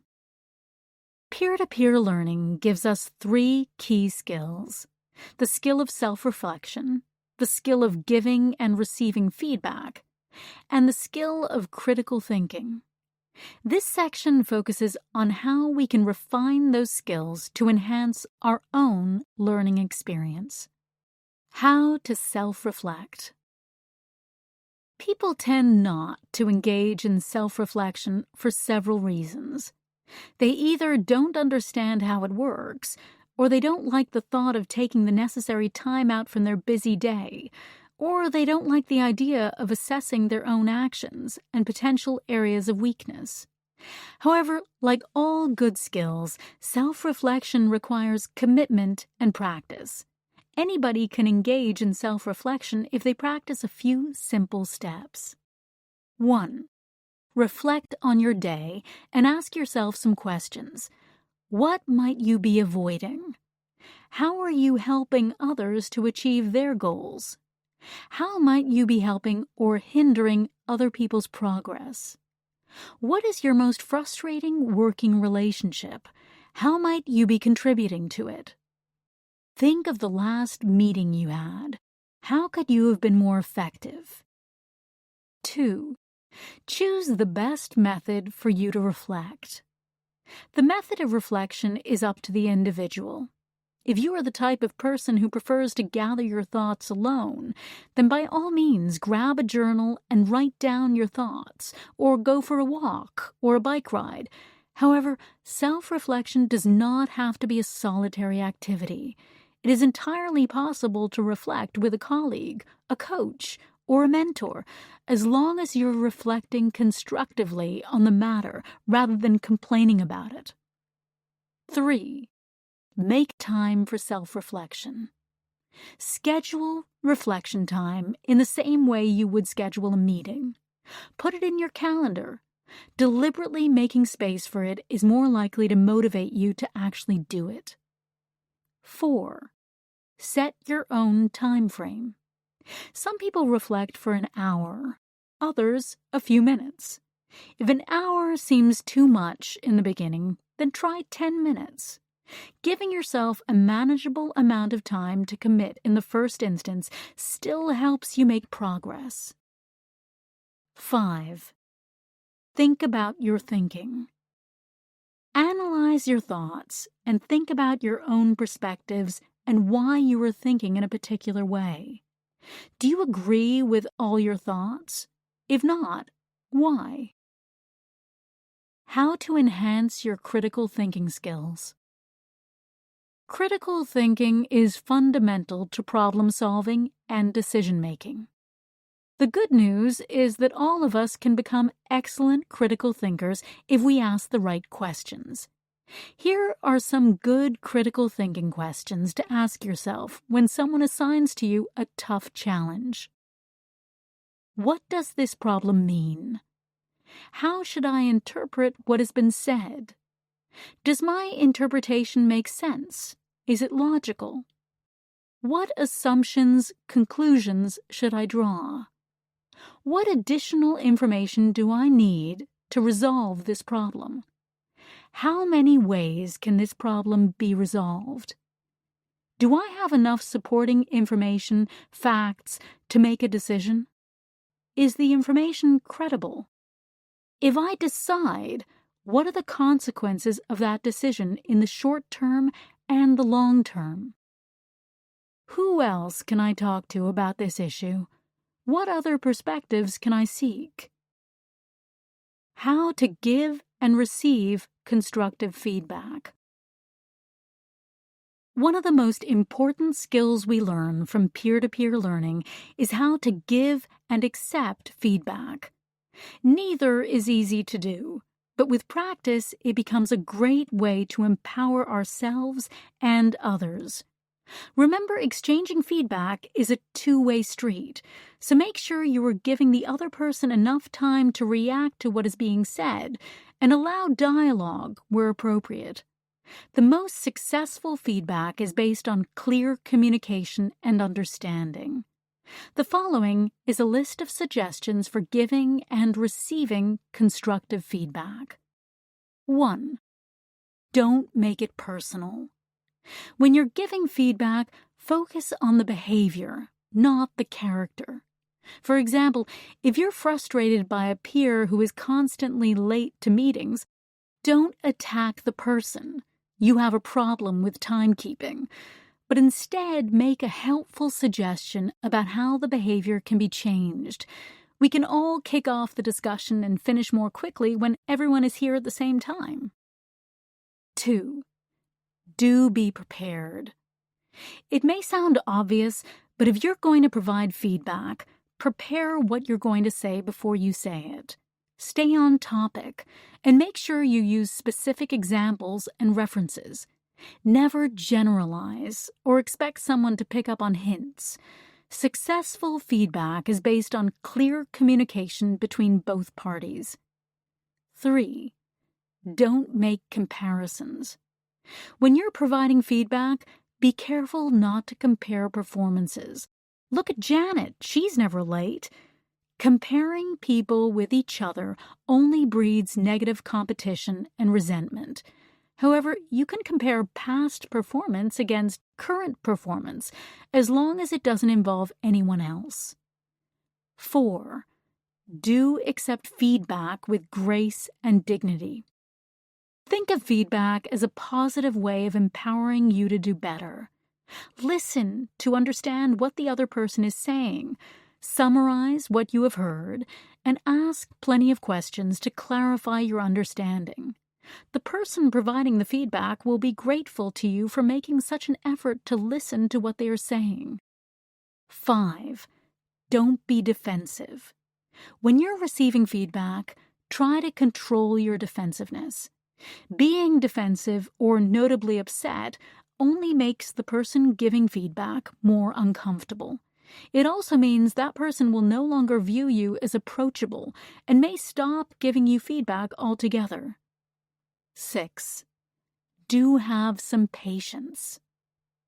It can be tempting to try to justify feedback that you perceive as unfair, but make sure you let the other person finish before you make your case. Similarly, it doesn't pay to argue. Try to control the impulse to jump in and focus on taking the time to understand exactly what is being said before formulating a considered response. Building a successful peer-to-peer learning environment. Creating a successful peer-to-peer learning environment takes time, but plenty of organizations have managed to achieve it by following these guidelines. Appoint someone to facilitate the learning process. People who have typically been instructors in instructor-led training programs are often great facilitators.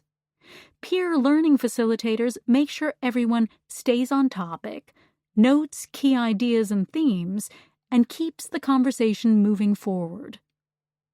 Focus on real-world situations by giving the group a real problem to solve. The key to a successful peer-to-peer learning program is to ensure everyone taking part is engaged in something authentic to resolve. Build a safe peer-to-peer learning environment where participants feel comfortable enough to share their thoughts openly with their peers. Encourage empathy, active listening, sensitivity to feelings and needs, and engagement in emotional conversations. Promote peer-to-peer learning by holding inclusive events and conferences in person or online. Encourage peer-to-peer networking by setting up online social networks, organizing networking events, or setting up informal learning groups that meet regularly and exchange ideas, even over a few beers. Chapter 6. Succeed with the right technology. Many companies choose technology before really understanding how it can address the business problems they are trying to solve. For example, someone thought it would be a great idea to take a classroom lecture and put it online. But think about the worst professor you ever had in high school or college and imagine putting his lectures on YouTube. Although you have the technology to distribute a terrible lecture to millions of people, not many people will find this useful, inspiring, or engaging. If it wasn't good in the first place, adding technology is not going to make it any better. In another case, an elementary school teacher bought every student in her class an iPad thinking that technology would improve learning, but she didn't really have a plan for how they would use the iPads. Companies, too, often buy technology before they know how they're going to use it. It may sound obvious, but it is far more beneficial to assess the problem first and then choose the right technology to address it. As learning scientist Bror Saxberg says, technology does nothing for learning. What technology does is take either a good learning solution or a bad learning solution and make it more affordable, more reliable, more available, more data-rich, and more personalized. In other words, technology is useless if you don't start with a solid foundation and strategy for what you want to do with learning. In this chapter, we'll discuss some of the most common business challenges companies are facing today and how technology can help solve those issues. We will also explore some of the most innovative education technologies in the market, including those that enable you to explore and create career goals, help people find their purpose at work, and help individuals and companies understand what skills people have and need. We'll look at technology for practicing skills, learning in teams, and solving real-world business problems. In summary, we'll dive into the following technologies to show you how they can enhance your strategy. Do you want to help your employees explore or create career goals? Fuel 50. Understand, find their purpose at work? Imperative. Understand the skills people have and the skills they need?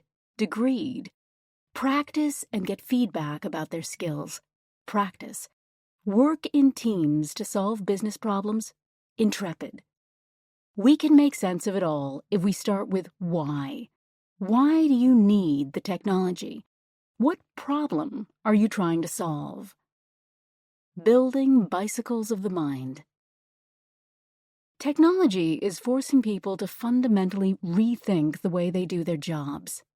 The reality is that we can no longer separate learning from work.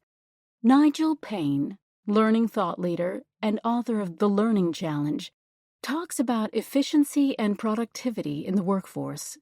He believes lapses in employee productivity are caused by lack of investment in our own learning. Payne says, learning, for sure, increases human productivity. It not only motivates people, but it gives them new ways of doing things, and new ways of doing things are generally more efficient ways of doing things. To reinforce his point, Payne recalls the famous story that Steve Jobs told in the early days of Apple when he likened computers to bicycles for our minds. Jobs said that on their own, humans are not the most efficient creatures, but when you give humans a bicycle, they become the most efficient species on the planet. That is what a computer is to me. It's the most remarkable tool we've ever come up with. It's the equivalent of a bicycle for our minds. Payne fully believes in the power of Jobs' theory. This notion of computers and technology as a bicycle for our minds is very important because it means that it's not about content. It's about process and about the apps world where things plug into each other to solve tasks and solve problems. So, over time, when better technology is developed, we get rid of the old and adopt the new. And in doing so, we can increase the effectiveness, productivity, and the process of work and people. But just because technology is better doesn't mean it's the right choice. Choosing the best learning technology for your organization means figuring out the type of help your employees need to advance their careers through learning. Once you have the information, you can then find the technology that can make the solution more affordable, more available, and more personalized. Explore or create career goals. Anne Fulton grew up in Auckland, New Zealand, and studied organizational psychology as well as guidance counseling. She's had a lifelong passion to help people make great career decisions, to guide them on their career journeys, and to help people think more intently about where they want their professional careers to go. Her own career journey led her to become a vocational guidance counselor and then an organizational psychologist, where she built predictive career and recruitment tests.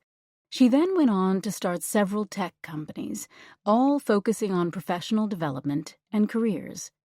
In 2011, Fulton and her co-founder, Joe Mills, created career pathing software solution Fuel 50, with the mission of creating a meaningful workplace for people around the globe. The idea of fueling passion helped inform part of their company name. Fulton describes Fuel 50 as Match.com meets LinkedIn. In other words, it matches people with career paths and internal opportunities, and then connects them to others within the company who can help them succeed. The concept behind Fuel 50 is timely. Research shows that 46% of employees want more visible career pathways within their organizations. This is because they want to know if there's a path for growth, development, and career progression at their current company. So, if you want employees to grow their careers inside your company, you need to connect them to opportunities available internally. Unfortunately, it's often easier just to look externally at new opportunities through LinkedIn. Fuel 50 helps employees find the answers to questions such as, what am I best suited to here in this business? What role could I aspire to? How can I get from where I am today to where I want to be? How can I grow my career here in this business? How can I find a mentor, coach, or learning experience, stretch assignment, projects, and part-time assignments known as gigs, to help me grow my career? In essence, what would I do if I could do anything? Fuel 50 is also valuable to managers and leaders because it gives people a reality check by equipping them with a career match score.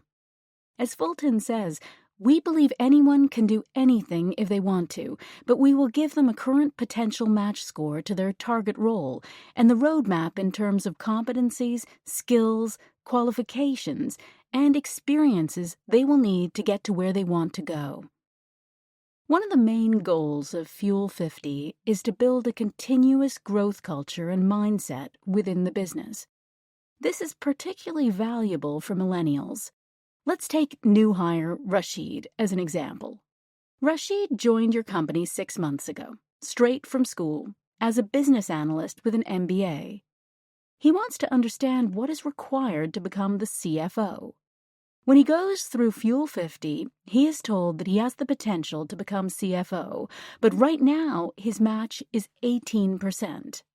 Then he is provided with a roadmap to follow, with some stepping stones along the way. This kind of visibility is something employees hunger for, along with an understanding of how they can live their values, purpose, and passion at work. These components are all important parts of the Fuel 50 experience. The product has since morphed into a career path tool. It's designed to help people achieve their full potential and leverage their talents through career insight identifiers known as fuel factors, which cover values, talents, work style fit, and career agility. Career factors are matched to job opportunities within the company, and employees are supported in finding gigs, stretch assignments, and mentors to assist their career growth. MasterCard is a good example of a company that has activated career pathing across the globe for their people using Fuel 50. MasterCard initially introduced Fuel 50 as a career development initiative to help their Managers Matter coaching program. It's become popular within the company. Fuel 50 is now being used by 12,000 employees globally. Elizabeth Barrieros, director at MasterCard, says, "In the future, we hope to continue to build enhancements into the platform that will allow our employees to build mentoring relationships, get feedback on their talents from others in the organization, and continue to build their network. Additionally, we are looking into integrating Fuel 50 with Degreed so that our employees can directly access learning resources that are related to the talents they want to further develop." Bringing purpose to work.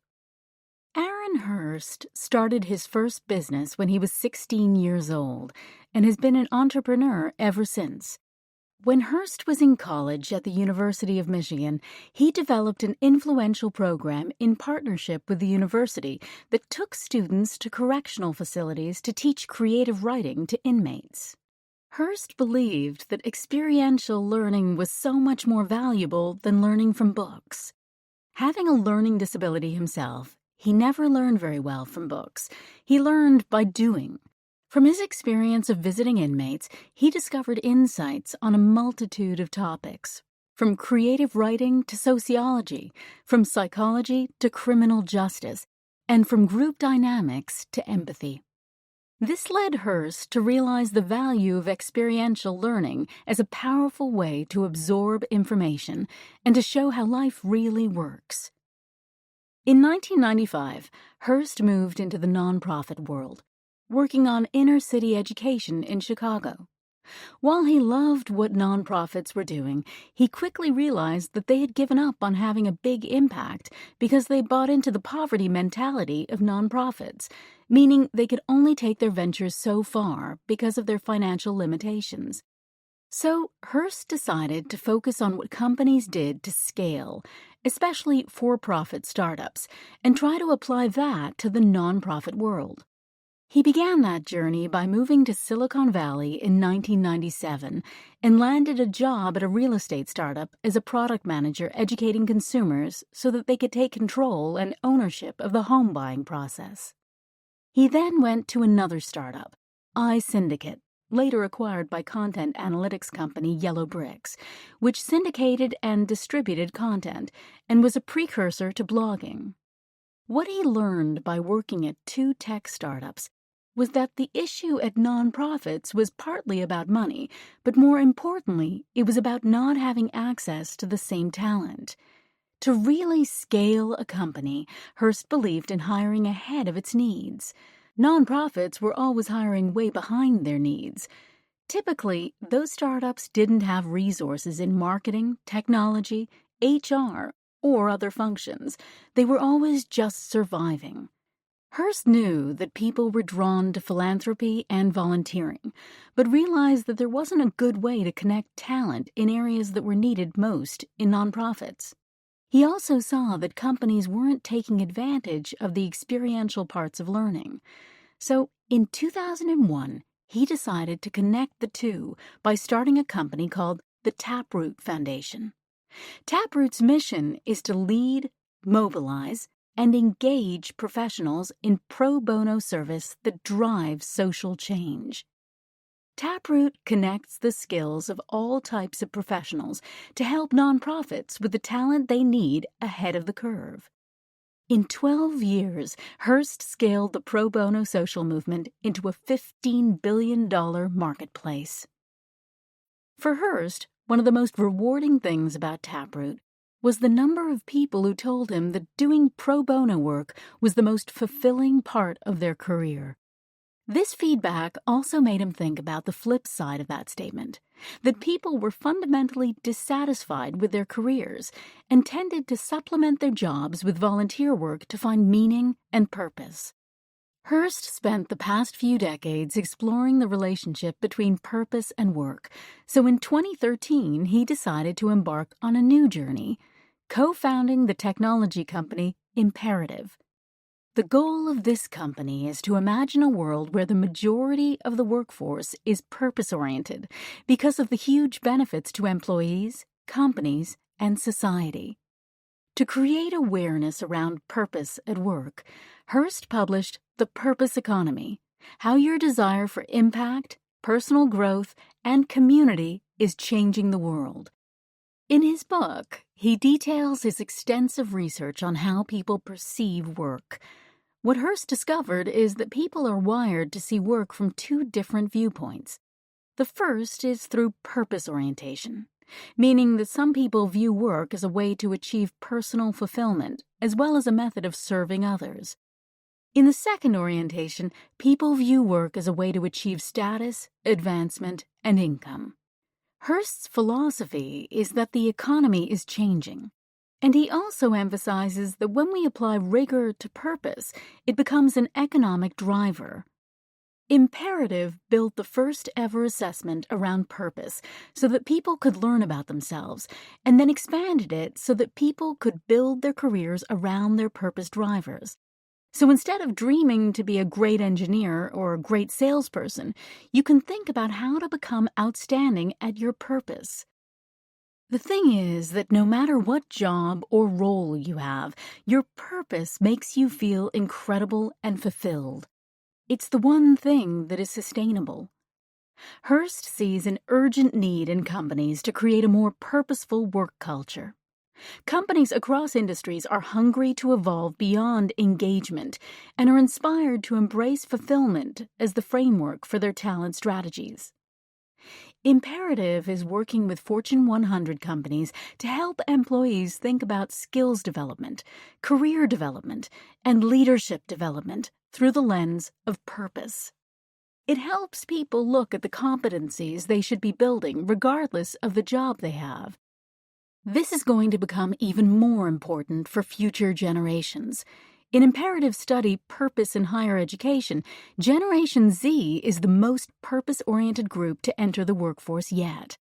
47% are purpose-oriented, compared to 28% in the workforce now. And nearly a third of students say they would rather major in a purpose than a subject. To determine purpose orientation at the company level, employees take an assessment that determines their purpose drivers and answer questions about how fulfilled they are in their work. The information they share provides a good measure of their relationships, their impact, and their sense of growth. Participants are also asked to set a 90-day career goal. This could be something like being a better leader or manager, or if the participant is new to the company, the goal could be based on their first 90 days on the job. Depending on the assessment results, employees are given their purpose drivers and a dashboard that sets out their short-term goals, the actions they need to take every week, and their personalized results measuring relationships, impact, and growth. Building on that technology platform, Imperative has started to partner with external coaches certified in the Imperative methodology to help guide people on how they can realize their purpose at work. Why should CEOs and companies care about purpose? Some companies balk at thinking about purpose and meaning at work, but there's good reason for leaders to care. According to the 2015 Workforce Purpose Index, sponsored by New York University, Workers with a purpose orientation are the most valuable and highest potential segment of the workforce, regardless of industry or role. On every measure, purpose-oriented workers have better outcomes than their peers. 20% longer expected tenure, 50% more likely to be in leadership positions, 47% more likely to be promoters of their employers, 64% higher levels of fulfillment in their work. Understanding the skills employees have and the skills they need. David has had a lofty purpose for a few decades now, a goal that challenges the way we think about learning and education. He's been on a mission to jailbreak the degree and change the way the world learns and give everyone credit for all the learning they do throughout their professional careers and indeed their lifetime. In 2012, David put that goal into motion and co-founded the education technology company Degreed.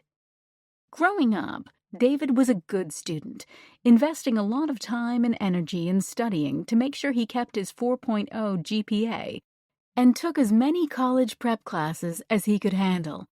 He was yearbook editor and on the student council, played soccer, held an after-school job, was an Eagle Scout, and played the saxophone. In short, David did all the things he was supposed to do to be that quintessential college applicant. But the truth was, as good a student as David was, his approach to education and learning was simply a means to an end. He believed in the narrative told to him and his fellow classmates that doing well in school would lead to being accepted into the best university, which would in turn lead to the best jobs after graduation and set them up for the best career. Best always meaning the safest and most prestigious choice. However, after taking the ACT when he was 17 years old, he had an epiphany. He realized that despite the years of time and effort he had invested in his education, how he scored on this one test would determine nearly half of his future. It was half of the equation for what university he would get into, which in turn seemed half of the equation for what job opportunities would be available. To him, the system seemed crazy. Although David didn't know it at the time, college marketing dollars are dictated by SAT scores, ACT scores, and your zip code. That's how universities target potential students. It's not because you were good at math or were in band. It was because you scored high on the ACT. David says, I believe that high-stakes testing, like the ACT or the SAT, doesn't have anything to do with who you are or what your potential is. In fact, it's strongly correlated simply with your socioeconomic status at the time of taking the test. The education system incentivizes people to master test-taking, not how to learn. David realized that while he had become a great student, he was actually a really terrible learner. He had no passion for learning or sense of curiosity, and he placed little value in what he was taught. He had been programmed to soak up information and spit it back out on tests. David decided that more than being a great student, what he really aspired to was to be a great learner. That goal cemented his passion for lifelong learning. Despite his reservations about how high-stakes testing operated, David stayed on the conveyor belt and took the tests and did well. He graduated from Brigham Young University with a degree in economics, and, like many others, his degree became the currency by which his value was determined in the job market. Coming out of university, he was offered a job by a management consulting firm in Dallas. But despite learning a lot, enhancing his skills, and working with great people, he felt something was missing. During this time, he realized that he needed to dedicate his energy and his career to his passion for education, even if it meant giving up the prestige and financial security of management consulting. David recalls, I started to think about the ways our formal education is not representative of who we are or what we can do. More importantly, I realized that it should be our skills, irrespective of how or where we develop them, that should be what determines our opportunities, and I wanted to be part of the solution. He started looking for people and companies doing interesting things in learning and education, but didn't find much. Then he heard about a little tech startup back in Utah called Zinch, which boasted the tagline, "Students are more than a test score," and became intrigued. Zinch was akin to a LinkedIn for high school students, where they created profiles that were accessible as part of the college admissions process. That way, the students were being evaluated on more than just their test scores. David emailed the team at Zinch, and they responded once or twice, but things weren't progressing fast enough for David. So he bought a plane ticket and flew out, unannounced, to their office. He knocked on their door and said, "Hey, I'm that guy you've been emailing with. Can I take you to lunch?" By the time lunch was over, David had a job offer, which he accepted on the spot. In retrospect, David admits the leap from prestige to purpose was hard. As a management consultant, he had been well paid, was on a promising career track, and had excellent benefits. Joining Zinch meant a 60% pay cut and a move into his parents' basement just weeks after the birth of his first baby. In 2012, following 3 years of working for Zinch, David had cemented his vision on how to transform the educational system, and he was finally ready to start his own company. He started Degreed from San Francisco and, with a small team, developed the initial product, a platform to provide people and companies to track all lifelong learning, and a profile that individuals could own that enabled them to track their learning throughout their entire career. David realized that learning is a journey where we travel between universities, employers, and providers of education. You learn on YouTube and perhaps on TED, listen to a podcast on your commute, then take training at work. Maybe later you fly to a conference where you will read a book on the plane. You journey between many destinations and providers of education. And while the market has seen a lot of consumer-facing innovations in providing new ways to learn, no one had set out to support the learner on that journey as they travel between providers of education. Degreed set out to be the first platform that would support you with a continuous model of lifelong learning that helped you discover the best pathways of learning and get credit for everything you learned. Now, years later, Degreed is one of the leading education technology companies in the world, helping many of the Fortune 100 companies and beyond solve some of their most pressing business problems by identifying the skills of their employees and continuously helping employees upskill themselves. At its core, Degreed is about helping people learn so they can build skills for both their personal and professional goals. Working in today's expertise economy, you need to keep learning to stay relevant. By educating yourself on everything published on a specific topic, you can become one of the world's most knowledgeable experts on that topic. All it takes is an interest in learning and your disciplined commitment. One quote from Laszlo Bock, former Google head of HR, has always stayed with David. "When you look at people who don't go to school and make their way in the world, those are exceptional human beings." David met one such exceptional person in the early days of Degreed, who really had an impact on him.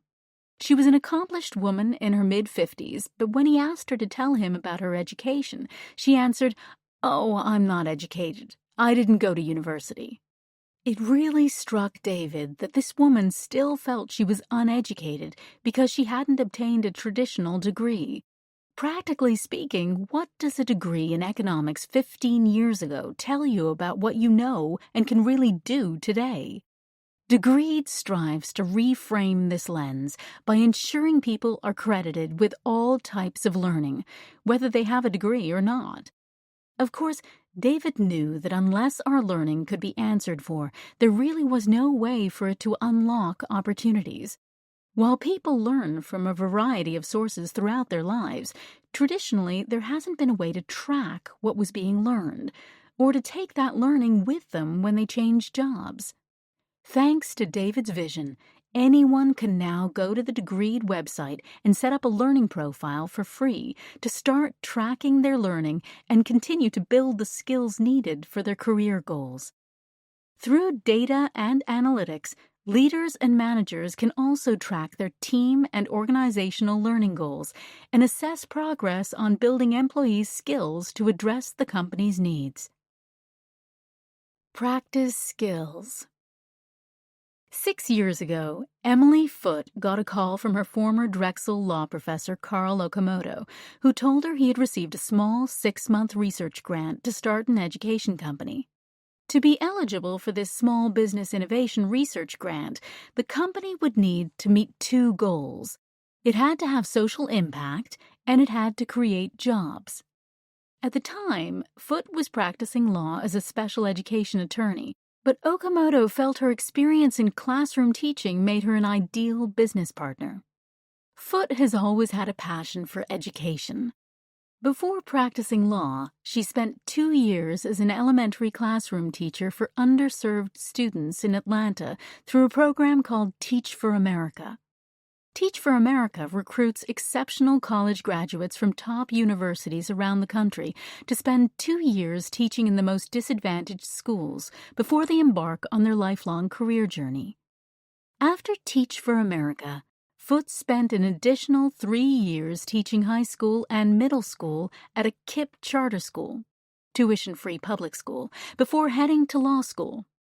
Both Teach for America and the KIPP Charter Schools programs were challenging the norms of a traditional education, which gave Foote excellent experience for the edtech company she would join.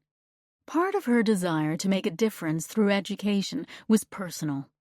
While Foote always did well in high school, she never felt smart. Somehow, she always felt that she was fooling everyone, and that she was just a very good mimic. In her opinion, traditional school is set up as a one-to-many scenario where a teacher or professor pushes content and hands out assignments. Although she felt she was a good student because she gave her professors what they asked for, she still wasn't sure that she absorbed all the content or learned what was most important. Even after getting good grades, she didn't feel smart or confident. That is, until she went to law school and took a class from one professor, Okamoto, who had a completely different approach to teaching and learning.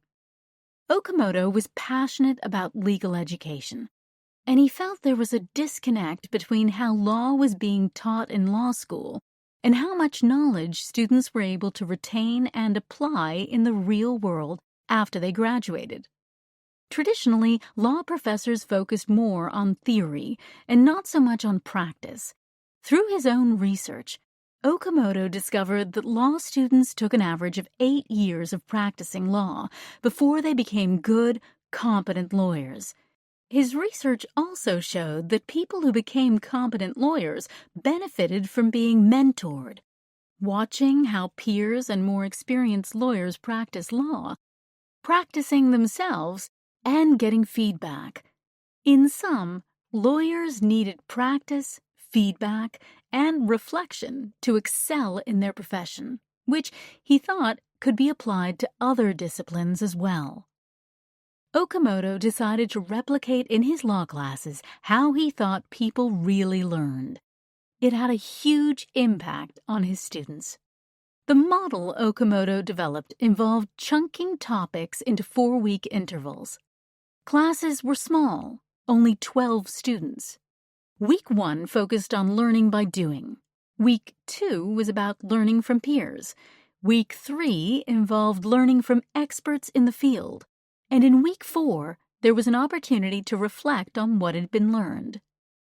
The key to Okamoto's approach was not to begin teaching the students how to actually do something, but to let the students figure that out for themselves.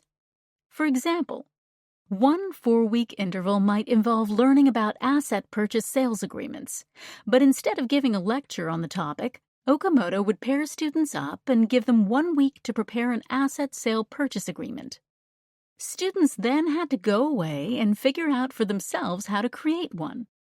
The following week, Each pair would present their completed assignment while the rest of the class scored them based on a rubric. This way, the presenting students were provided with feedback from their peers immediately after the presentation, through an open discussion of what they did well and what could have been better. Then the next pair would present until everyone demonstrated the skill, gave feedback, and received feedback. In week 3, the students would go on a field trip and visit a law firm to present their asset sales purchase agreements to 2 practicing lawyers and get feedback from those experts. To conclude the day, the 2 expert law partners would then demonstrate the skill to the students to show how it's done in the field. Week 4 was about reflection. Each student had a journal and would write about what they learned, what they would do differently, and what they would keep doing. To finish week 4, Okamoto would lead a retrospective discussion to synthesize all that had been learned during the 4 weeks. Then they would move on to the next topic. Note that Okamoto's teaching closely follows the principles of the learning loop: knowledge, practice, feedback, and reflection, as discussed in Chapter 1. After taking classes from Okamoto, Foote left law school feeling incredibly confident because she had had the opportunity to demonstrate true competence. So, when Okamoto told her that they could build a technology product that would mirror how he teaches, she felt excited. She realized the impact they could have on so many people and didn't hesitate to join her professor in the venture. The company they founded, Practice, an ed-tech company that provides peer-to-peer video coaching and assessment, would replicate through technology the process of how Okamoto taught in his classroom at Drexel University. Initially, they wanted to leverage the power of video technology to help educators teach more effectively in the classroom, but they soon realized the potential in helping companies scale corporate learning through technology in a way that helps people learn and build skills in a practical, collaborative, powerful way by practicing. When Emily and her team first talked to employees at large companies to understand how they liked to learn, most of them told her that they learned best through role play, receiving feedback, being mentored, and interacting with their peers. But, as Foote discovered, most of the employees weren't learning this way at work. Managers didn't seem to have time to give the specific, actionable feedback their employees needed to hear. Because of all this, Emily felt even more confident that their product, Practice, would be a great solution for corporate learning. What Practice does is mimic these great, in-person, small trainings that typically require a ton of time, money, and people, and allows companies to do it in a much more scalable way without degrading the efficacy simply because it's online for scalability purposes. Practice provides authoring tools, usually used by learning and development professionals, to build exercises that include the 4 learning steps and then delivers it to an intact working group. This means that the 4 components that make in-person training so effective are emulated in practice. 1. A means to practice the skill. 2. A way to build social capital and to get and give feedback from peers. 3. A way to self-reflect. 4. A way to get direct feedback from an expert. For example, pizza restaurant chain Domino's uses Practice for management training. They have an excellent ongoing management program where a few times a year they fly people into headquarters to help them move up the leadership track. Some of the topics Domino's has focused on include how to manage a profit and loss statement, P&L, how to effectively give a direct report feedback, or how to set an agenda for a meeting. Since flying people into headquarters can be costly, not only from a travel expense perspective, but by taking people out of their day-to-day jobs, they've replaced one of the in-person live trainings with Practice. As a result, Domino's saves on costs while retaining the effectiveness of the learning. One of the largest global telecommunications and media companies is another example of a company using practice, but they have adopted it for their customer support new hires. In the first instance, a group of new hires is given a set of exercises to complete, such as how to properly greet a customer or how to handle a customer who is complaining about their bill.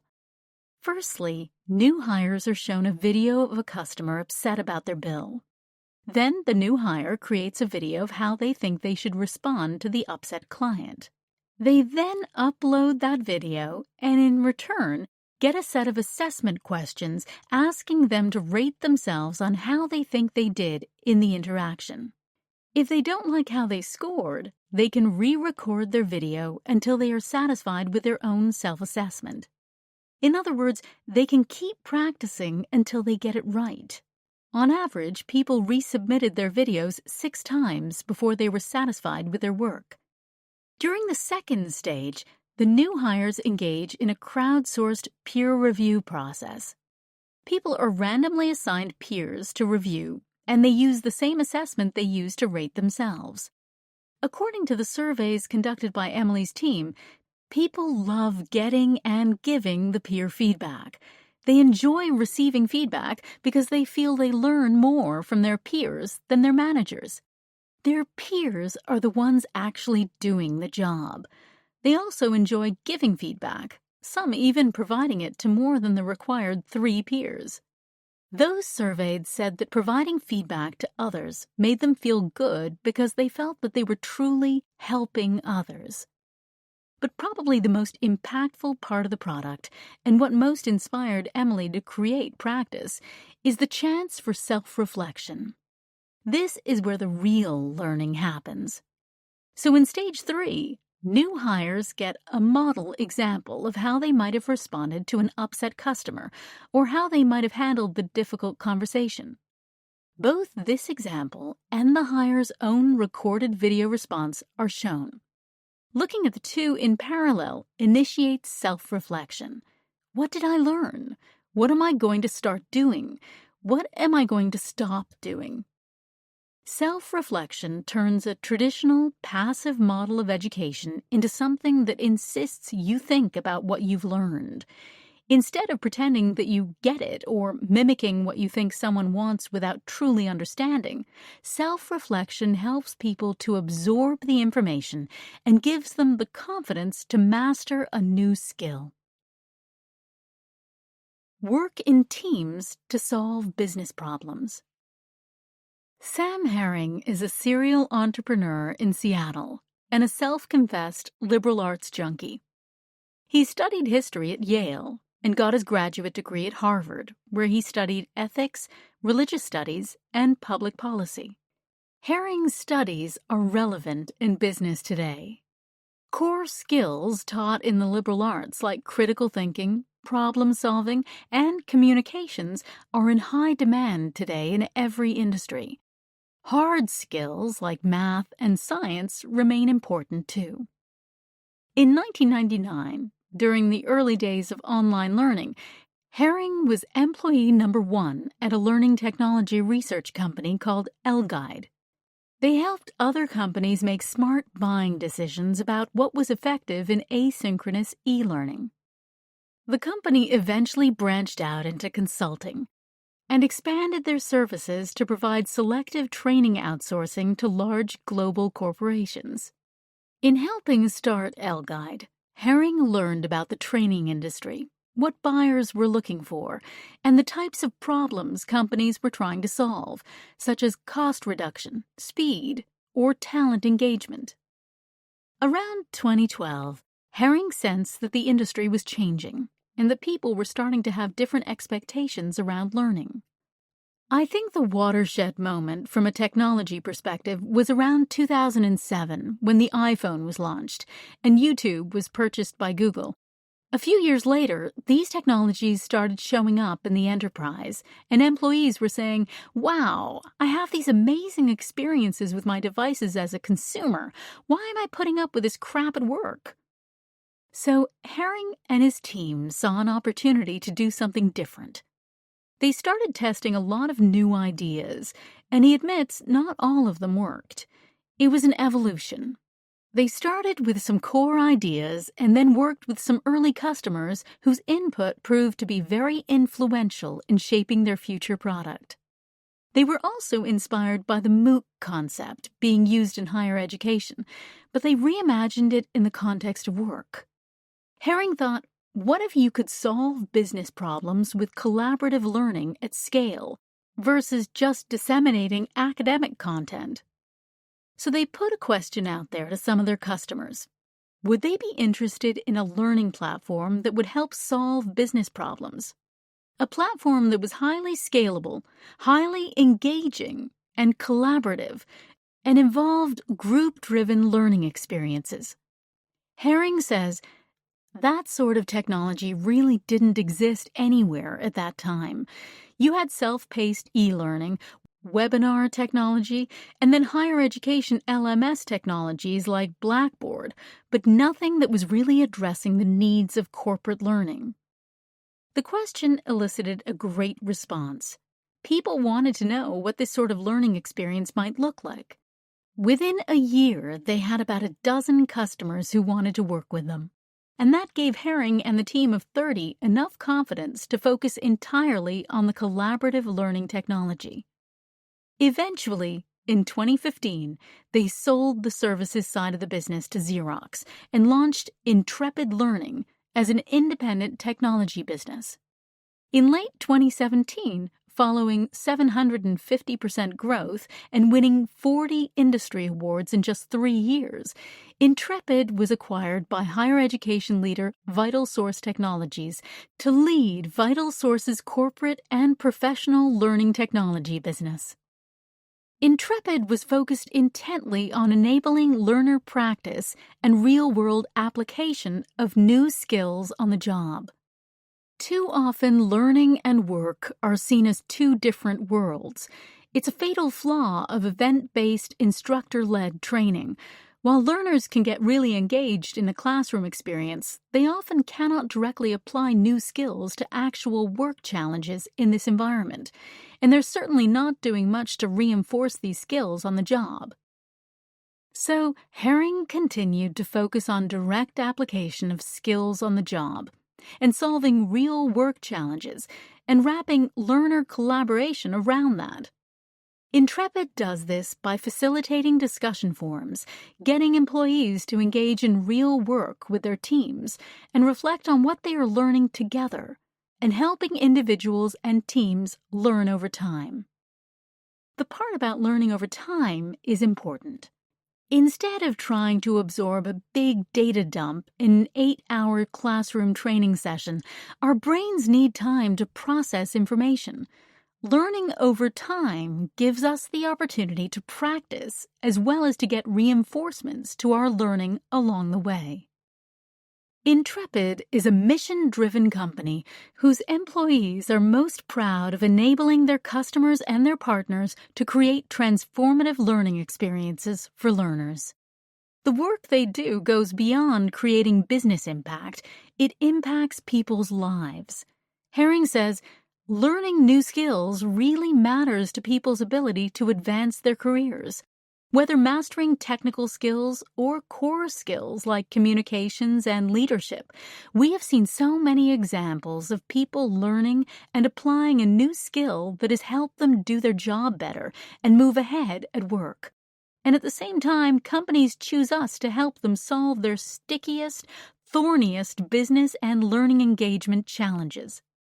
At the end of the day, we are making a difference for people at work and the companies they work for, and that feels really good for all of us at Intrepid.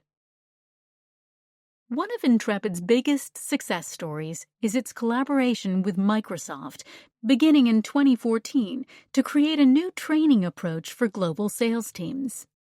Microsoft had made the decision to evolve into a mobile-first, cloud-first company, meaning a shift in focus from hardware and software to cloud products, such as servers, storage databases, business applications, more.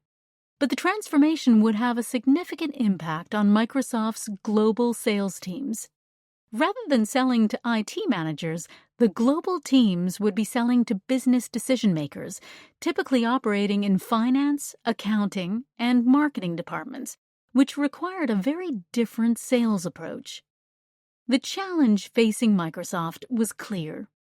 How could they train their global sales force to adjust their sales technique to accommodate their new customer base?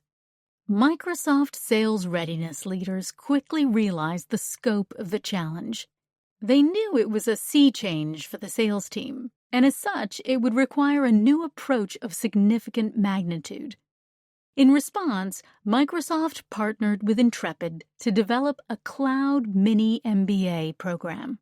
With multiple business schools such as INSEAD, London Business School, Wharton, and Kellogg to design collaborative, cohort-driven courses on Intrepid's technology platform. The programs included pre-recorded video lectures from professors, quizzes to test for understanding, online discussion forums, relevant case studies, and mission assignments, where participants created account plans for real customers. Teams from all over the world were encouraged to communicate with each other, swap notes, and review each other's work. They were also able to track progress and compare that progress with their peers, an activity intended to spur friendly competition. At the end of each course, those who achieved the threshold % pass rate and a passing grade on the real-world assignment received certificates from the relevant business school and a digital badge to use on their LinkedIn profile. It's a great story because the outcomes were so valuable to Microsoft.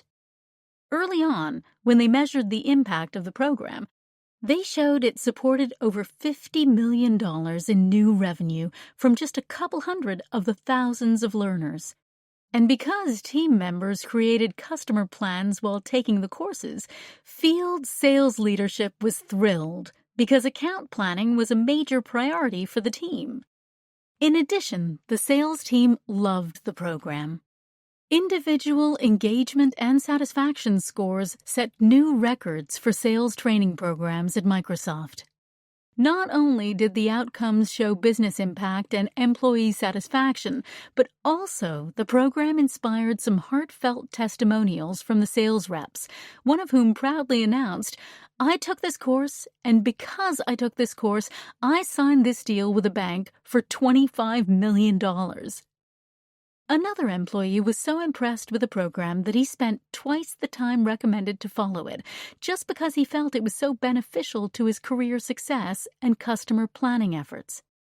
With such great results, it is not surprising that Microsoft is continuing to use a custom MOOC training approach to teach a broad range of selling and core skills, and give teams from all over the world the chance to build relationships, share difficulties and insights, and communicate in a way that would never have been possible before.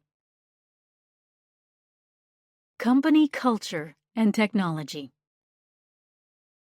New learning technologies require companies to change their mindset about their own learning and how they think about learning and work. Many companies are accustomed to command and control cultures, but in fact, clarifying your company's fundamental philosophies is the key to success. For example, if a company buys technology that provides access to free learning content, but then blocks employees from accessing YouTube while they're at work, then the technology is at odds with the philosophy of the company. Similarly, if managers decide to track every piece of online content consumed by their employees and monitor how they complete their assignments, then that approach, too, flies in the face of giving employees ownership of their careers and learning journeys. Companies need to adapt more to what their employees want and need. In addition, no technology is going to be a silver bullet. You can't just buy technology and expect that people will automatically convert. There will be work involved to make new technology successful. Implementation, change management, executive buy-in, communication, and marketing all play a part in ongoing success. learning technology ecosystems. After figuring out why you want to do something with learning technology, chances are that you will want to do more than just one thing. You might want to help your employees discover their career goals or find their purpose. You might want to help them share their knowledge with peers, help them assess, learn, and build skills, and give them opportunities to practice their skills. Then you might discover that you can't find one company or one technology that does all these things, and maybe that's a good thing. At the onset, it may be more challenging to choose more than one technology. In the long run, though, companies should be thinking about creating a learning ecosystem, which is a system that seamlessly integrates best-of-breed technologies for the problems that they want to solve. There are other advantages of adopting a learning ecosystem philosophy. For example, if you are using a video content platform today and you've integrated it into your learning ecosystem, then later you find there is another video platform that suits your needs better, you can easily swap it out. You are not tied to every component of your ecosystem. It's ever evolving as technology continues to evolve too.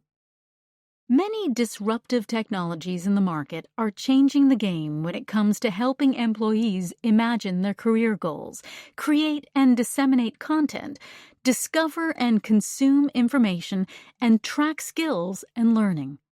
There is something else unique about the number of forward-thinking, disruptive learning technologies emerging in the market. In most cases, the learning solutions are being created by people who are driven to make a difference in the world, whose mission is to scale technology to help people learn in unique and exciting ways. Many of the education technology company founders, such as those profiled in this chapter, didn't create a technology solution just for the sake of making money. They created the solution because they were passionate about solving a particular business problem and saw a huge need that they could fill, and they wanted to have an impact in changing the way the world learns. How to create your learning technology ecosystem. For too long, businesses have stuck with the status quo, even when it's not working. But there's also a balance. While you don't want to switch technologies constantly, you don't want to buy technology for problems you are not trying to solve either. Here are some ways you can succeed with the right technology. 1. Figure out your learning and talent strategy first. It seems like common sense, but work out what you want to do, what your strategy is, and what business problems you are trying to solve before buying technology to support that strategy. 2. Do your research. There is plenty of great information out there about what technologies are available to solve your particular problems, so keep up to date on what's new. Some great resources for this include Harvard Business Review and Fast Company. 3. Invest in adaptability more than efficiency. Let go of the fantasy of one integrated system that does everything, all in a simple, seamless application. It feels familiar, it sounds safe, and it would be efficient. But locking all your processes, content, and users into one monolithic system won't help you adapt when requirements and priorities evolve, or when new, better options emerge, and they will. 4. Focus on value, not price. Look beyond the sticker price. According to Fosway Group's research, licensing fees account for only 35% of the total cost of owning company-wide software. Most of the expense actually comes after you sign, when you implement, operate, and innovate. So dig deeper. Consider productivity gains. Think about new possibilities and factor in the time and work it will take to drive adoption and utilization. 5. Select a partner, not software. Push past the sales rep. No matter how slick the user interface looks or how easy the integrations sound, software won't transform your operations or make change stick. People will. Innovation takes vision, creativity, and grit, but it also requires solving problems. So get to know the product as well as the engineering and client service people you'll be working with. Your success depends on their flexibility, experience, and skills, too. When General Mills' former talent development leader, Susie McNamara, evaluates new technologies for learning, she scrutinizes more than the technology itself. I not only look at what the technology does and the experience that it's creating, she says, but I also think about the entire package. What do I get when I buy this? Do I get a team of curators? Do I get a marketing team? Those answers have made my decisions for me in a lot of cases. I'm not just buying a technology or a product. I'm buying an entire team of people. I see them as an extension of my team. Chapter 7. Analyze skills with data and insights. Recently, Kelly had a conversation with the head of sales in one of the biggest tech companies in Silicon Valley. He wanted to know what his salespeople were learning, the skills they already had, and what they needed to do to close more deals. The bottom line was that he wanted his sales reps to make their quota so he could make his numbers. He wanted to help his company succeed and get the most out of his team. He also wanted to move his organization ahead of the curve and understand the learning and skills his salespeople needed for the future to continue to hit their numbers. When he asked his team for help with his challenges and questions, he got a 50-page report with return on investment, ROI, calculations on learning programs that he didn't believe, and that was painful to slog through. In his frustration, he threw the report in the garbage. It didn't tell him what he wanted to know. Business leaders and CEOs face this predicament all the time, not getting the information they need about how learning makes teams more successful. Maybe you have been in this sales leader's position, where you've received complex calculations attempting to show the correlation or causation of how training impacts business results. Most likely, you've been asked to fill out surveys, commonly called smiley sheets, that ask how you like a particular training class, but that in reality tell you only how people like the instructor or the experience during an event. The most common and useless metric is totaling the number of hours and people who actually sit in a class, which tells you nothing. Think about it. If someone tells you that 36 of your salespeople completed an online ethics training course and 45 completed a class on sales methodology, what are you supposed to do with that information? That data doesn't provide any valuable insight, but that's the data most leaders get in companies today. It doesn't tell the story business leaders and CEOs need to hear. Part of the problem is that generally we don't understand employees' skills gaps, and it's difficult to measure what people actually learn. On top of that, it's nearly impossible to correlate learning to the company's success. Overall, leaders don't even have a baseline to understand the skills of their teams, and so far, nothing has enlightened them. Yet things are changing. As David often says, the market wants to speak the language of skills, but we haven't had a good way to do that until now. With the help of data and analytics, we have the ability to understand our employees' current skills as well as the ones they are building. Data can also tell us the level of engagement in learning, how to make the best learning investment decisions, and how learning can impact the business in significant ways. Thanks to personalization and technology, we now have the capability to access a tremendous amount of data regarding how people learn, what people learn, and how it affects their work. If we analyze the data, we can gain insights and use predictive analytics to look forward rather than always looking back. Data can answer some of the critical questions leaders ask about training, such as, should we be spending this much money to train our employees? Is it making a difference? Was it worth the investment? What are employees learning on their own time and on the job that we aren't tracking? In our degreed research, we found that across 150 companies and over 3 million users, 68% of the content people consumed came not from their company's LMS or other company sources. Instead, it came from employees' self-directed learning of all of the free, informal content that is available. More than 2 decades ago, Peter Senge wrote in his book, The Fifth Discipline, the only sustainable competitive advantage is an organization's ability to learn faster than the competition. While that still holds true, the data we use to show how, what, and when our employees learn is better than ever. If all leaders had this data at their fingertips, they might make different investment decisions about learning for their employees.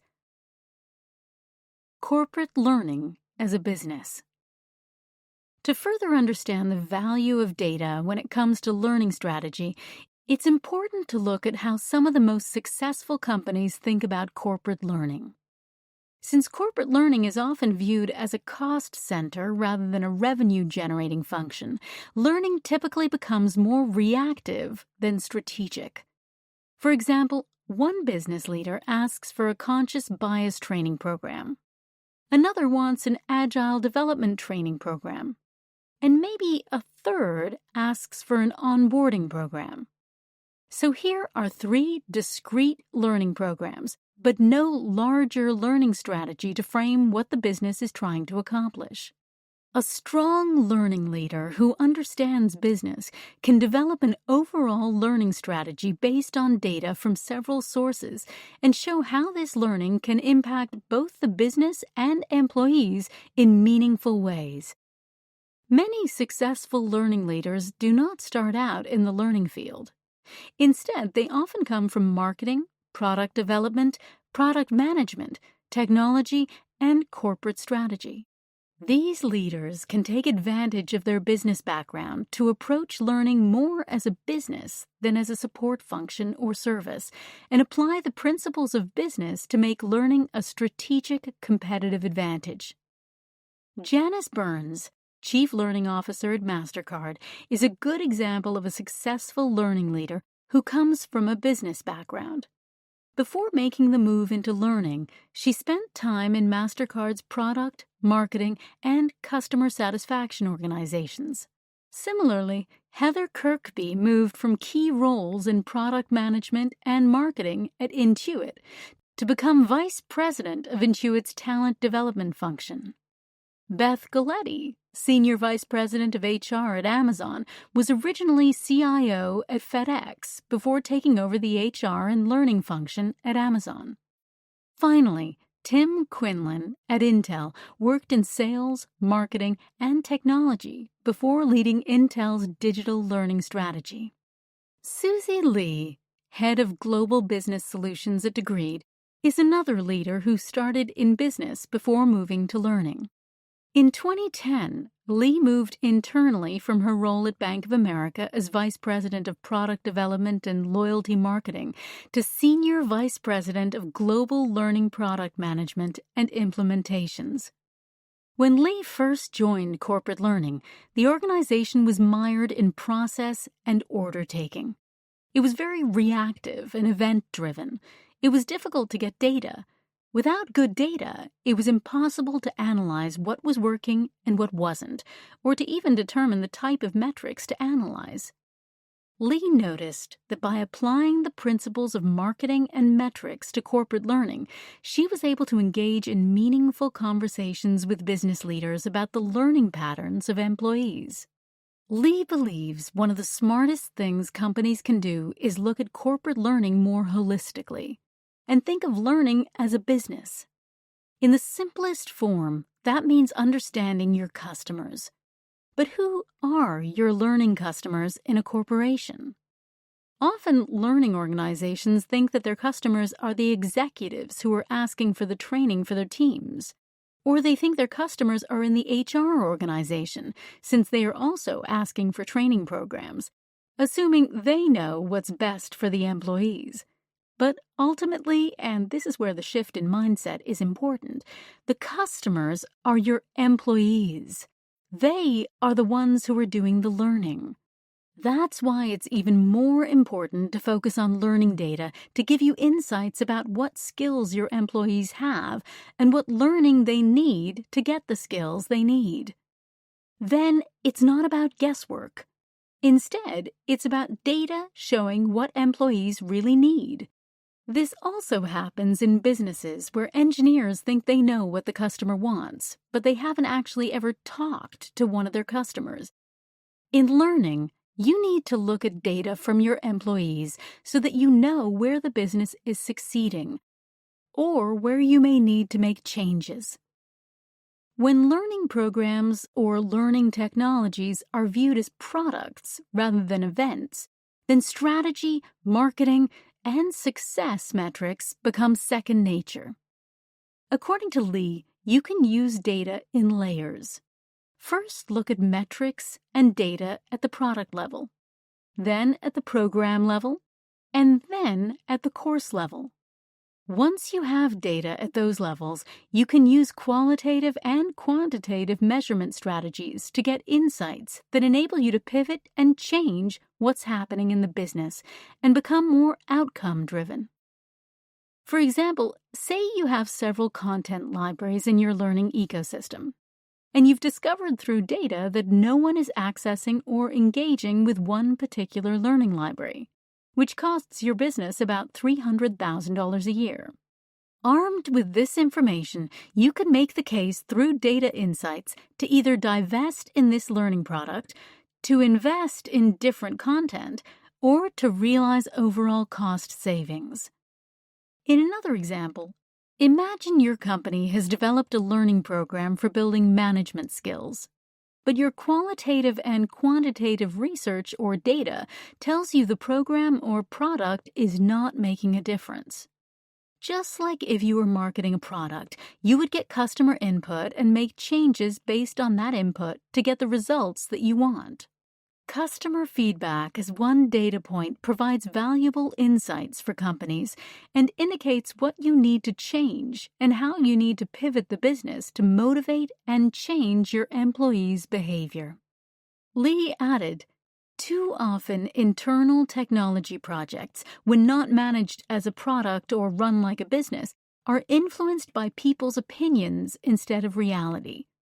For example, at one large corporation, there was an initiative to invest in refreshing dozens of SharePoint sites for learning when the data indicated that the usage was really low. If you make the case with data, it is a pretty straightforward business decision that you wouldn't spend the money. The SharePoint sites aren't being used, so don't invest to recreate them. Measuring what matters with the learning analytics model.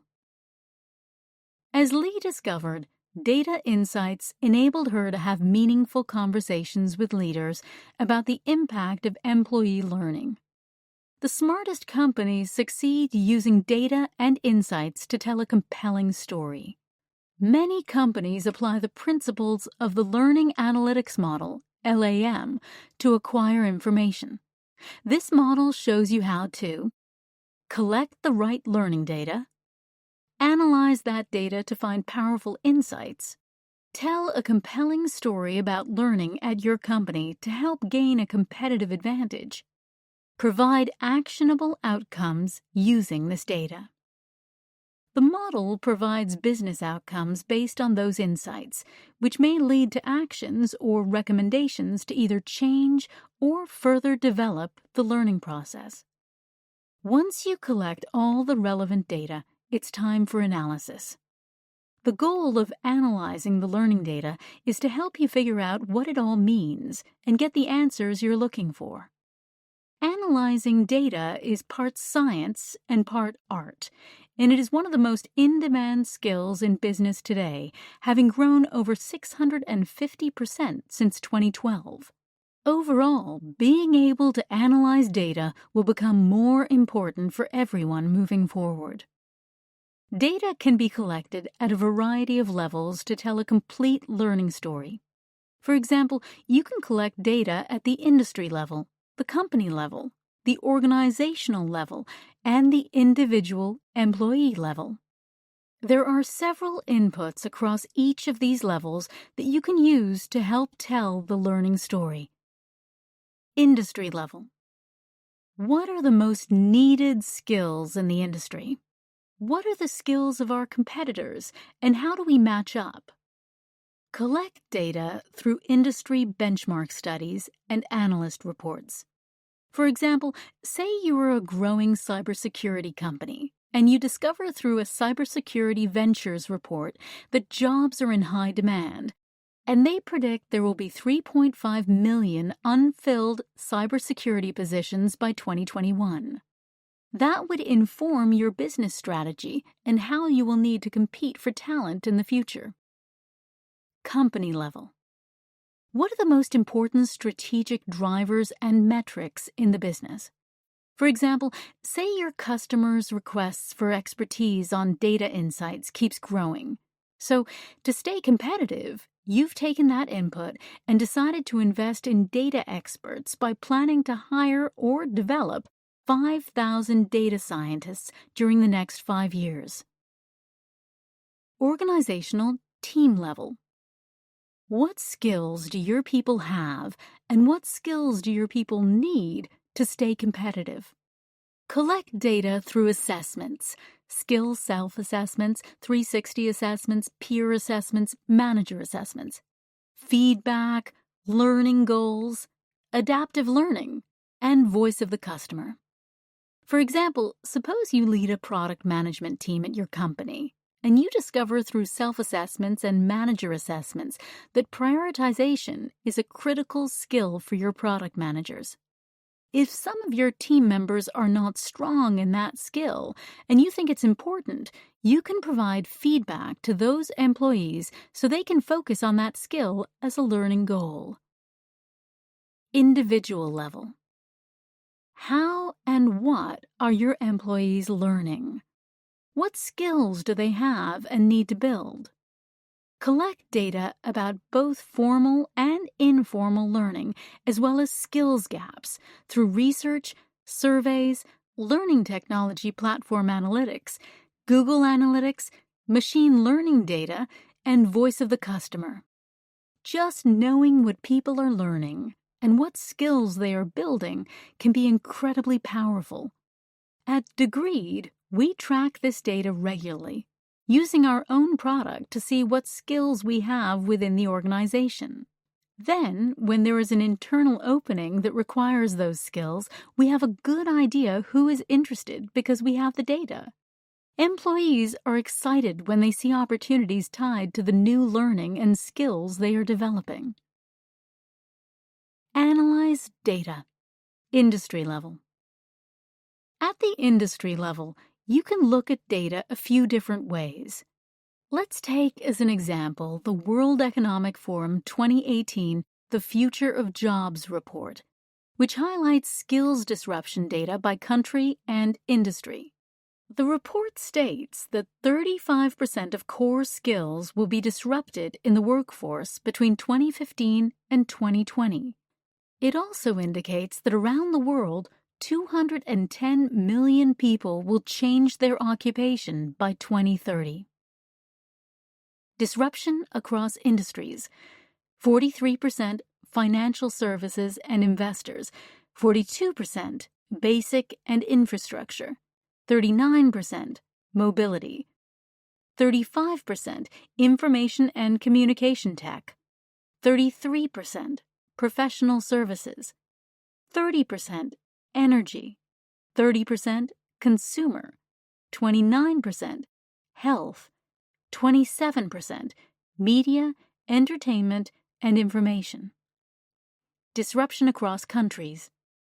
48% Italy, 42% India, 41% China, 41% Turkey, 39% South Africa, 39% Germany, 38% France, 37% Mexico, 31% Brazil, 29% United States, 28% United Kingdom, 27% Australia, 25% Japan, 21% Gulf Cooperation Council, 19% the Association of Southeast Asian Nations. So how can you analyze this data to connect with your own data? First, look at what's happening across similar companies in your industry, and then look at data across geographies. For example, if you are in the financial services industry in Italy, the data shows 43% skills disruption in your industry and 48% skills disruption in your country. Those are two important data points to include in your analysis of how your organization measures up in terms of skills. According to Maxim Ovsyannikov, former vice president of product at Degreed, skills are not only becoming the currency of learning, but also an economic indicator and the very language of workforce analytics. The following is a contrast between the most abundant skills in the San Francisco Bay Area compared to the most scarce skills. Most abundant skills in the San Francisco Bay Area in January 2018. 1. Perl, Python, Ruby. 2. Cloud and distributed computing. 3. Integrated circuit, IC design. 4. C, C++. 5. Mobile development. 6. Other software development skills. 7. Java development. 8. Scripting languages. 9. Web programming. 10. Software and user testing. Most scarce skills in the San Francisco Bay Area in January 2018. 1. Healthcare management. 2. Sales. 3. Education and teaching. 4. Purchasing and contract navigation. 5. Microsoft Windows systems. 6. Retail store operations. 7. IT infrastructure and system management. 8. General finance. 9. Marketing event management. 10. Other HR. This data from LinkedIn shows there is an abundance of software developers in the San Francisco Bay Area, and that, in fact, the top 10 skills are all technology-related. Then, if you look at the skills gaps, the data shows that we need more people with healthcare and sales skills, as well as education and marketing skills. So if you are an employer, you might realize that it's going to be tougher to recruit for those skills that are most scarce. If you are an individual, you may be excited to see that if you learn skills in marketing event management, there are job opportunities in San Francisco for people with those skills. Overall, the goal is to collect as much industry data as possible from a variety of sources to identify patterns in your own organization. Analyze data, company level. When analyzing data at the company level, it helps to get a good sense of how learning is impacting your company overall. Metrics like productivity, job effectiveness, and internal career progression provide a greater insight into how learning influences your company. If one of your company's goals is to make learning a competitive advantage by attracting new talent or keeping the great talent you already have, this data will help you tell a compelling story. In August 2017, Janice Burns, MasterCard's Chief Learning Officer, conducted an impact study involving around 1,000 MasterCard employees to gather data for analysis at the company level. The data indicated that active users of MasterCard's new learning platform were more likely to say they're more productive, 54%, more effective in their job or role, 51%, and more invested in growing their careers, 46%, than non-users. Burns was also able to tell from the data that active users were 33% more likely to say they're engaged at work than non-users, and 80% more likely to say they're more collaborative. These metrics reflect the progress and feedback directly from MasterCard learners. This is the kind of data that can help tell the learning story at a company level. Again, this data points to insights that are valuable in developing an overall talent strategy. Burns uses these metrics on an ongoing basis to inform her talent strategy. This is an agile way for her to respond to any changes initiated by employees, as it enables her to adjust the tactics in her strategy. Analyze data, organizational team level. Analyzing data at the organizational level involves looking for patterns across similar job functions. The goal here is to narrow your focus on data that will be interesting not only to the company, but specifically to business leaders across different departments, such as the head of engineering or the head of sales.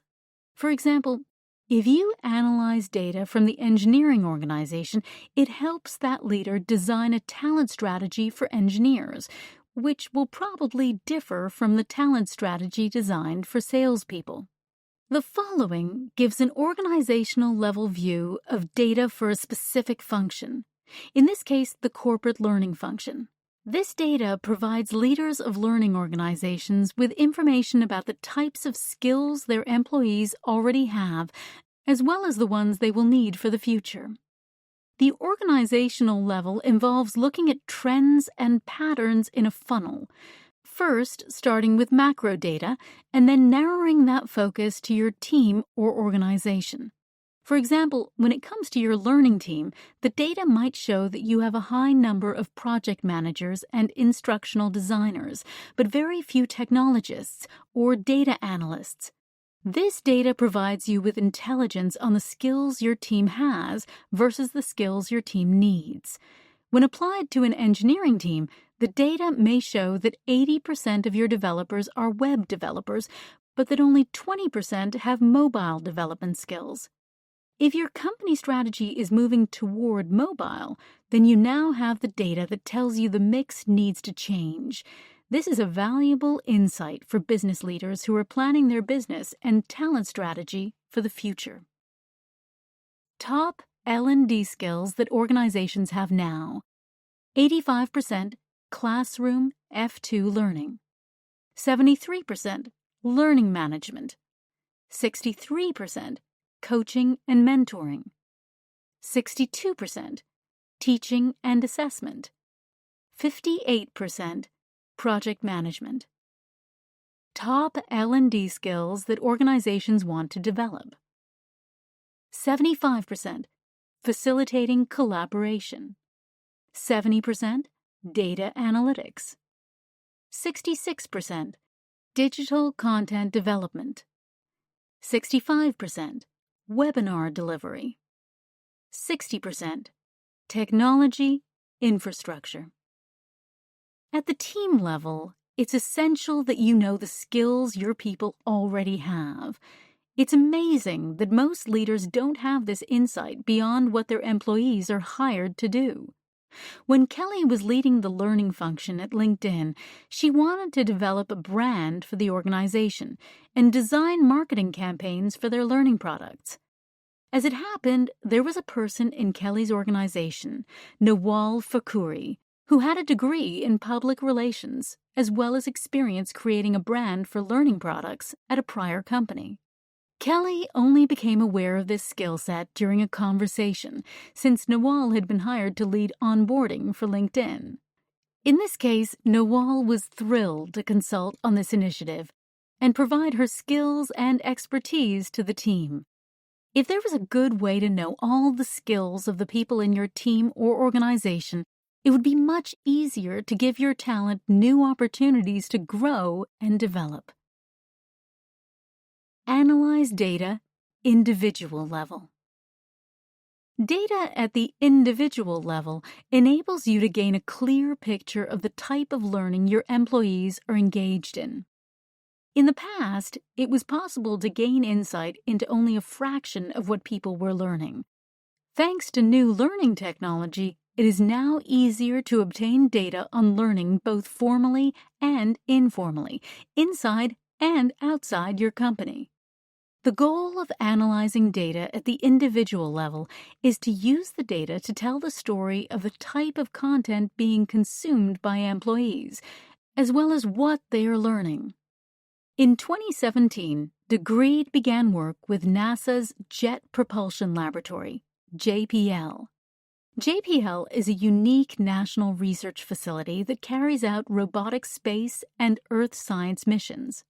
According to Tony Gagliardo, the company's head of learning, JPL is responsible for sending astronauts to the moon and also manages NASA's Deep Space Network, a worldwide system of antennas that communicates with interplanetary spacecraft.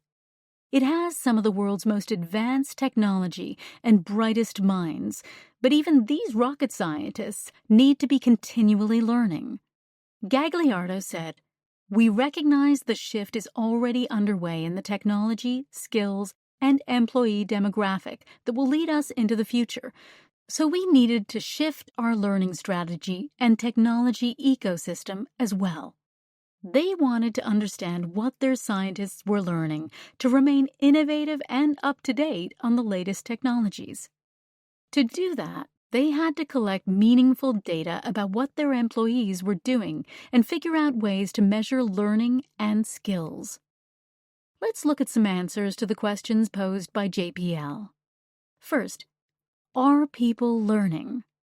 One of the most important attributes people can have, regardless of where they work, is learning agility and the desire to continuously learn.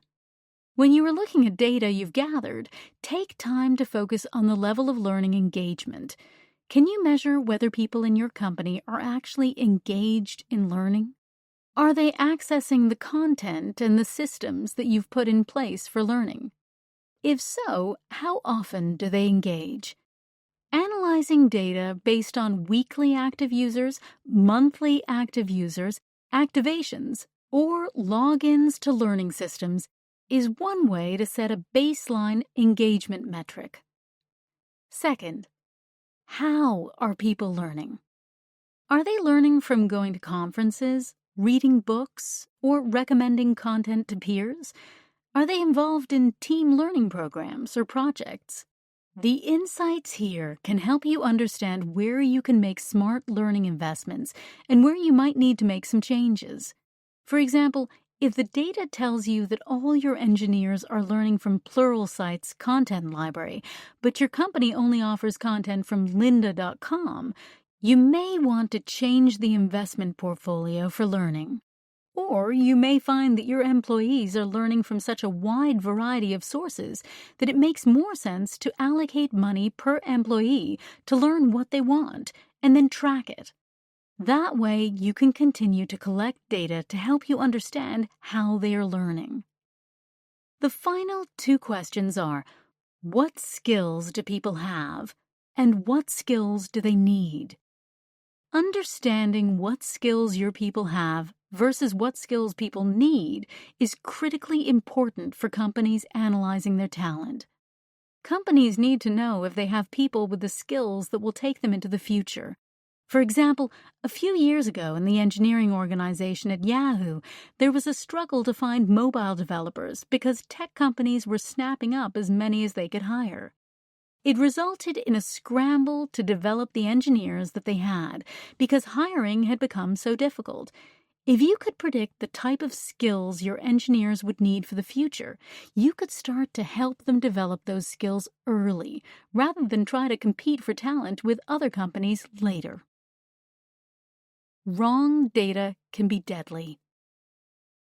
However, even with all that data at hand, we do have to be a bit cautious, since showing wrong data can be deadly. At a tech company Kelly worked at, the HR team came into a business review with some data about the talent in their company. Immediately, the VP of engineering said, "Those numbers aren't right for my organization." Once that comment was out there, other executives began to question the data about their organization as well. Danny Johnson, former analyst with Burson by Deloitte, says data can either build credibility or it can kill it. We need to understand how learning efforts are affecting performance, and we should be able to speak to it and adapt as necessary. If everyone else is talking about product throughput or turnover, and we are talking about learner satisfaction, there is disconnect. Especially for data-driven leaders, if someone can point out errors in the data you show, you won't get to tell the story behind the data. It just won't be credible. Janice Burns, Chief Learning Officer at MasterCard, believes we are still on a journey with learning analytics. She suggests that we can make some progress by building a robust technology ecosystem to bring fragmented learning data together. Burns notes that some of the issues with data analytics are still being uncovered, and that privacy laws and the fact that more and more questions are being asked about how we use the data could be one challenge. But data is going to be key moving forward. She said, "You not only need a learning strategy, but a data strategy and technology strategy as well. And to get insights, you need other types of data, not only learning data, but talent data and acquisition data. The key is to tell a story and put it all together." Telling the learning story at your company. So why would you want to hear the learning story at your company? If you are used to seeing reports of who completed the ethics compliance training last month, it's a snooze. You can't really be expected to care. And frankly, most companies only care about who took compliance training when a lawsuit comes around. But if you can look at learning in a different way, as a way to understand the most competent person to assign to a particular project, or as a means of finding out which team members are actively learning the new skills really needed by your organization, the learning becomes a powerful part of your talent and business strategy. Even better, with the help of the right data, you can tell a compelling learning story, rather than just provide a spreadsheet of endless data. Stories are a great way to engage an audience. They provide a vehicle to transmit impactful messages. According to leadership consultant Christy Hedges, stories grab us. They take us in, transport us, and allow us to live vicariously and visually through another's experience. In addition, shared stories accelerate interpersonal connection. Learning to tell stories to capture, direct, and sustain the attention of others is a key leadership skill.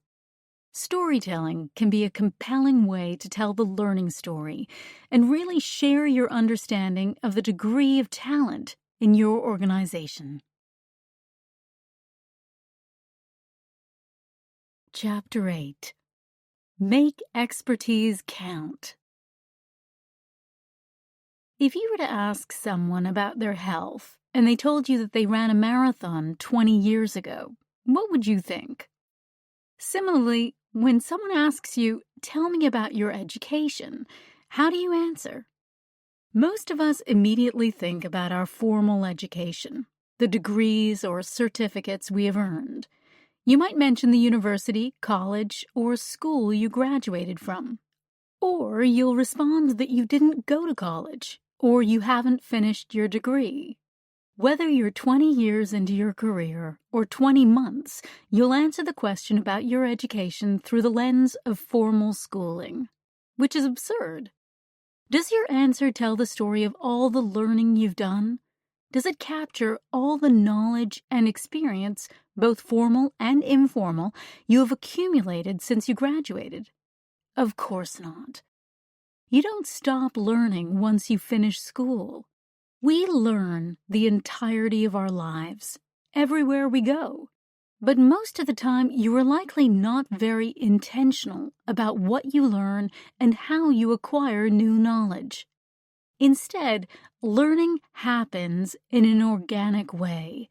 You learn a new skill by watching a peer give a presentation, or because you picked up a book or stumbled onto a TED Talk. In the expertise economy, it's not important how you gain your expertise, just that you did. The challenge we are left with is how to make expertise count in meaningful ways, so we can use it to secure jobs, advance careers, and change the world. We are all trying to keep up with what we need to learn. Accelerations in technology and science are outpacing the capacity of humans and society to adapt. While new methods are making old methods obsolete, adapting slowly is no longer sufficient. Pulitzer Prize-winning journalist and author Thomas L. Friedman writes about this concept in Thank You for Being Late, An Optimist's Guide to Thriving in the Age of Accelerations. According to Friedman, our educational system is outdated. There are 1 million people around the world who can do our job, and because of this, we all need to engage in a lifelong learning process to acquire new expertise if we want to thrive in the workplace. Although countries, governments, CEOs, business leaders, and employees are beginning to feel the rate of acceleration and disruption, we are already behind. The problem is that the currency of our skills today is determined by the measure of a college degree, rather than by what you know or can do presently. In the United States, more people have college degrees than ever before. Today, 33.4% of Americans have completed a bachelor's degree or higher, compared with 1940, when that number was just 4.6%. Yet if someone attends university for just 3 years and does not complete the 4-year degree, they don't get credit for learning anything. Even if they do complete the 4-year degree, does that really tell the story about what a person can do? Does it represent all the skills and expertise a person has gained over their working life? Recall David's conversation with a woman who was 30 years beyond when she would have attended college. When he asked her, "Tell me about your education," she considered herself to be uneducated because she didn't have a formal degree. That's a travesty. The fact is that with or without a degree, many of today's employees are gaining skills and knowledge all the time. Furthermore, they actively want to quantify their skills. For instance, a skills and expertise survey conducted by team-building platform TeamFit shows that employees want to invest the time and effort to understand their own skills and their potential for their careers. The survey also shows that senior leaders and managers want to understand their employees' skills to put people into the right roles, or even more importantly, to put their employees in a position to help their companies solve the most critical problems in their industry. Skills for a nation. Being able to understand the expertise economy on a holistic basis, your country's skills, your industry's skills, your company's skills, as well as the skills you have as an individual, is the currency of the future. The Skills Future program is a great example of a country-wide initiative to emphasize the value of skills. Launched in 2015 by the Singaporean government, the initiative provides all citizens with access to training programs to develop specific skills. The mission of the program is to create a rich talent pool of the most in-demand skills and provide a platform where workers can develop and display their expertise. By working in partnership with employers, unions, and professional bodies, the government acts as both an education provider and a broker to enable newly skilled labor to find work related to their skills. The program also includes career and skill development programs for domains ranging from the energy sector, engineering and software development, aerospace, food service, finance, and many other skilled fields. The development and measurement of these skills is the secret sauce that unlocks the mobility of the workforce. In 2017, more than 285,000 people benefited from these training programs in Singapore. Building relevant skills for a company. Traditionally, CEOs have focused an inordinate amount of their time on company profit and loss. Increasingly, though, they are focusing on talent and education, realizing the impact on their company's overall business strategy. At a recent Fortune magazine-sponsored event for CEOs on corporate brand building, two of the key topics were closing the skills gap, unlocking opportunities in workforce development, and the CEO's new imperative, how corporate culture drives innovation and lasting business success. Business leaders are embracing the idea that it's critical to have a skill-based business strategy for their company, and that culture is integral in that strategy. The trend we're seeing is that the most forward-thinking CEOs are prioritizing and taking ownership of learning as part of their company strategy. They are speaking publicly about the importance of learning and education in the workforce in general, and for their own employees specifically. It's a key differentiator in recruiting and keeping the best talent. So how are company CEOs tackling the big task of building relevant skills for their companies and employees? Bill McDermott, CEO of SAP, thinks that it's never too late to learn. He's looking at the issue from the view of the maturing workforce as well as the new college grads entering the workforce. Fundamentally, McDermott believes that age is irrelevant, and you are never too old or young to develop new skills and learn. McDermott recalled a story he heard from the Prime Minister of Japan about an 81-year-old woman who developed a software application while at a nursing home, and it was so good she started her own business. McDermott believes that it's never too late to retool, retrain, and get yourself focused on something new. He applies this belief to the employees at SAP, many of whom have been with the company since its inception and are among its most valuable employees. He says that even if you are a new college grad, technical or IT skills are not the most important skills to have. McDermott believes soft skills and emotional intelligence are incredibly important. What you need is empathy.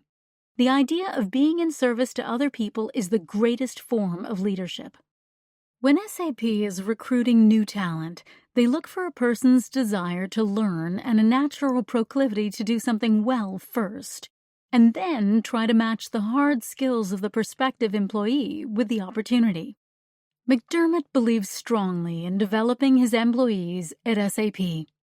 We started an academy. We hire our own, we train our own, we build our own. What really stands out about McDermott's leadership in helping his employees build skills is that at most companies, training is consistently the first budget item to be cut. But for SAP, McDermott says the one line item in the budget that no manager in the company can cut is training, because we believe that education is the key to everything. For employees to hear their CEO say that is not only powerful, it's a game changer. Boeing is also making a big bet on employee learning. This year, they announced they are investing $100 million in their employees' learning and skills. They took an interesting approach to their initiative and actually crowdsourced more than 40,000 ideas from their employees worldwide. What their employees told them was that they wanted learning that was accessible to all employees of the company, and that every person at every level needs to build skills for the future. According to Heidi Capozzi, Senior Vice President at Boeing, we listened and read every single idea that was submitted. Our long-term plans represent a down payment on the future of our employees and tomorrow's technical workforce. Boeing will focus on programs that help employees grow and build technical skills, understand industry trends, and learn new tools and technologies. Boeing plans to launch a wide variety of workforce development programs and are partnering with Degreed to provide access to online learning and education, certification courses, and degree programs. As a huge enabler of Boeing's growth strategies, they will first offer a program that focuses on digital literacy.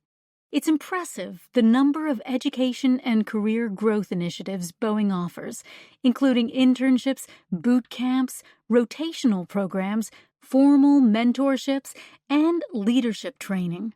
The $100 million investment is above and beyond those programs they were already offering. If you think company strategies focused on building employee skills are just for CEOs of technology companies, think again.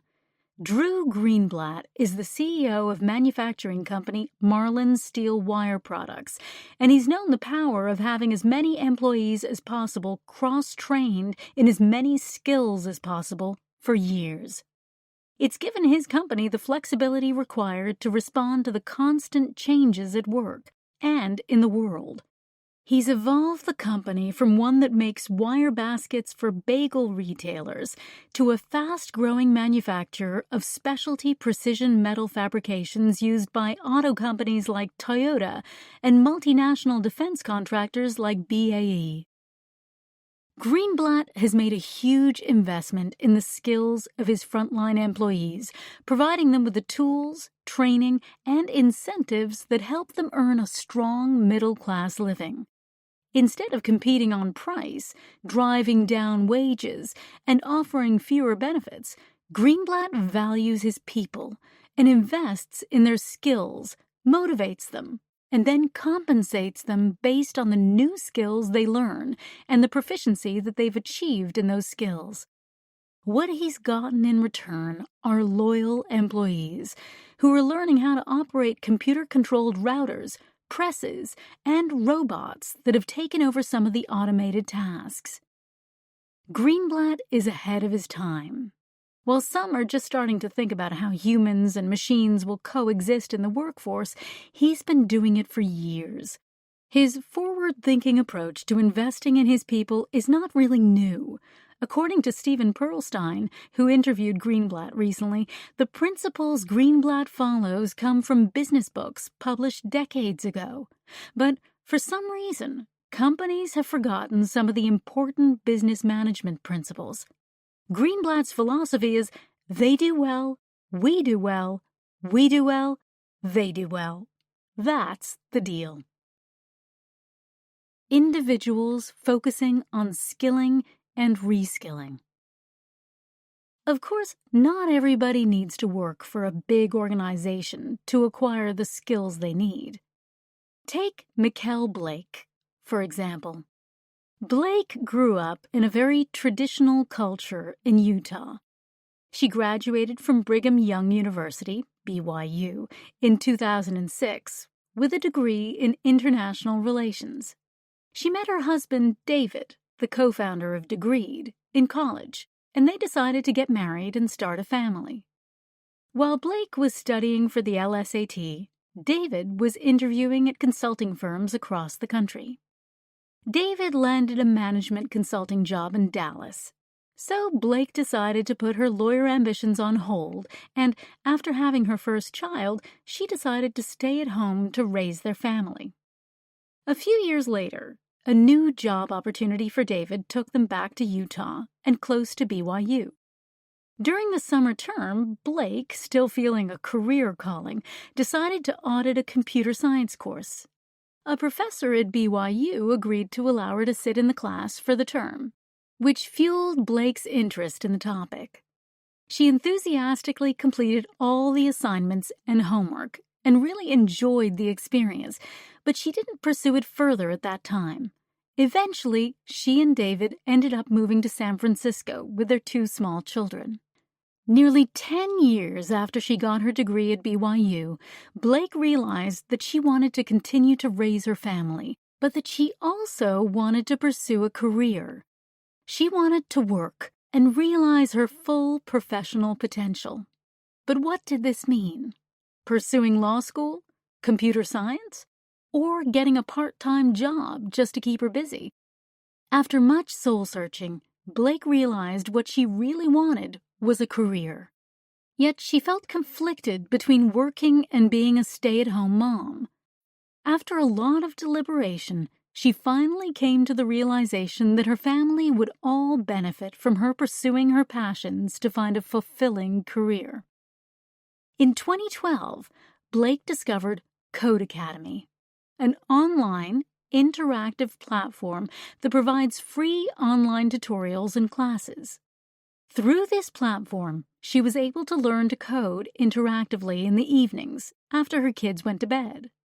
She took another year off from coding when she gave birth to her 3rd child. When she was ready to start again, she felt, given her limited hours, that she had gone as far as she could on her own, and once again went online for some inspiration. There, she came across a group based in San Francisco called Mother Coders, whose mission was to help women with kids on ramp to careers in tech so they can thrive in the digital economy. That program really helped Blake become oriented to the tech world and all the different options available. When she completed the program, she felt incredibly energized to keep going. Eventually, Blake enrolled in a full-time development boot camp called Dev Mountain. Over the course of 3 months full-time study, she learned software development to prepare her for a coding job in tech. However, the course didn't guarantee a job at the end of it. After all, it was only 3 months. Not only would she be competing with her fellow boot camp participants, but also with people who had 4-year computer science degrees. Once Blake completed the boot camp, she took an internship for a year, coding real projects, which proved to be invaluable experience. Thanks to her mentors and the variety of projects she was assigned to work on, she was able to figure out which area of software development she actually wanted to focus on. Not long after the internship, she was hired on as a contractor and then a full-time position as a web developer. Blake's career journey is both inspirational and relatively atypical.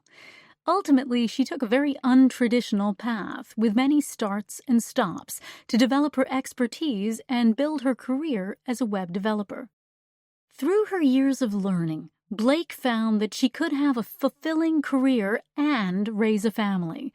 She also proved to be a great model for owning your own learning and career. Hiring practices, from traditional to skills-based. Whether it's building skills for citizens of a nation like Singapore, helping employees build new and emerging skills within a company like Boeing or SAP, or reskilling yourself to pursue a new career like Mikkel Blake, it's not easy to talk about skills as a currency because there is no standard language around skills. This is because traditional hiring practices don't recognize skills as the key to recruiting and building internal and external talent. For instance, imagine you're hiring for an open position inside your organization. What parameters do you use to make a hiring decision? Chances are you base it solely on a person's qualifications. Assume you have a great pool of applicants. How do you winnow the field down to just a few? Which person ultimately receives an offer? Quite possibly, you have technology that sorts resumes, cover letters, or LinkedIn profiles for certain keywords and phrases. These tools are designed to narrow down the mass of online job applications. After initial filtering, you are left with a couple dozen applications, which are maybe reviewed by an internal team or person who then selects several of the applicants for initial screening interviews. That process narrows the field to 3 or 4. 1 or 2 applications go through the full series of interviews, and ultimately an offer is sent out. When we hire people from within a company or externally, the question we should be answering is, can this person do the job and how well? In other words, we should be assessing people's abilities through the lens of skills, rather than more conflated signals like the company a person worked for or a prestigious school they attended. Skills are the things we can do. Mastery is how well we can do them. Can she program in Python? Can he think critically? Can she present? Can he analyze? If so, how well? Every job we ask someone to do is a compilation of individual skills. Skills are the building blocks of a job and the building blocks of a company. When we analyze our talent, both internally and externally, we should be looking at the skills people have and how well they have mastered those skills. Instead, we tend to use the following proxies for skills in the labor market. Job titles. The problem with using job titles as signals of expertise and skill is that they are not ubiquitous. The meaning behind a job title varies greatly from one company, industry, or geography to another. When considering job titles, think about the skills you think a director has that a manager does not. Are those correct assumptions?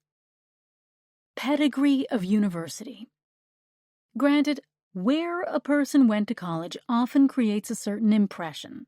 Intelligence, perhaps, a specific set of values, a sense of stick-to-itness.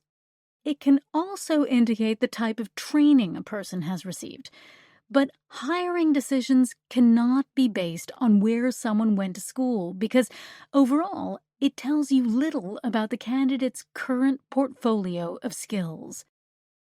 Logos on a resume. Wow, this person worked at Google. He must be amazing.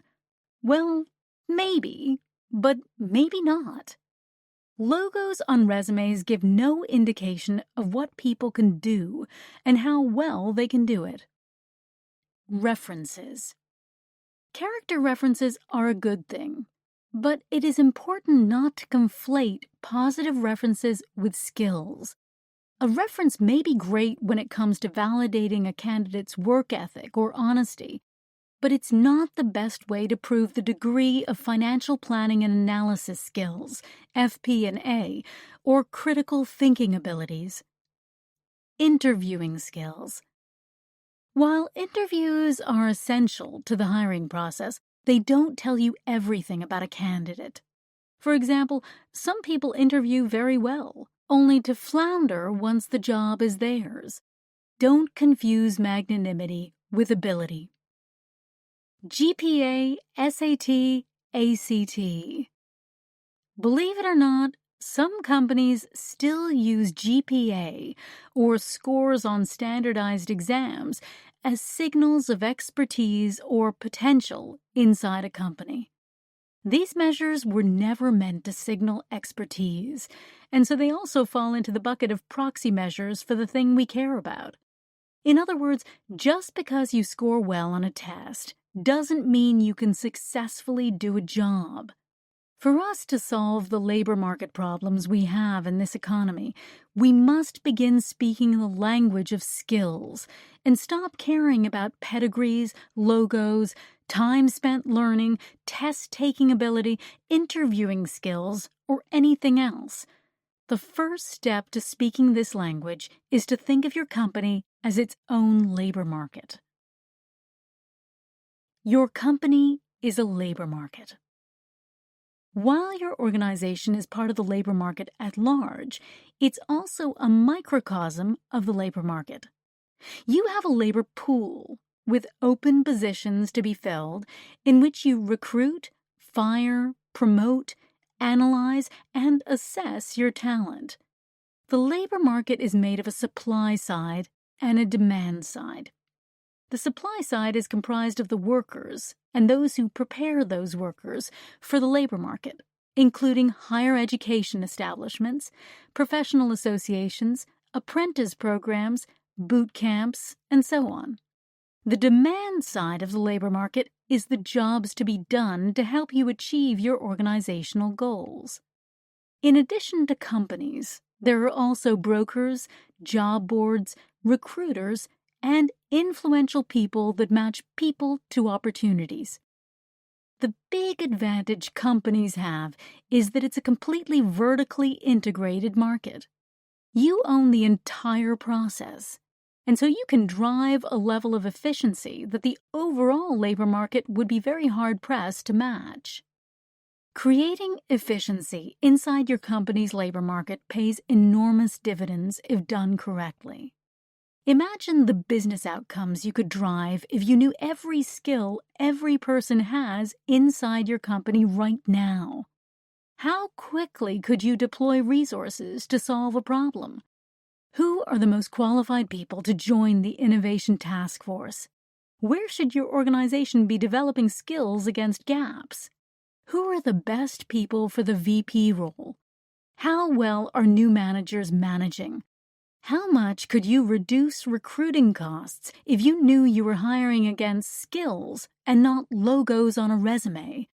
How much could you improve employee retention? And how important is it for your business to begin taking the measurement of skills seriously? 3 simple questions can guide your progress toward being able to speak the language of skills. 1. What skills do we have? 2. What skills do we need? 3.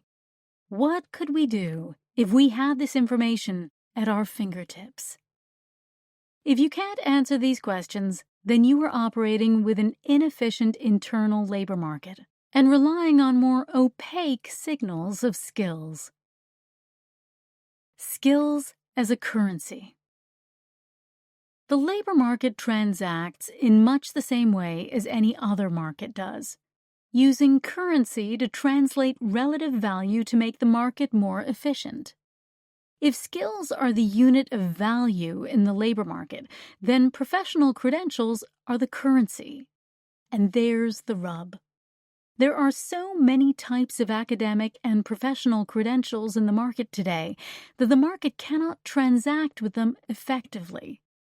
The market is flooded with different credentials, professional designations from associations, e.g., CPA, PMI, CAN, micro degrees, nano degrees, company-specific certifications, open badges, and of course, the traditional college degree. The problem with these credentials is that they all represent different things to different people. Some measure the completion of courses, while others measure knowledge. Some measure time spent doing something, while others are simply meaningless. But if you're hiring or promoting, how do you value a Microsoft MSCE certification against an HP Master ASE Storage Solutions Architect Level 2 open badge? Or a nano degree from an online course provider?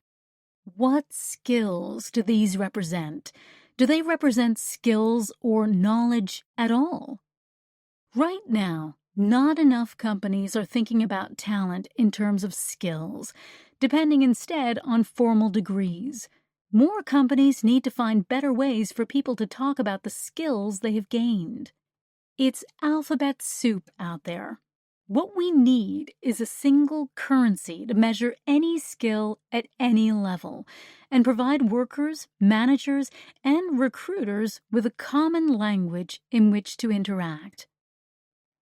Degrees plus credentials. It doesn't have to be an either-or proposition when it comes to degrees and credentials. Both can be valuable, but only if you can appreciate the skills behind them and understand the financial trade-offs. Salman Khan believes that learning credentials go far beyond the traditional degree, especially given the cost of Ivy League schools. Khan said, "A student pays $200,000 to get a degree now. How do you justify that?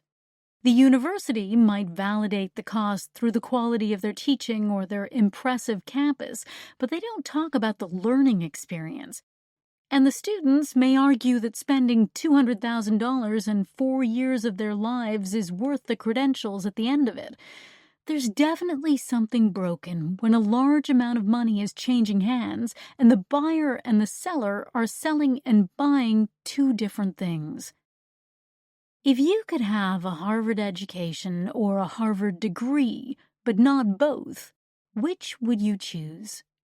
Khan believes that another problem with traditional formal education is that it doesn't actually showcase to employers what you actually know. The traditional resume goes some way toward conveying your learning experience, but some of it could be made up or grossly exaggerated. That's why Khan Academy is focusing on encouraging its participants to create portfolios that show the extent of their capabilities. These portfolios would include videos of people giving speeches, leading a project, or show reports from their peers or faculty advisors talking about what they were like to work with. This holistic approach is key to tapping into what colleges and employers are looking for today. As Khan said, colleges and employers today care about the portfolio of work, care about what other people think of the candidate, and have certain baseline expectations around content mastery. They also care about worldliness, and if you can show that worldliness in action. Skills build collective intelligence and ability. If skills are the building blocks of potential within your organization, then think about the value you could derive if you knew what all of those skills were, how you could apply all that collective knowledge, the potential your company really has, how efficient your company would be. For example, Janice has worked for a software company in product development for nearly a decade, and has developed strong product design skills in her role. From time to time, she is brought into key sales meetings with prospects to articulate nuances of the product and to outline the product roadmap. When an internal job opens inside the sales organization and ends up being filled by an external candidate, Janice goes to HR to express her frustration at not being given visibility into that opportunity, or indeed the chance to interview for the position. She expresses her desire to move into other fields besides product design, and how she would have really valued the opportunity to move into sales, particularly when she already has a good reputation within the sales team. If this situation happens a few more times to Janice, the outcome is predictable. Eventually, she will leave the company to find an opportunity that better matches her desired career path. Instead of losing valuable employees like Janice, consider the following alternative. Imagine posting a job and then running a report to see the pool of next most qualified candidates based solely on how well their skills match to the job opening. After seeing the report, you proactively talk to managers and let them know a person on their team might be a good fit, before running a recruiting process internally. Then you interview candidates to gauge their missions, visions, and personal values. Thanks to your verified skills report, you can also use the opportunity to assess the levels of team chemistry. After meeting with candidates from finance, marketing, operations, sales, and product, you hire someone from the marketing department who brings experience and perspective that creates empathy and brings a new dynamic to the sales team. Since the candidate has all the company history and context, she hits the ground running. Others inside the company who didn't get the position learn that the company is now looking to hire high performers with specific skills from within, something that motivates them to continue to perform at high levels and develop more skills.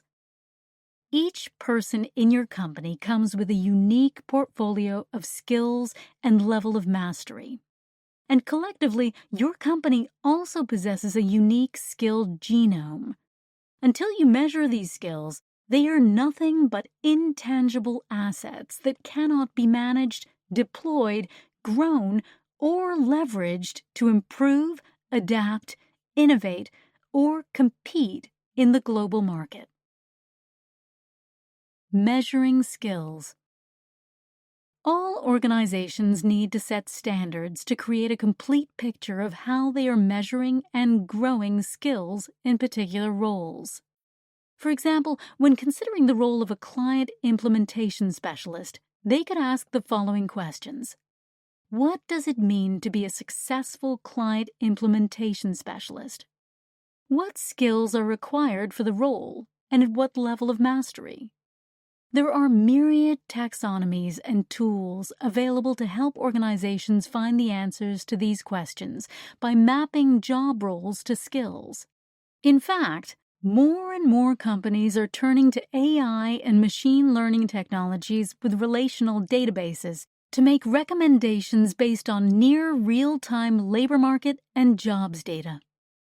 According to the Lumina Foundation, a lot has been written about the impact of technology and whether robots and artificial intelligence will supplant humans. Far less has been said about the opportunities that advances in technology will create for building new credentializing systems that can capture and validate all forms of learning. The idea that we can validate all forms of learning is becoming widespread, and that is the goal. Many companies are also setting mastery levels for the skills they've identified for each role. The Lumina Foundation's Connecting Credentials rubric is a popular 8-level rubric that is applicable to any skill and serves as a useful way to set standards and measure mastery. Once those standards are set, you can train against and measure the results of your efforts. TELUS International, a global telecom company, is using the Lumina rubric built into Degreed to measure the specific skills obtained by 300 employees taking part in a formal training program. Following the program, which includes a combination of several modalities of learning, project-based learning and feedback sessions, everyone goes through a process to specifically measure and certify their skills. The benefits of this process are twofold. Individuals receive certifications for the skills they have gained, while the company gets a better idea of the effectiveness of the training program and the skills obtained for that team. These results are then benchmarked against the job roles for each person to see how well they map onto the expectations and needs of the business.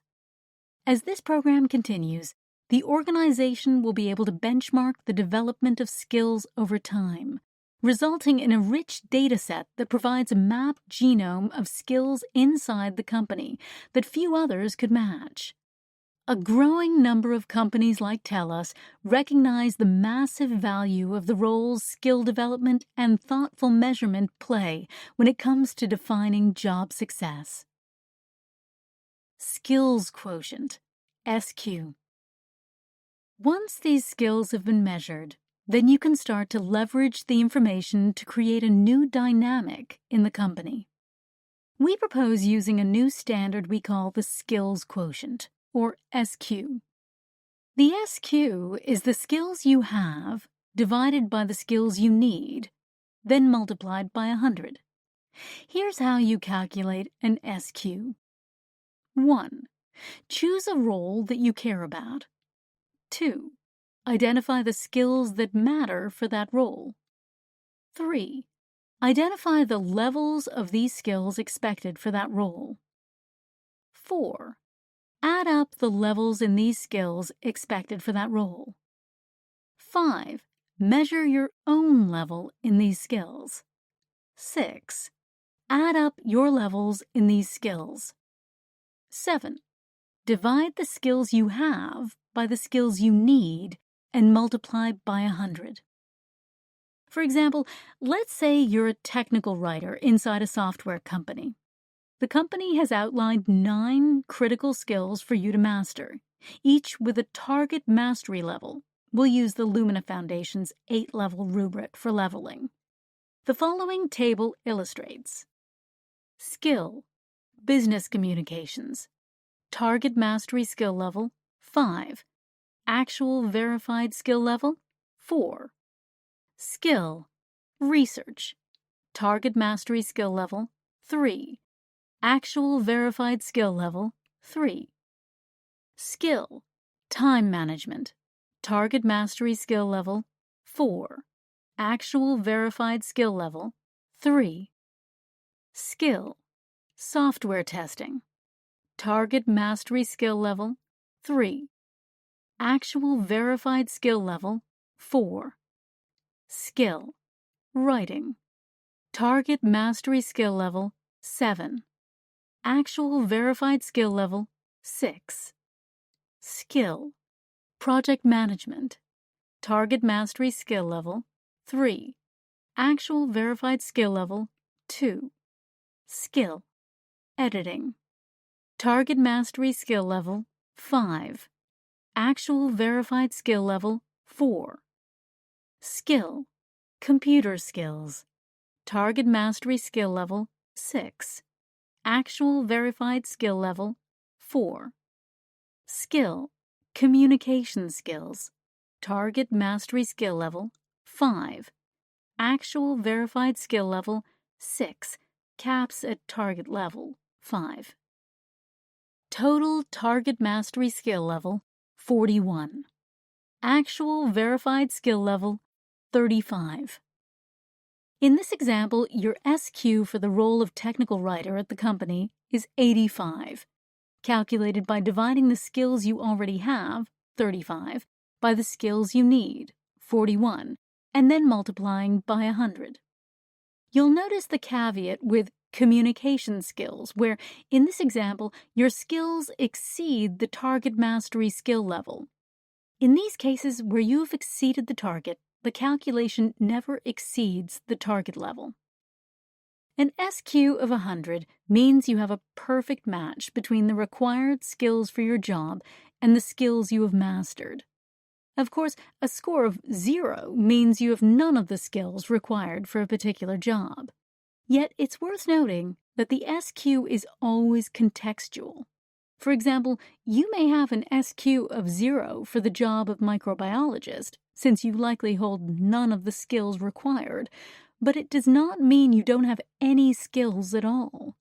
The level of skills you have very much depends on the context in which they are applied. You wouldn't want to rely on skills that you can't use. Just ask the people with PhDs who drive taxis or 10 bars, or people who've started to lose their jobs to automation. The goal of the SQ is twofold. First, to measure how well equipped a person is to perform at potential. That is to say, to measure the complete abilities of a body of workers against the work to be done. And second, to signal the potential threats and opportunities within an organization. For the former, it signals how ready you are, in the short term, to deploy your skills against any of the initiatives or projects in your company. A score of 100 means you're as ready as can be. A score of 120 would mean you have lots of untapped skill in your organization, and a score of 50 means you're severely lacking in your ability to meet the demands you already have.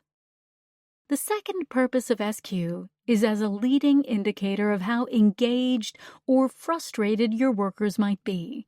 For example, if you're in a role that requires 8 skills at a specific level of mastery, and you have all those 8 skills at the right mastery level, an SQ of 100, what are the chances that you're highly engaged in your work? Or conversely, what if you're in a job that requires those same skills, but you're only proficient in 2 of them, an SQ of 35, for example? you're likely going to be frustrated and probably end up failing, quitting, or being fired. People want to grow and to be challenged, but they need to have enough of a baseline to succeed, as well as enough context to get to the right answers if they work hard.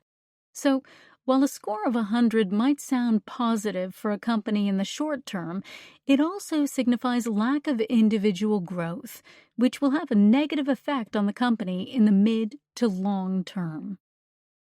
Instead, organizations should aim for a balance between the company's need for adequate bench strength and the ability to achieve business results and growth opportunities for individuals.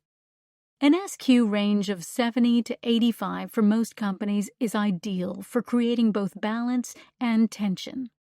This score allows enough depth for people to be successful in their jobs while still providing opportunities for growth at individual, team, departmental, and company-wide levels.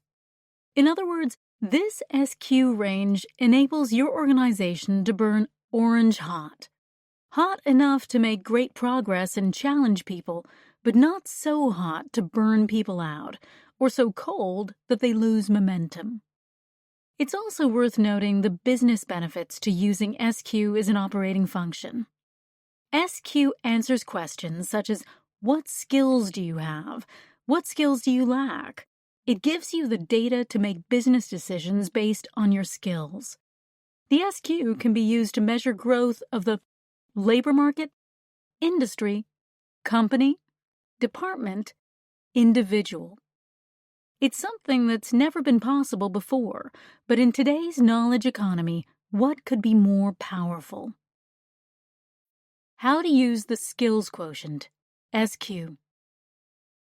This section contains several hypothetical case studies of how companies can use SQ in a practical way to help understand the skills they have versus the skills they need.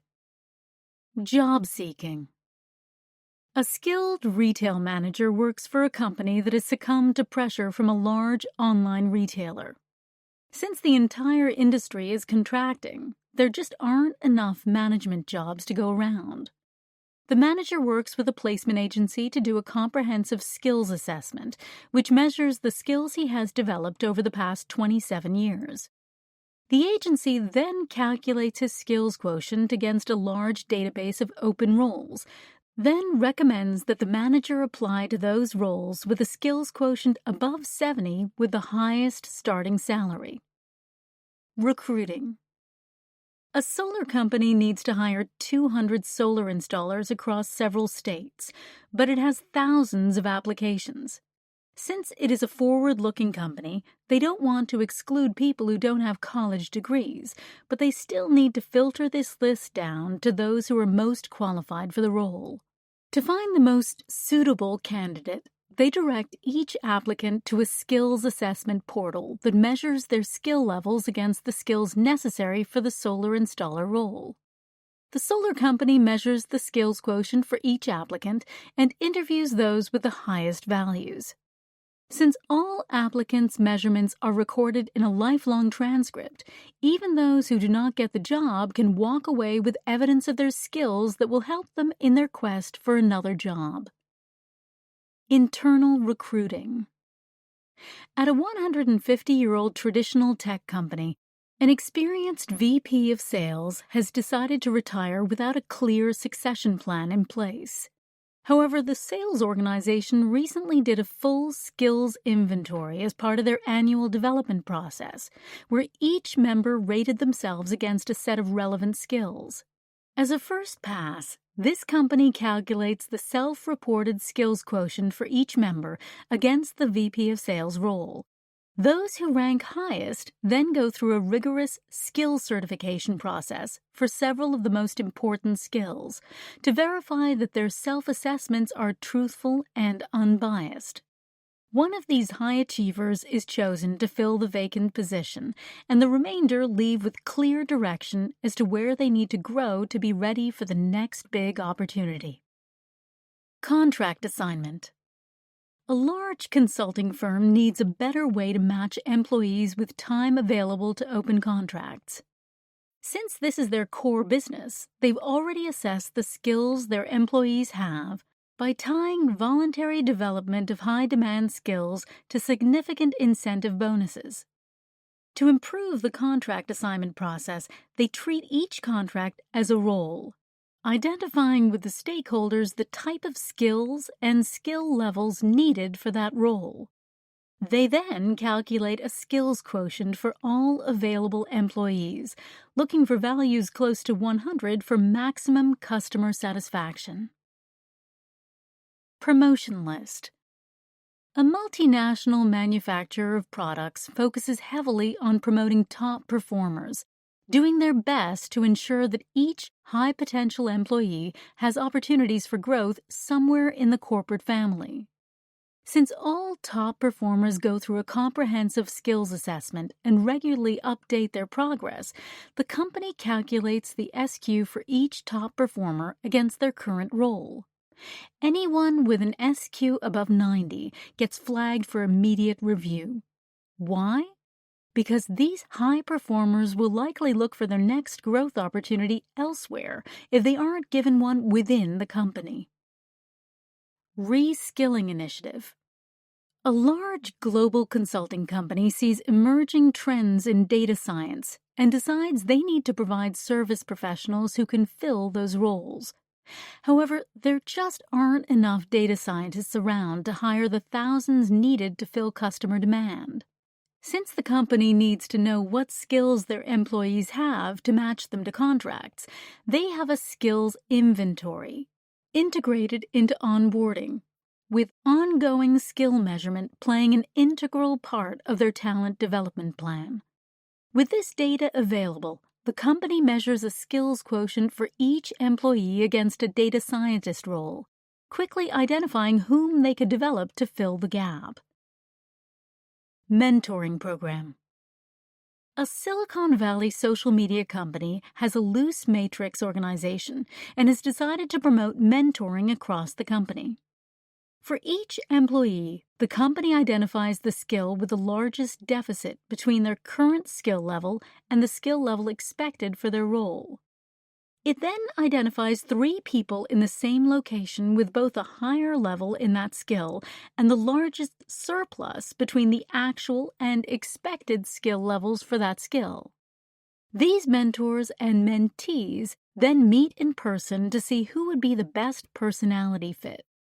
The mentees make rapid progress getting up to speed, and the mentors derive satisfaction from using an underutilized skill to support someone else. Skills inventory. A software tech giant wants to identify which skills training would be of most benefit to employees. As part of a company-wide initiative, every employee in the company is asked to identify their 5 strongest skills and rate their current level in those skills. In addition, the managers in the company are responsible for defining the expected skills and skill levels needed for each role, so that these requirements can be included in each job posting. With this information available, the company adds up the skills people have and divides that by the skills people need for each skill across the organization. They then subtract these skills quotients from 100 and multiply by the number of people who need each skill. Sorting the results from greatest to least quickly highlights the specific skills where employees could use additional learning. The company then searches a large content aggregator for those skills, filtering by the skill levels that most need improvement, and finds high-quality content that meets many of their needs. For the remaining needs, they use internal learning design experts and their own subject matter experts to create custom content, perfectly suited to their own business needs. Training assessment. The executive team at an online marketplace chooses management quality as their top development initiative for 2020. To move the needle, they've decided that each manager will go through several intensive training programs, with follow-up spread throughout the year. At the beginning of the year, a random sample of managers goes through a rigorous evaluation process, measuring their levels in 5 key management skills. At the end of the year, they repeat this process, applying everything they've learned. The company calculates their average skills quotient at the beginning of the year and at the end of the year, showing the real impact of the training program on the overall quality of management at the company. Degree programs. A prestigious technical university has identified a critical set of skills and skill levels that they want all graduates of their supply chain management master's program to achieve. To accomplish this goal, all graduates go through a rigorous skill measurement process for each of these critical skills as part of their last semester before graduation. Those skills that have the lowest actual levels relative to their expected levels get extra attention, with relevant projects incorporated into several core courses. Over time, the university calculates the skills quotient of each graduate against the target skill set to track as program quality improves. Summary. Making expertise count in the knowledge economy is gaining more traction from all sectors, universities, companies, and individuals. We all want a better way to be able to talk about what we know and what we can do. A common language of skills will help us all communicate effectively, so recruiters can screen candidates better and managers can hire the right talent, so leaders can get the right people into the right jobs at the right times, and so individuals have a way to navigate their careers over their lifetimes. Conclusion. The future is already here. Imagine living in a world where people don't have to work anymore, where people work because they want to. All work is a hobby, and all the necessities of life and happiness are available because the world is so productive. While this may sound like the stuff of science fiction, Alan Walton believes that the growing sophistication of machines will eventually turn this vision into a reality. Walton is a senior data scientist who invented and helped build a human-machine hybrid system that measures any skill in any field at any level of expertise. He is always learning and building his own skills, and in the past few years he has been focusing on data science and machine learning, which then led him to dive head-on into the field of deep learning. Deep learning focuses on sophisticated networks, deep neural networks, deep belief networks, and recurrent neural networks. These networks are applied to fields such as speech recognition, natural language processing, image recognition, audio recognition, and computer vision, to name a few. He is now focusing on deep learning to imagine the workforce 100 years into the future. Walton emphasizes we need computers to be able to do more things that only humans can do right now. And then when you think about the tools that let computers do more things, deep learning is the tool right now. It's drastically expanding what computers can do. When deep learning is applied in the real world, it can generate some powerful results. Deep learning powers Facebook's image recognition technology when you post pictures, Google's Translate technology that instantly translates more than 100 languages almost as well as humans, and Deep Instinct's powerful cybersecurity learning algorithms that predict and detect computer system threats. Google's artificial intelligence AI research group, DeepMind, is perhaps the most influential in pushing the boundaries of artificial intelligence.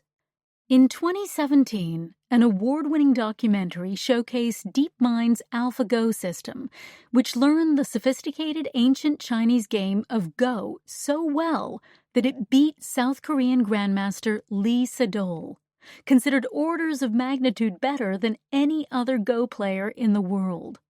The game of Go is an abstract war simulation created in China 2,500 years ago. It is simple and yet complex. Its complexity comes from the fact that the possibilities of play are almost endless.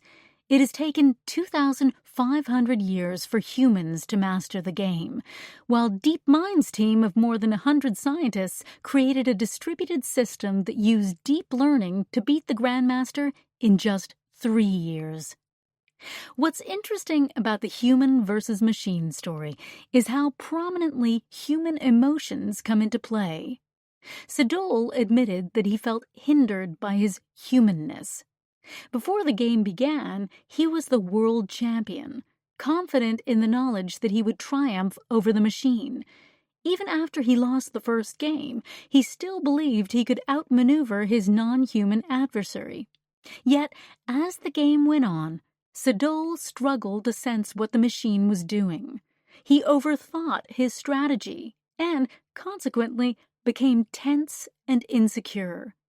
When Sadol lost 4 games to 1, he was emotional.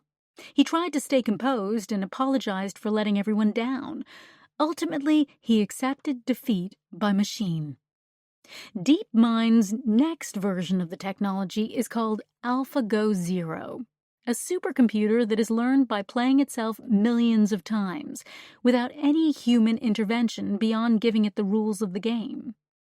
David Silver, AlphaGo's lead researcher, said, "It's more powerful than previous approaches because by not using human data or human expertise in any fashion, we've removed the constraints of human knowledge, and it is able to create knowledge itself."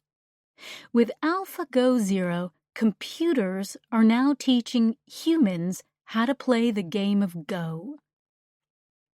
Advances in deep learning are moving quickly. It has been only 2 decades since IBM's computer Deep Blue beat world chess champion Garry Kasparov in a chess match, and less than 8 years since IBM's Watson beat the world champions at the game of Jeopardy. The rapid progression, machines learning from humans to Google's DeepMind supercomputer learning entirely on its own, illustrates the unbelievable evolution of technology, an evolution that will move even faster once we learn to debunk the intelligence myth. The intelligence myth.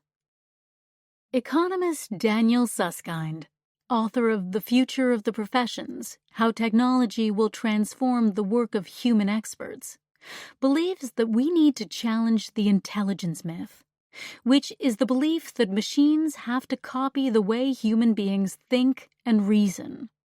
Not long ago, it was thought that certain non-routine tasks just couldn't be automated, and that humans would continue to perform those tasks. But recent technology has demonstrated otherwise. Cars don't need human drivers. Machines can accurately diagnose some types of cancer and suggest treatment options.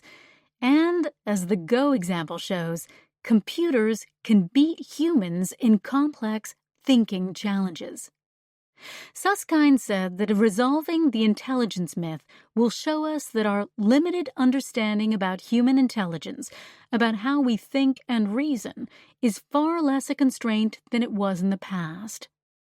What's more, since we don't completely understand human intelligence, there's no reason to think that we know what machines might be capable of doing in the future. Yet, thinking about what machines could be capable of is a daunting prospect for many.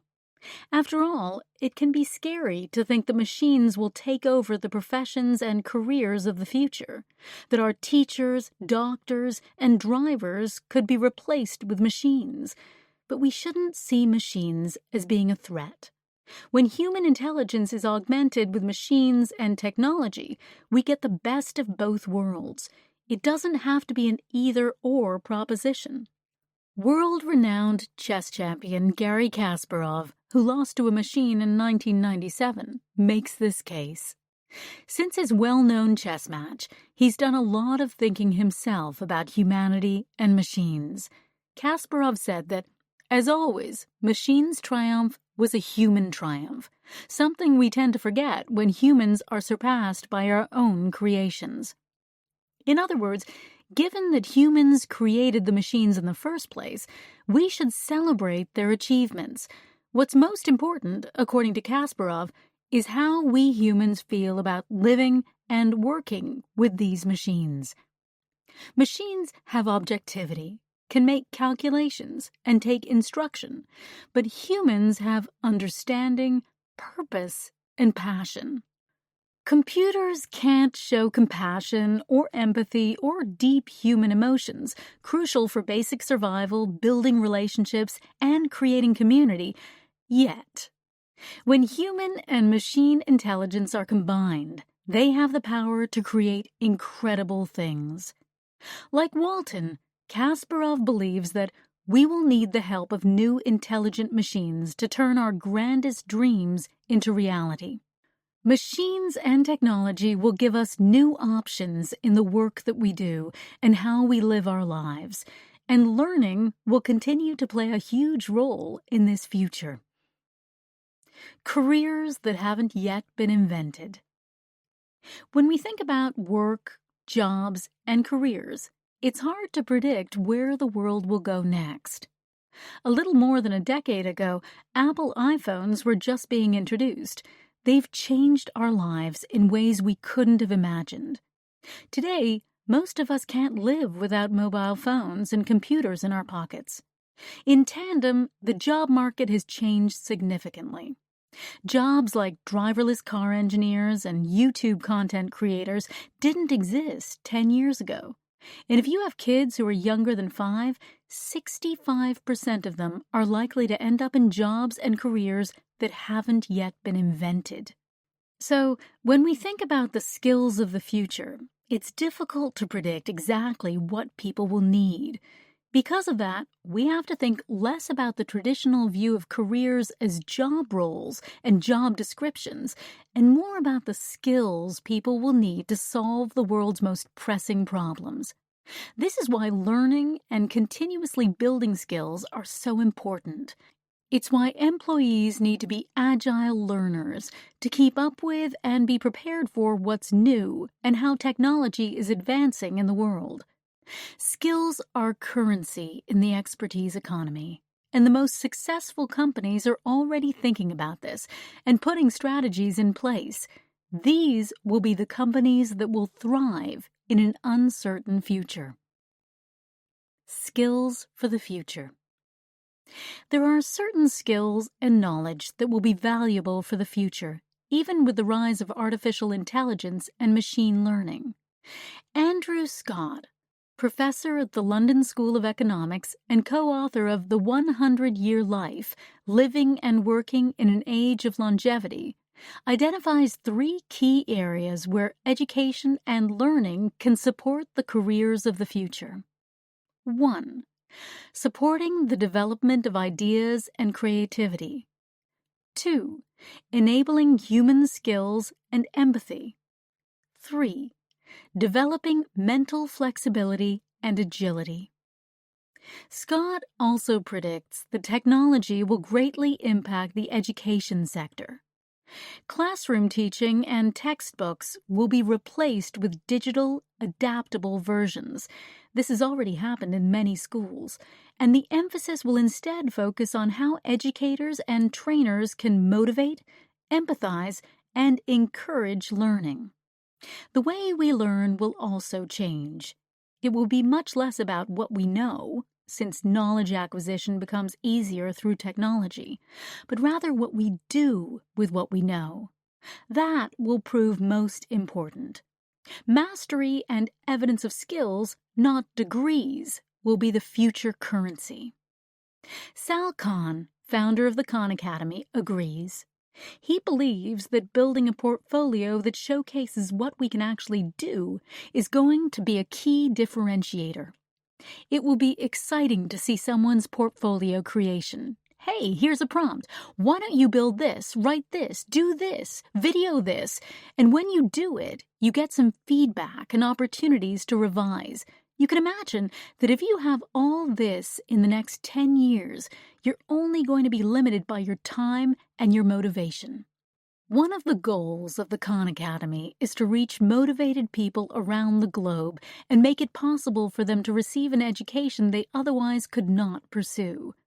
Khan elaborates.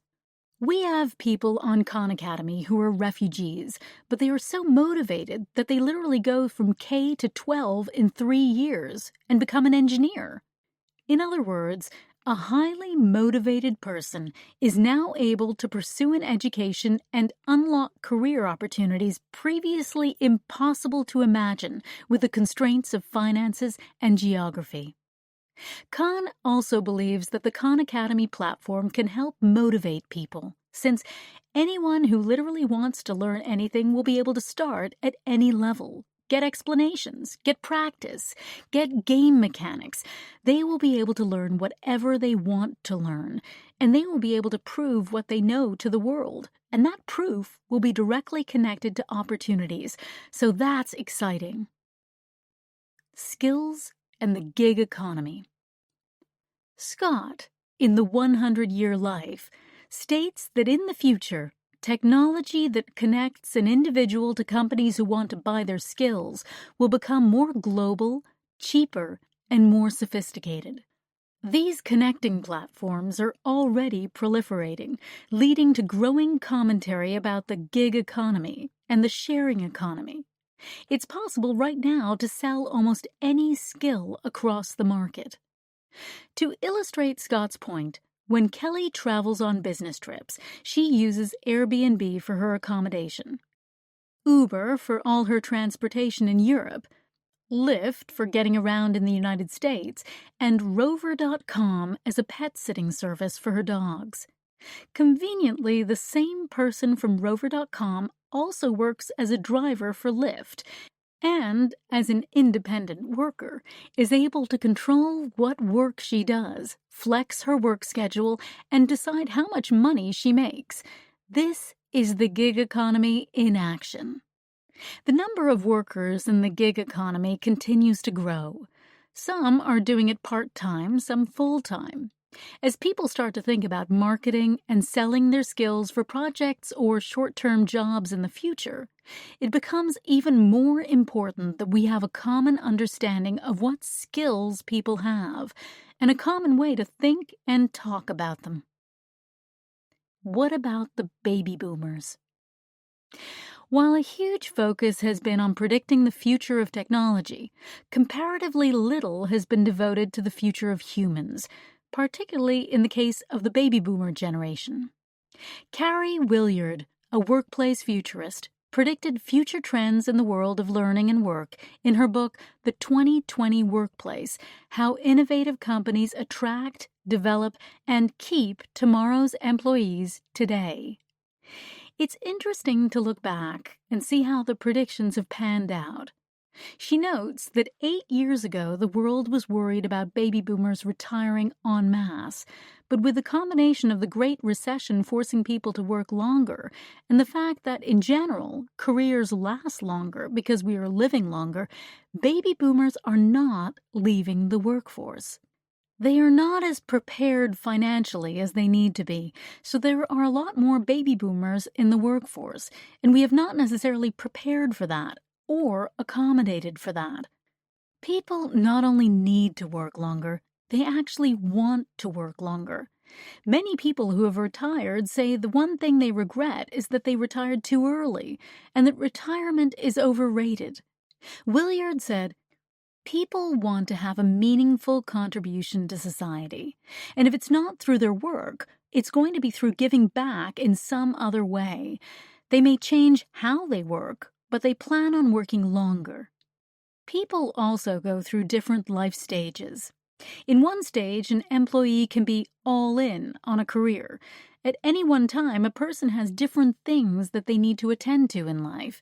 For example, Williard explains, say you have aging parents, or you just had a set of twins 1 year after your other baby was born, and so maybe you have to go a little bit slower.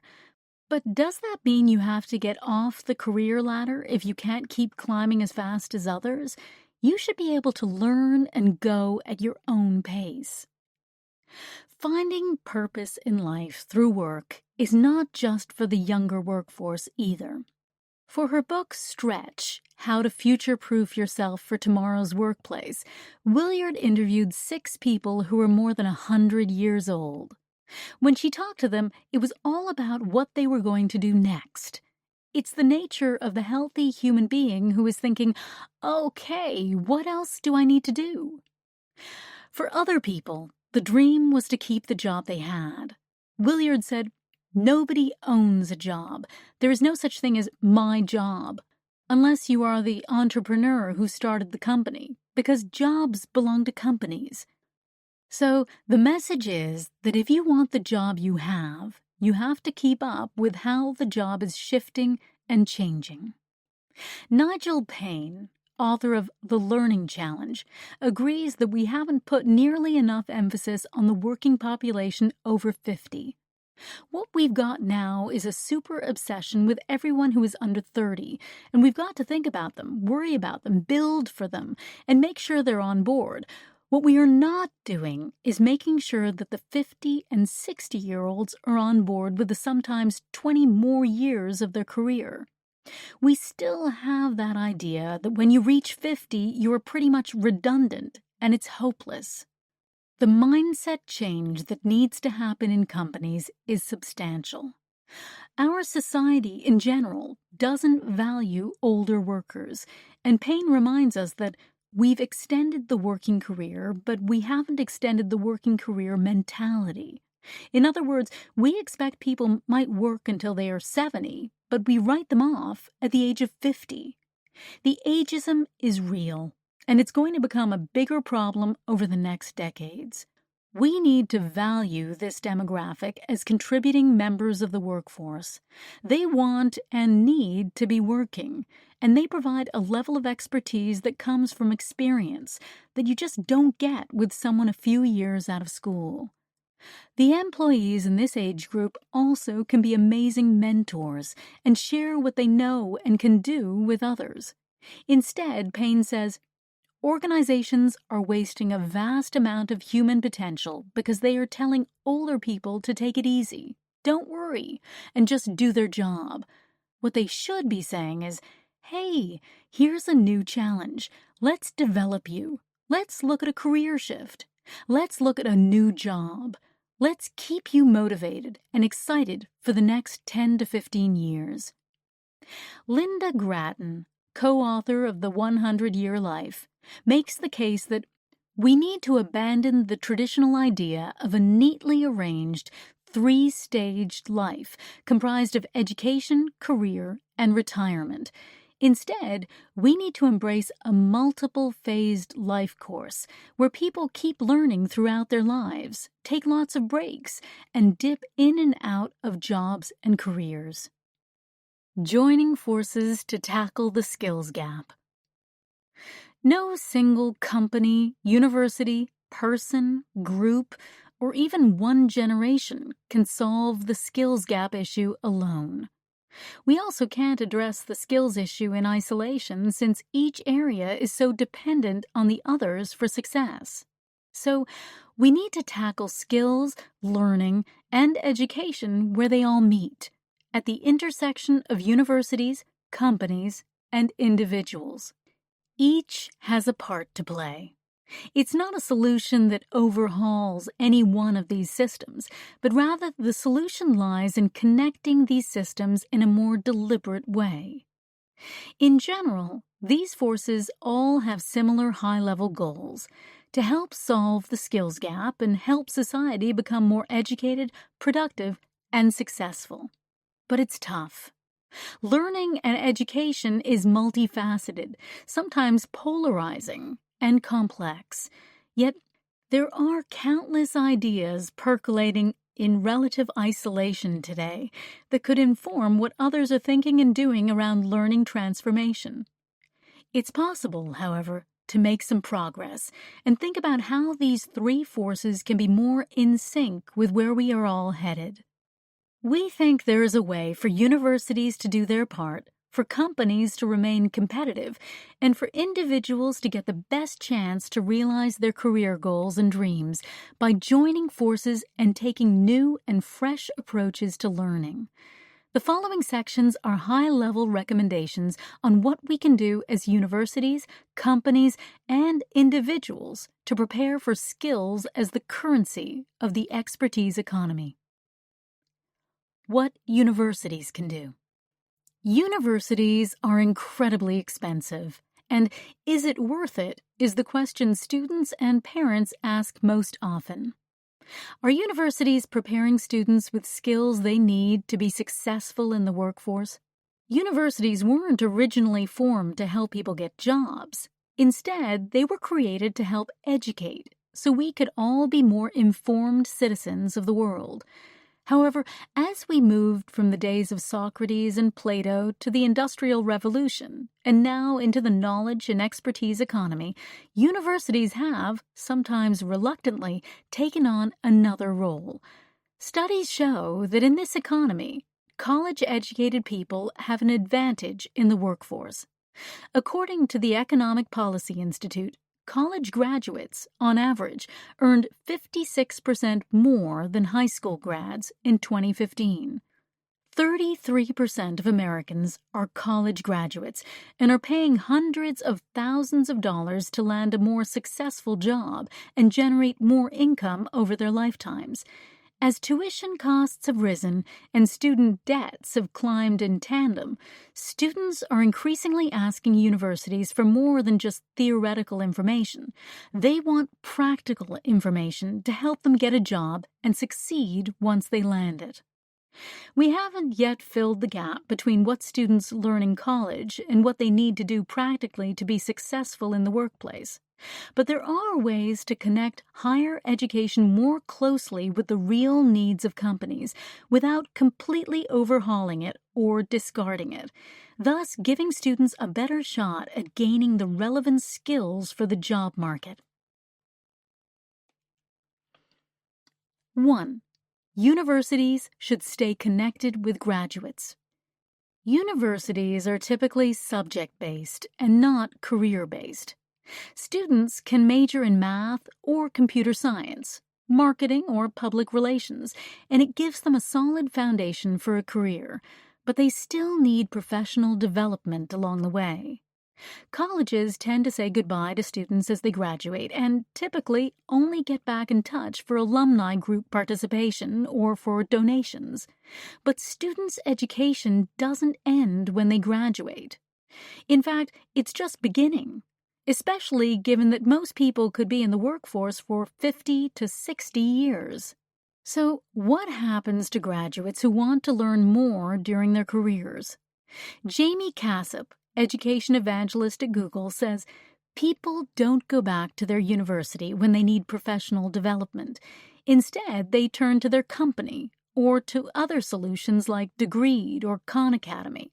So if you spent 4 or more years in higher education, a place that influenced the direction of your life, those schools should be a place you feel connected to and want to get more from. Cassip tells the story of his daughter Elaine. She graduated from college 2 years ago, and she hasn't been contacted by her university since. Cassip wonders why she isn't getting an email a year later asking, "Hey, Elaine, what are you doing today?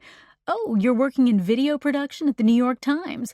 We just scanned through your transcript, and there are some updates to the skills you learned since you graduated, and here's a refresher course on production skills." Or, "We noticed that you didn't take journalism, and you are now in that field, so here's a journalism class you might want to take. Oh, and by the way, there are 9 other people in your university that live in New York, and they are also interested in taking a journalism class. Why don't you all take a program together?" While this might seem like a big shift, helping universities stay connected to graduates throughout their careers benefits both parties. 2. Universities should partner with companies. While there are some exceptions, many colleges and universities haven't done enough to help new graduates prepare for the workforce and haven't aligned degree programs to help students get entry-level jobs after graduation. Even though there are over 6 million open jobs available, new college graduates are struggling to put their education to work. 40% are underemployed and not getting jobs that use what they just learned.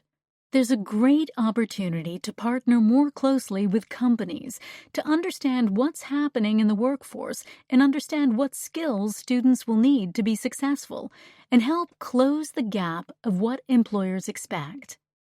Even when graduates do get jobs, they are often ill-equipped to meet company expectations. According to a survey by PayScale, more than half of all companies, 60%, said new grads lacked critical thinking skills and attention to detail, 56%, while 44% found fault with their writing proficiency, and 39% were critical of their public speaking ability.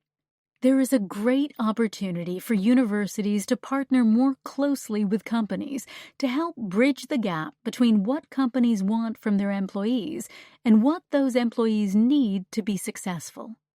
The Public Relations Program at the University of Oregon is a great example of how universities can partner with companies to help new graduates prepare for the workforce. Seniors spend their final year working with real companies as clients.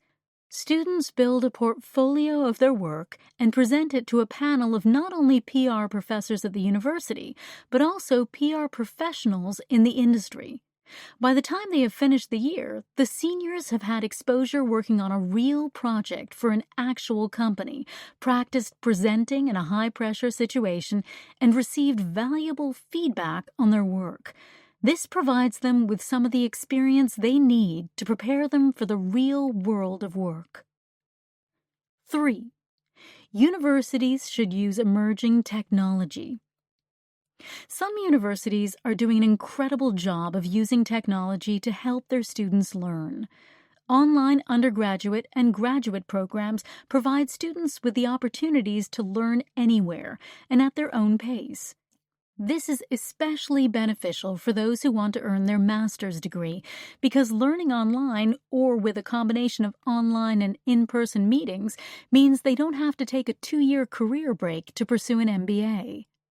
The best learning programs in higher education use technology like video and collaboration tools to help participants learn from both professors and peers.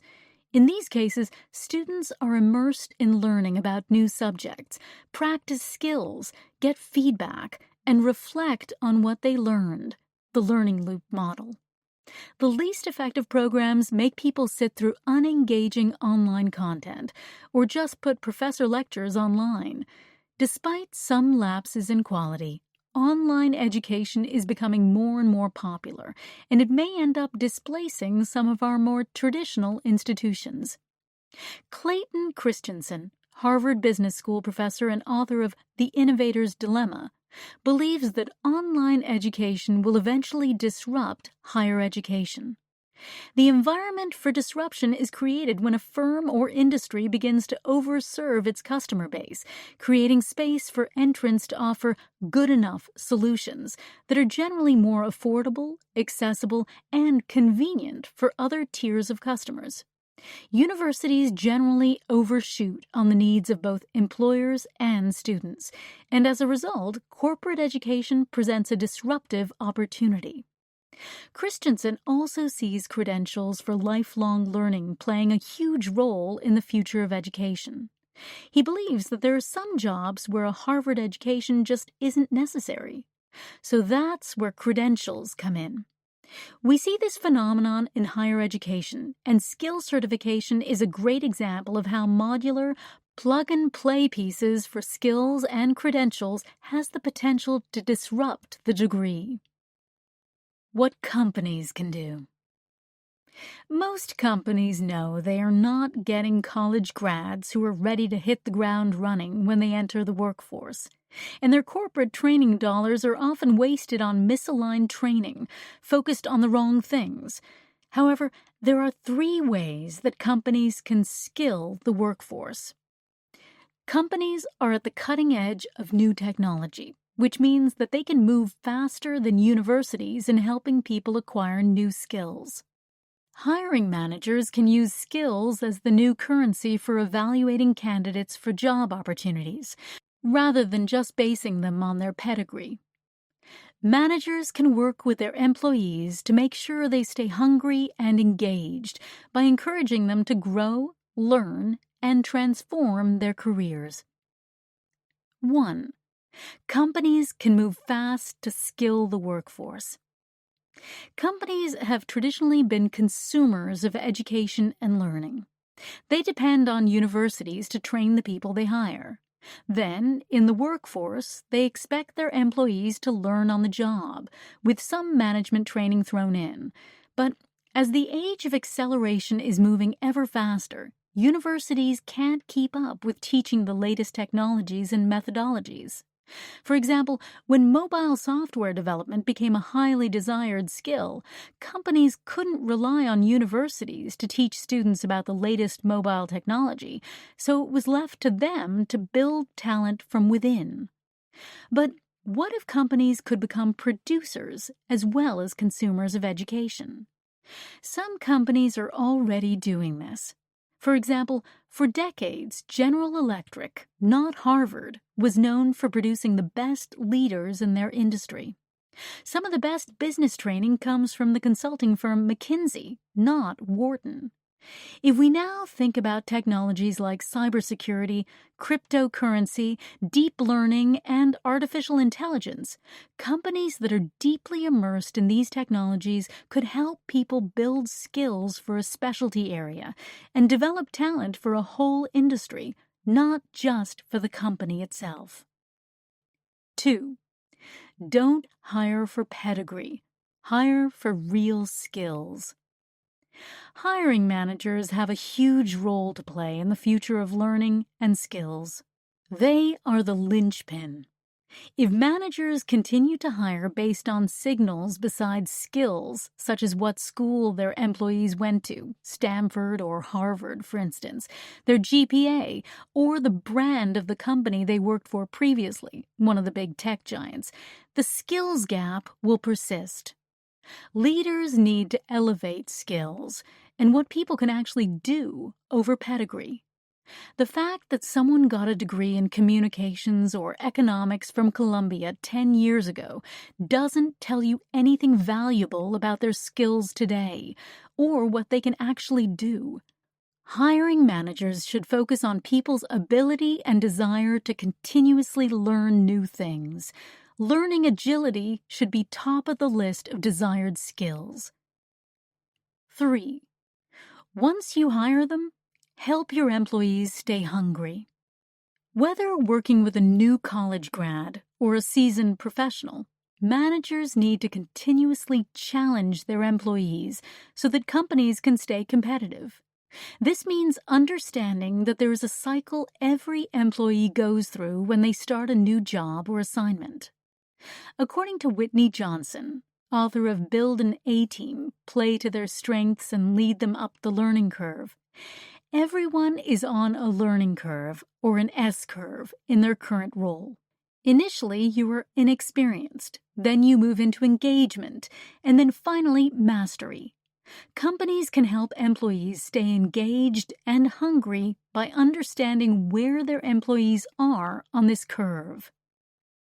At the low end of the curve, typically between 6 months and a year on the job, people are the most inexperienced and still unsure about what they are doing. Johnson says, you want to have about 15% of your workforce or your team at any given time at this low end of the curve of inexperience, because they are going to be questioning everything that they are seeing. And when they are questioning everything they are seeing, it often leads to a better way of doing things. So that's the curve of inexperience. Following this stage is the engagement phase of the curve, which lasts 2 to 3 years. This is where most people become more competent and confident. You want to have about 70% of your team on this part of the curve at any given time, says Johnson. They know enough that they are capable, but not too much, so their neurons are still firing, but they are not yet bored. You manage these people by really looking for the stretch assignments. During the mastery phase of the curve, your employee knows what they are doing. Things are easy. The brain is no longer enjoying the feel-good effects of learning. They get bored. To keep employees hungry to learn and grow more, the mastery phase needs to become a launching pad to their next curve. As leaders and managers, we want them to become novices again, where they begin to question everything and wonder how to do things differently. Then they move into engagement again, and the cycle starts over. The ideal workforce is made up of 70% of people in the sweet spot of engagement, 15% in the low end of inexperience, and 15% at mastery phase. As a company, if you are about to be disrupted, you should take the pulse of your workforce. Too many people at the high end of the curve leads to boredom and complacency. Bored and complacent people don't innovate. They get disrupted. What individuals can do. Often, individuals are not set up for success either from the universities or the companies that employ them. People need to take education and learning into their own hands and ultimately be responsible for their own career and job success. As Williard says, there's no magic person behind the curtain thinking about your career. It's all up to you. The consumerization of content, combined with the standardization of a common language for skills, leads to several benefits. People can continuously build expertise, receive quality, relevant education for less money, and earn credit for what they learn, all the while gaining skills for their current roles as well as their future careers. There are 4 ways individuals can take control of their own learning. 1. Invest in their own learning to build expertise. 2. Treat learning as a form of exercise. 3. Seek out mentors and role models. 4. Create a learning profile. 1. Continuously build expertise. For individuals, the best strategy is to continuously build skills and expertise. Individuals need to take control of their own career future and learning. In a 2016 survey, Manpower cites that 93% of millennials are willing to spend their own money on further training that they are not getting from universities and employers. Leaders and managers need to reinforce the message of their employees taking ownership over their own learning and careers, but also help guide them along the way. 2. Treat learning like exercise. Some people love learning, just as some people love exercising and going to the gym. If you want to get results, if you want to better yourself, it takes work. Sometimes it will make you uncomfortable, and sometimes it will be hard. It's painful to learn and grow, but once you get into a learning routine, improving your mind starts to feel good. Kahn noted that 30 to 40 years ago, it was not mainstream for people to go to the gym regularly. If you were in a sport at school, you might go, but when you're out of school, most people did not go to the gym in a semi-regular way. Then, in the 1980s, mindset shifted, and going to the gym became part of people's routine. Kahn says, "I think that's a direct analogy to learning." Technology like Degreed and Khan Academy can be like your gym for learning, a way to exercise your brain. Khan says, the most important thing is to set aside time, just like you would do for the gym, and say, I'm going to do 30 minutes of learning every day. And it's frankly much easier to learn these days because you can get it on your mobile phone or any device, and you can do both at the same time. Oxygen flowing to the brain is great for learning. 3. Find mentors and role models. If you ask successful people what has had the biggest impact on their career, you'll often hear them talk about their mentors and role models. Many companies have tried to create mentoring programs without much success. Johnson, executive coach and author of Disrupt Yourself, Putting the Power of Disruptive Innovation to Work, believes that finding the right mentor is a similar process to dating. There has to be some level of chemistry. It's a dating-style relationship at some level. As the mentor, I think there's actually got to be something in the person you want to invest time in. Frequently, it's that the person is a shinier, sleeker version of you, so it is fun to mentor them. There is also this sense of hunger, and you want to help the next generation. In mentoring, it is giving something to you in terms of the legacy you want to create. Technology is making it easier to unlock some of the limitations of traditional mentoring. For example, on masterclass.com, they offer courses by basketball player Steph Curry and actress Helen Mirren. Johnson says, I signed up for the Helen Mirren one on acting, not because I want to be an actor, but because I thought it would help me improve my public speaking. Is she mentoring me? Well, yeah, kind of. I consider that mentoring. Listening to audiobooks, webinars, these are ways we can be mentored. Yes, there is the personal element, but I think for me, oftentimes it becomes more of a one-off. 4. Create a learning profile. In the expertise economy, skills are king. We are knowledge workers in a knowledge economy, yet we can't tell you what we learned last year. So how do you talk about your skills, and how do you show what you've been learning every year, every month, every day? How do you take your learning and skills with you as you move along your career journey? Learning isn't just about a college degree, whether you have one or not. It's about what you know and what you can do with what you know. Degreed allows you to create your learning profile so that you can discover, track, and measure all your learning, formal and informal. Although you can add your formal degrees to your profile, you can also add everything you learn day to day, like the latest article you read, or your favorite podcast or book, all the informal learning that is available. Degreed's learning profile can also track your career-long learning credentials. It helps you see the skills you have, the skills you need, and the skills you are building. You can use your learning profile as a personalized view to track your career goals, or use it to talk to your manager, your peers, or potential employers about what skills you have and what you can do. A learning profile is not about replacing the college degree.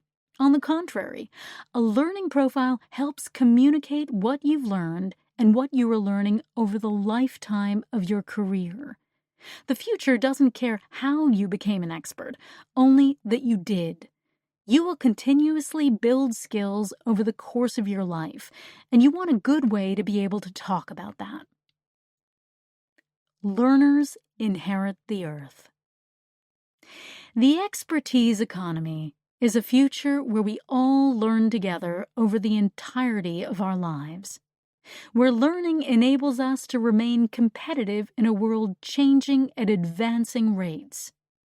In the words of the American philosopher Eric Hoffer, in times of change, learners inherit the earth, while the learned find themselves beautifully equipped for a world that no longer exists. We have all been impacted by learning and education in some way. Great teachers, leaders, and mentors help shape our worldview and support us along our learning journey. Companies have the opportunity to play a huge part in this transformation in our lives, and can play a huge part in making learning and education the best it can be, available for everyone who wants and needs it to succeed. Education not only leads to economic success, but also helps to solve the world's most pressing problems. In the expertise economy, we all have a responsibility to help teach and guide each other for our collective success. We hope you've enjoyed this unabridged production of The Expertise Economy by Kelly Palmer and David Blake. Text copyright 2018, Kelly Palmer and David Blake. Production copyright 2018, Hodder and Stoughton Limited. All rights reserved. For more information about our unabridged audio